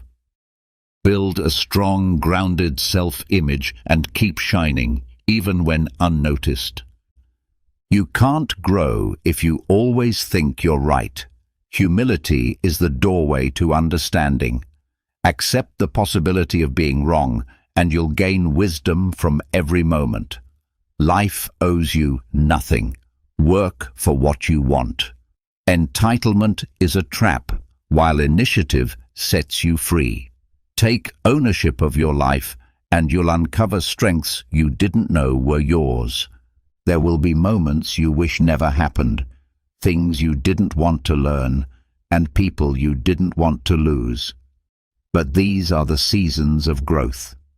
Life is a continuous lesson in surrender and transformation. Accept the flow of change, and you'll become stronger through it. What you want requires dedication and daily discipline. Dreams don't come true through luck or magic. They're realized through effort and consistency. Make your aspirations part of your routine, and soon the impossible becomes inevitable. Your entire life can change in an instant, so don't take what you have for granted. Be thankful for it, and use it well. Gratitude turns the mundane into the miraculous. Live every day like the gift it is, filled with chances to grow and give. Beware of those who pretend to be loyal. The worst betrayals come wrapped in fake friendship. Cultivate real connections, ones rooted in honesty and openness, and you'll learn to distinguish truth from illusion. People's actions speak louder than anything they claim. Words may lie, but behavior always tells the truth. Watch how others behave to understand who they really are. Never judge your potential by your lowest moments. Your struggles don't define your limits, they shape your strength. Let your difficulties be steps toward a higher version of yourself. You are far more capable than your worst days suggest. Only delay what you're willing to abandon forever. Procrastination steals your future. If it matters, do it now, because tomorrow isn't guaranteed. Live boldly, with purpose and urgency, because each day is a once-in-a-lifetime opportunity to shape the legacy you wish to leave behind. The more difficult your life becomes, the quicker you will move toward your goals. Adversity isn't a setback, it's the fuel for your growth. Welcome challenges as bridges to your dreams, not as roadblocks. Excuses will never solve your problems. Own your decisions. The power to transform your life begins with accepting your role in its direction. Responsibility is the gateway to real change. Accept that you will make mistakes and choose to learn from them. Rather than letting each misstep become a weight you carry, view them as hidden lessons and let the pain become fuel for your personal growth, not chains that trap you in the past. Surround yourself with people who expand your vision, not just your social calendar. Seek out minds that challenge your thinking and stimulate your growth. Look for relationships that feed your intellect and open new perspectives. Avoid making important decisions when you're angry, and don't make promises when you're overjoyed. Strong emotions distort clarity. Cultivate a balanced mind to act with wisdom, no matter the emotional weather. You may never fully understand the pain you've caused another person until you experience the same hurt yourself. Real empathy is often born from walking in someone else's shoes. Treat people with the same compassion you long to receive. Be discerning about who you allow into your life. Some people will drain your energy and then disappear, blaming you for their chaos. Protect your peace and guard your personal space. Healthy connections nourish your spirit, not exhaust it. Maturity is having the power to destroy someone who hurt you, but choosing to breathe, walk away, and trust that life will handle it. Real strength is found in restraint. Choose inner peace instead of revenge. The only person you can truly control is yourself. Pour your energy into your own behavior and actions, for that is where your real power lies. Stay humble enough to know that everything can be lost, but confident enough to believe you can rebuild it all. Resilience grows from this harmony between humility and confidence. Let every attempt remind you that you are progressing. Success isn't a final stop, it's a continual journey of becoming. Celebrate each effort as an advance in your evolution. Invest so deeply in your personal growth that there's no space left for judgment or criticism of others. Personal development is the antidote to judgment. As you improve yourself, you naturally inspire others. Wise individuals stop overanalyzing once they understand that great decisions often require intuition just as much as logic. The key is learning when to rely on reason and when to trust your inner voice. Everything begins and ends in your mind. Whatever you empower with your thoughts gains control over your reality. Shape your mindset to uplift and energize you. Master your thoughts.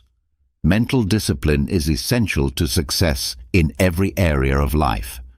Train your mind with the same dedication and consistency you would apply to physical fitness. Excuses are always readily available. They're easy to find. But discovering a way forward requires courage. Courage isn't the absence of fear, it's acting despite it. Choose boldness over comfort. Be wise enough to understand that life doesn't pause for your healing. Growth often happens outside the boundaries of comfort. Move forward even when you don't feel completely ready.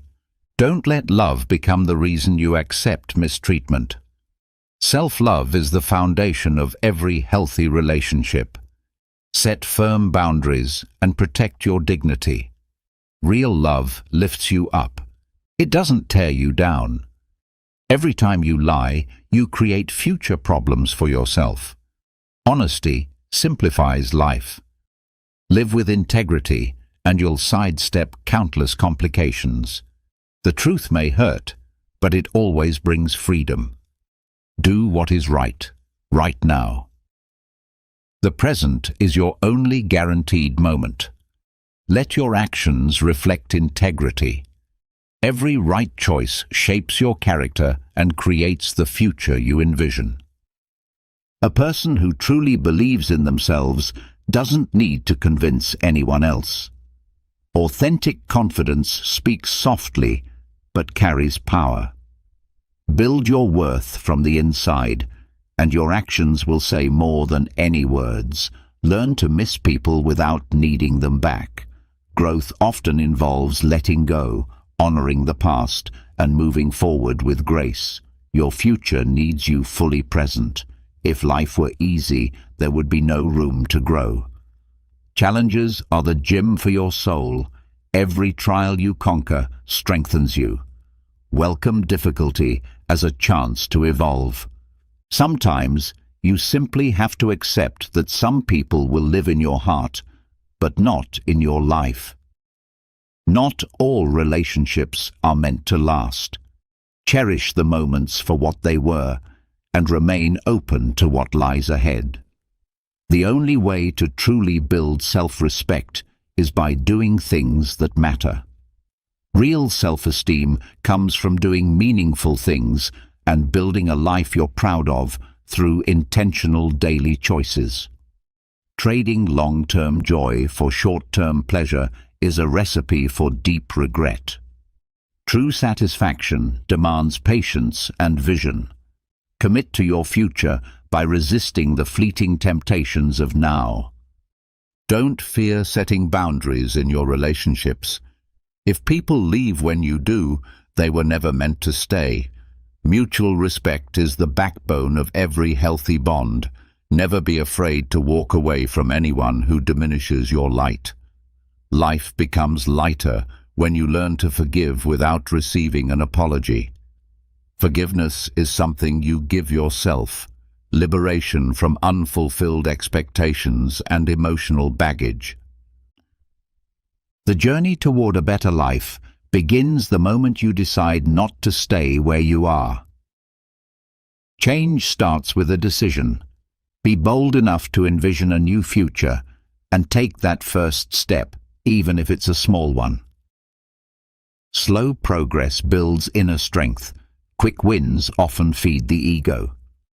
Trust in the process. Value the path just as much as the destination. It's in life's toughest battles that your real strength is forged. If you don't create distance from your distractions, they will separate you from your goals. Your focus is priceless. Guard it like a treasure. It's the secret ingredient to manifesting your dreams. Following the crowd guarantees ordinary outcomes. True greatness requires the bravery to be different. Dare to walk your own unique path, even if it means walking alone for a while. Never lose yourself by tolerating too much from those you care about. Self-love sets the standard for how others treat you. You deserve respect. Never sacrifice your essence to please others. Channel your focus into building the life you desire instead of running from the one you currently have. True transformation begins now. Use your energy to create, not escape. Every conscious decision brings you closer to who you want to become. When your intentions are genuine, remember, it's not your loss when someone walks away. They lose the gift of your authenticity. Stay rooted in your integrity, and you'll attract those who value the real you. Once you truly know yourself, you stop fearing what you might miss out on. Self-awareness brings peace and certainty. Trust in your unique path and release the anxiety of comparison. One of the surest ways to erode your self-confidence is by repeatedly breaking promises to yourself. Personal integrity is the foundation of trust. Treat the commitments you make to yourself with the same seriousness you would offer others. Stop sabotaging your future with the echoes of your past. The present is your most powerful tool. Honor your past for what it taught you, but don't let it limit your potential. Every new day gives you the chance to write a better story. You grow in proportion to the amount of truth you're willing to confront. Self-acceptance requires honesty. Facing your truths with courage is the beginning of real transformation. All failures are temporary, so long as you keep trying. Persistence turns setbacks into stepping stones. Every attempt is a lesson. You only truly fail when you give up. Blaming others for your problems hands over your power. It lets them control your emotions and your happiness. Reclaim your life by owning it. That's your first move toward emotional liberation. Blind trust often ends in betrayal. Real trust must be earned through consistency and integrity, not handed out freely. Watch people's actions more than their words. Let trust be built gradually, not assumed quickly. The only person who truly needs to understand your journey is you. Your inner peace is not dependent on receiving approval from the outside world. Trust your instincts and value your own understanding of yourself. The same is true for your personal journey. Life improves when you stop assuming that you will always have more time ahead. Urgency creates purpose. Live each day as though it were a unique opportunity. Do not delay your dreams or put off acts of love. Take proactive steps every day. Every day should be a step forward, no matter how small. Constant, steady progress leads to significant changes in the long run. Take control of your life and create opportunities rather than waiting for them to come to you. Apologizing first shows bravery. Forgiving first shows strength, and forgetting first shows happiness. Humility, strength, and emotional freedom are powerful virtues. Strive to cultivate these qualities and grow from them. Show respect even to those who may not seem to deserve it. Do so not as a reflection of their character, but as a reflection of yours. Your integrity does not depend on how others act. Keep your standards high, regardless of how you are treated by others. Do what you make winning not be about everything, but rather about being satisfied with giving your best. Set your own standards because true success is personal and internal. Compete with yourself, not with others. Finding your why is the foundation of your goals. It gives meaning to your actions and drives your ambitions. A clear, deep sense of purpose lights the way during difficult times and makes sense of your efforts. Taking responsibility for all your problems does more to reduce suffering than to increase it. Empowerment is born from taking responsibility. By accepting your role in your circumstances, you gain the power to change them. Know who you are and what you want. Your feelings matter, and those who truly care won't mind, while those who mind don't truly care.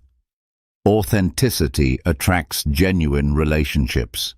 Do not apologize for being yourself. Your true self is your greatest strength. When you speak, You are merely repeating what you already know. But when you listen, you open yourself up to new learning.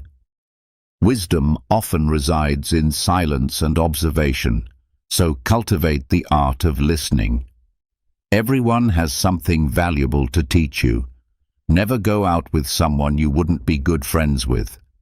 Friendship is the foundation of lasting relationships. Seek a connection that goes beyond superficial attraction. Compatibility and mutual respect are essential. The more lessons you can learn from others indirectly, the less you will need to go through difficult times yourself. Wisdom can be gained without personal pain. Learn from the mistakes and successes of others, and careful observation can save you from many stumbles. Healing often involves looking honestly at the role you play in your own suffering. Self-reflection is crucial for growth. Recognizing your patterns and contributions to your problems is the first step toward positive change. Challenging yourself is the only path to growth. Comfort is the enemy of progress. Only by pushing beyond your limits can you discover your true potential. Ignoring red flags and continuing to see the good in people can cost you more than you realize. Trust your intuition. It is a valuable tool. Pay attention to inconsistencies and problematic behaviors. Self-love involves setting healthy boundaries. Inner peace means being able to stay calm in a storm. True serenity comes from internal peace, not from the absence of chaos. Cultivate peace that is immune to external circumstances. Anchor yourself during life's storms. Avoid people who use their pain as an excuse to hurt you. Suffering does not justify harming others. Surround yourself with those who, despite their struggles, choose compassion and mutual growth. Don't share too much of yourself with others. Most people don't care, and some might secretly want you to fail. Protect your energy and your dreams. Share your most precious goals only with those who deserve to nurture them in a supportive environment. Reacting impulsively causes you to lose power. Cultivate the ability to pause between stimulus and response. That pause is where your freedom lies, and within it, you have the power of choice. Perfectionism is a disease. Procrastination is a disease, but action is the cure. Progress, even imperfect, overcomes paralysis. Small, steady steps of consistent action are the antidote to stagnation. Go where you are appreciated, not just tolerated. Your presence is valuable. Seek environments that nurture your growth, for you will thrive where you feel valued. Don't settle for less than you deserve. First, fix your body before addressing anything else. A weak body reflects a broken mind, a lack of willpower, and poor life choices. Physical health is the foundation of overall well-being. Taking care of your body enhances your strength and mental clarity. Some disconnections will bless your life. Not every relationship is meant to last, and sometimes letting go is part of growing. Releasing certain connections opens the door for better opportunities. True success does not come from seeking validation from others. It comes from demonstrating what you are capable of and achieving your goals despite the challenges you face. Your worth does not need external approval. Pursue your dreams with determination. Your personal success is the best form of validation. When you encounter someone smarter than you, work with them. Don't be intimidated. Greatness attracts greatness. Surround yourself with brilliant minds. Their light does not dim yours, but instead helps illuminate your own potential. Never expect to receive what others cannot give you. Give without expecting anything in return, but with healthy limits. Your generosity is your strength. Do not let your mental state become your weakness. You have the power to determine your life's experience. Prioritize your mental health just as you would your physical health. Exercise your mind with new challenges and positive self-talk. Cultivate thoughts that elevate your perspective. Your view of the world shapes your experience. Life is difficult because we don't always appreciate the things that come easily. Gratitude transforms the ordinary into the extraordinary. Recognize the value in your everyday blessings. True wealth lies in appreciating what you already have. Loneliness should never drive you to make decisions you'll regret.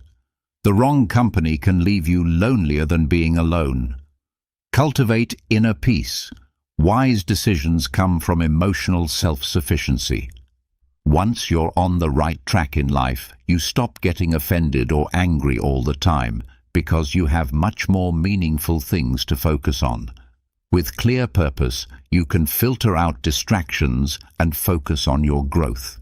Negativity loses its power when you are committed to your vision. Your growth depends on your willingness to keep learning, even when the process feels tedious. Mastery requires persistence, so embrace the journey, not just the exciting moments. Consistency in the mundane forges excellence. Keep your personal life private. Even when you have a lot to share, discretion is a form of self-care. Protect your inner peace. Not every experience needs to be shared or validated externally. Find a relationship where being yourself makes the other person happy. Authenticity attracts genuine connections. Don't change your essence. Someone who is right for you will celebrate who you truly are. One of the most dangerous things you can do is compare your life to someone else's.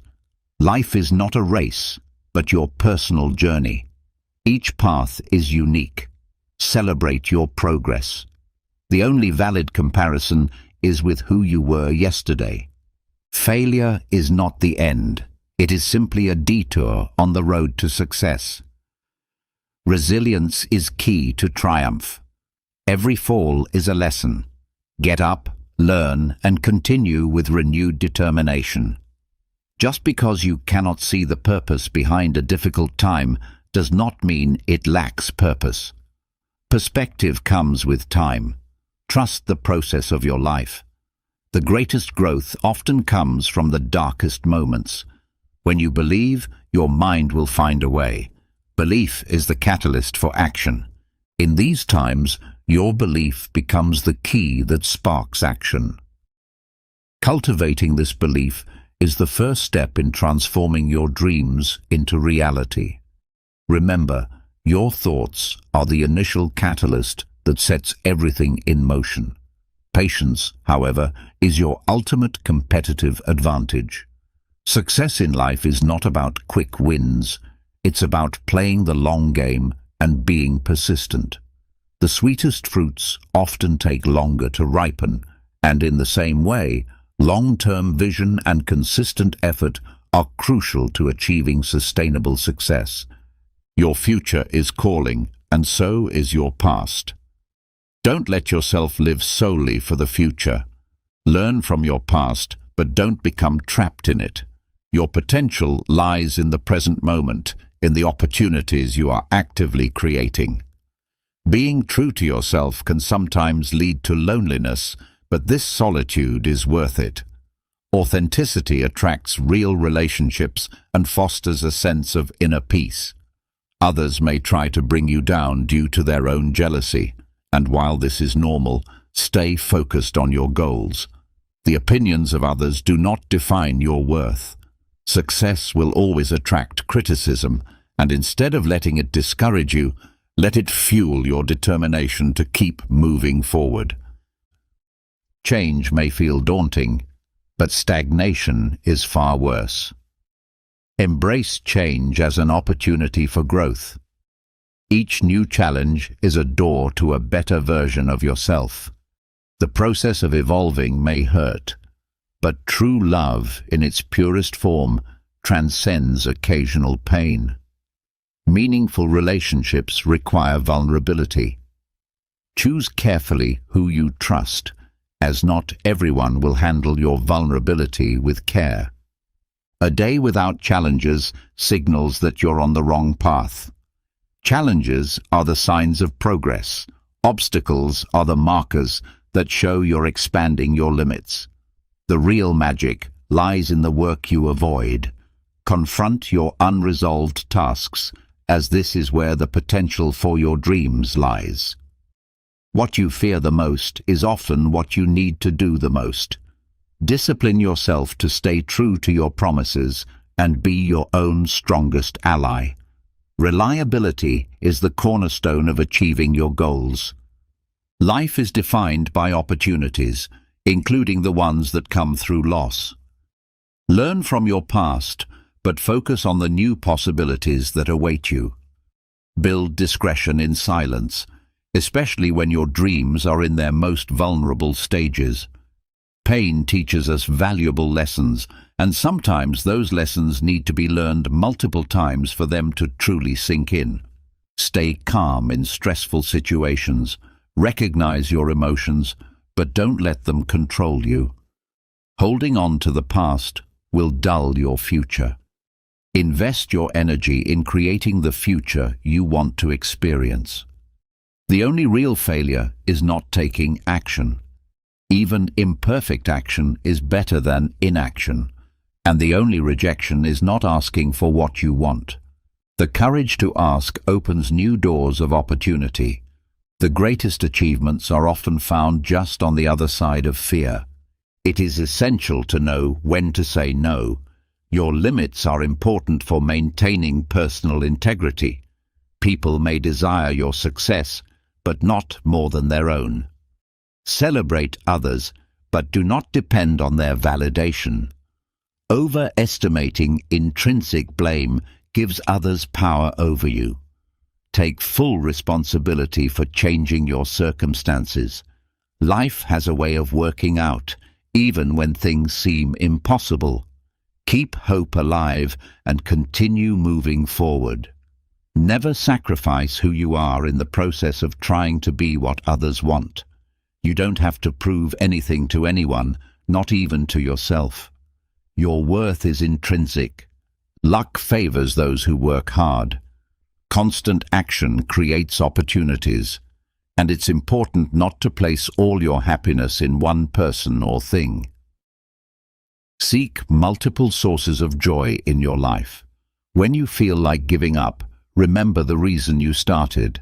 The motivation that inspired you at the beginning is still valid. Don't place your relationships before your goals. Balance both to avoid losing out on either. It's possible to fall in love more than once, and a love lost is not the end. It's often a chance to improve your decision-making about desires and sacrifices. If you don't make those decisions, life will make them for you. Change happens when you challenge your habits. Get out of your comfort zone, as failure reveals the path by showing what doesn't work. Every mistake is a lesson. It's normal to feel bad after making the right decision. Growth often comes with discomfort, and people may dislike you no matter how much you try to please them. Don't waste energy on them. Acting now is crucial. Don't postpone what's important. Bad times help you appreciate the good things you may have taken for granted. Find gratitude even in adversity. Don't seek sympathy from others. Those who truly care will show up without needing to be asked. Sometimes, showing love means giving someone more of what they no longer appreciate. Know when to walk away. Emotional self-sufficiency is key to personal growth. Life is a blend of joy and sorrow. Embrace both as part of your journey. How you react to challenges defines your character. Choose to grow in the face of adversity. While money doesn't guarantee happiness, poverty does bring its own challenges. Seek balance, both financial and emotional. Hiding from problems doesn't solve them. Face them head-on for personal growth. Regrets linger only if you refuse to forgive. Practice forgiveness towards yourself and others. Comparing yourself to others is a waste of time. Focus on your own progress. Don't allow others to abuse your kindness. Set healthy boundaries in your relationships. Problems are rarely as serious as we think. Our perceptions often magnify them. Obsessing over happiness prevents us from finding it. Live in the present moment without chasing after happiness. Treat yourself as you would treat someone you are trying to help. Be your own best ally and caregiver. Relationships come and go, and many will fail over time. Friends and family may not always know what's best for you. Trust your intuition instead. The greatest mistake is considering yourself weak.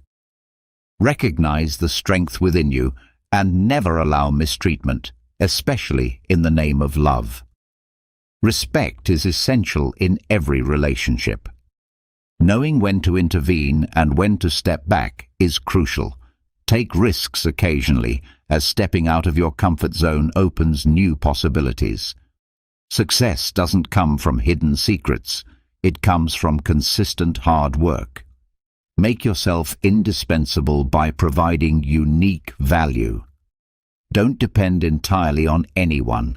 Cultivate self-sufficiency in all areas of life. Sometimes your enemies offer more valuable lessons than your friends. Fear of failure or success can prevent you from pursuing your dreams. Dare to go after them despite the fear. Don't expect kindness from everyone, and don't feel obligated to be good to everyone. Be selective with your energy and authentic in your relationships. It's during the toughest times that you'll see the true colors of those who claim to care for you. Watch who stays when the road gets tough. They are the true treasures in your life. If you never heal from what hurt you, you'll continue to bleed on people who didn't cause your pain. Healing is an act of self-love and responsibility towards both yourself and others. Never expect too much from anyone, and always keep your expectations realistic. Build relationships on consistent actions, not just words. Don't stay in unhealthy relationships simply because you've known someone for a long time. The relationships that nourish you and help you grow, regardless of their duration, are the ones worth keeping. Our wounds often lead us to the most beautiful and transformative parts of ourselves. Embrace the difficult experiences in life as opportunities for growth. People often only want to hear about the good, not the bad, which can make it hard to find someone trustworthy when you're going through tough times. Be the person who listens without judgment and cultivates authentic relationships. Numbing your pain only prolongs it. Face your emotions, no matter how painful, as they are the key to true healing. When the decisive moment comes, you have two choices. You can define the moment, or let the moment define you. Take control of your life and become the author of your own story. Stay away from narcissists who play by no rules and drain your energy slowly. Learn to recognize the signs of toxic relationships and set firm boundaries. Learn to select your thoughts as carefully as you select your clothes each day. This is a power you can cultivate. Your mind is like a garden. It grows the thoughts you nurture. If you want control over your life, start with mastering your mind. Your response to life circumstances is shaped by your mind, not by external events. No matter how good you are to others, they will often remember your mistakes. Do good simply because it is the right thing to do, not because you expect gratitude or recognition from others. In every situation, life is asking us a question, and our actions provide the answer. Work is simply a response to this question. Live with intention, knowing that every action you take is a declaration of who you are. Say no to the desire for perfection, as it will prevent you from improving. Embrace your imperfections as opportunities to grow. The regret of prioritizing those who don't prioritize you will only cause you pain. It's important to learn to value yourself as much as you value others. To foster healthy relationships, you need to have a clear vision of where you're going in life, because you can't get to a place if you don't know the direction you're headed in. Wandering aimlessly won't get you ahead. You need to set clear goals and work toward them consistently. Dreams without goals are merely fantasies. Transform your dreams into concrete plans and take small, consistent steps toward them. When you find yourself barely holding on, let go. You shouldn't be holding on to something that makes you feel that way. Trust that releasing what no longer serves you will make room for new opportunities. The reality is that bad things don't impact us as deeply as we expect, just as good things don't affect us as profoundly. We adapt quickly to both. Live in the present and cultivate gratitude for every moment. Never overlook the disdain of others. When someone looks down on you or treats you with contempt, it can be painful. Recognize your worth and surround yourself with people who respect and value you. Even a life filled with happiness will have some shadows, and without a touch of sadness, the concept of happiness would lose its meaning. Embrace both joy and pain, as they are woven together to form the rich fabric of human experience. You cannot be happy with others if you're not at peace with yourself. Self-love is the bedrock on which strong, lasting relationships are built. Don't be afraid of life. Trust that life is worth living, and your belief in its worth will help you create that reality. Your attitude and perspective possess the power to shape your experience. Holding on to grudges won't hurt the people you resent. It will only hurt you. Forgiveness isn't for their benefit, but for your own peace of mind and emotional well-being. The only thing that can make achieving your dreams impossible is the fear of failure. Dare to pursue your goals, because true failure is never trying at all. You won't truly appreciate a moment until it's a memory. Live fully in the present and value every moment as it happens. Suffering is no longer suffering once we clearly understand it. Understanding your emotions is the first step in managing them effectively. People's actions tell you more about them than their words. Pay attention to what they do, not just what they say, for that is where their true character lies.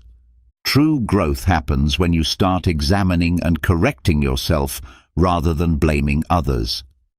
Self-awareness and taking personal responsibility are crucial for your development. You regain control over your life when you take responsibility for it. The decisions and actions you make will shape your future. If you're unsure of someone's motivations, observe the consequences of their actions, and from there, you can infer their intentions. Often, the results reveal the truth more clearly than any words could. The greatest risk is not taking risks at all, especially in a world that is constantly changing. The one surefire way to fail is to avoid taking risks. Growth and success often come from stepping out of your comfort zone. Tomorrow never arrives because it's always today. Live in the present and take action now. The future is built from the actions you take today. Throughout this journey of exploring Stoic teachings, we've learned that Stoicism is much more than a collection of phrases. It's a powerful guide for navigating life with strength and wisdom. Remember, Stoicism isn't just for times of crisis, it's for every day.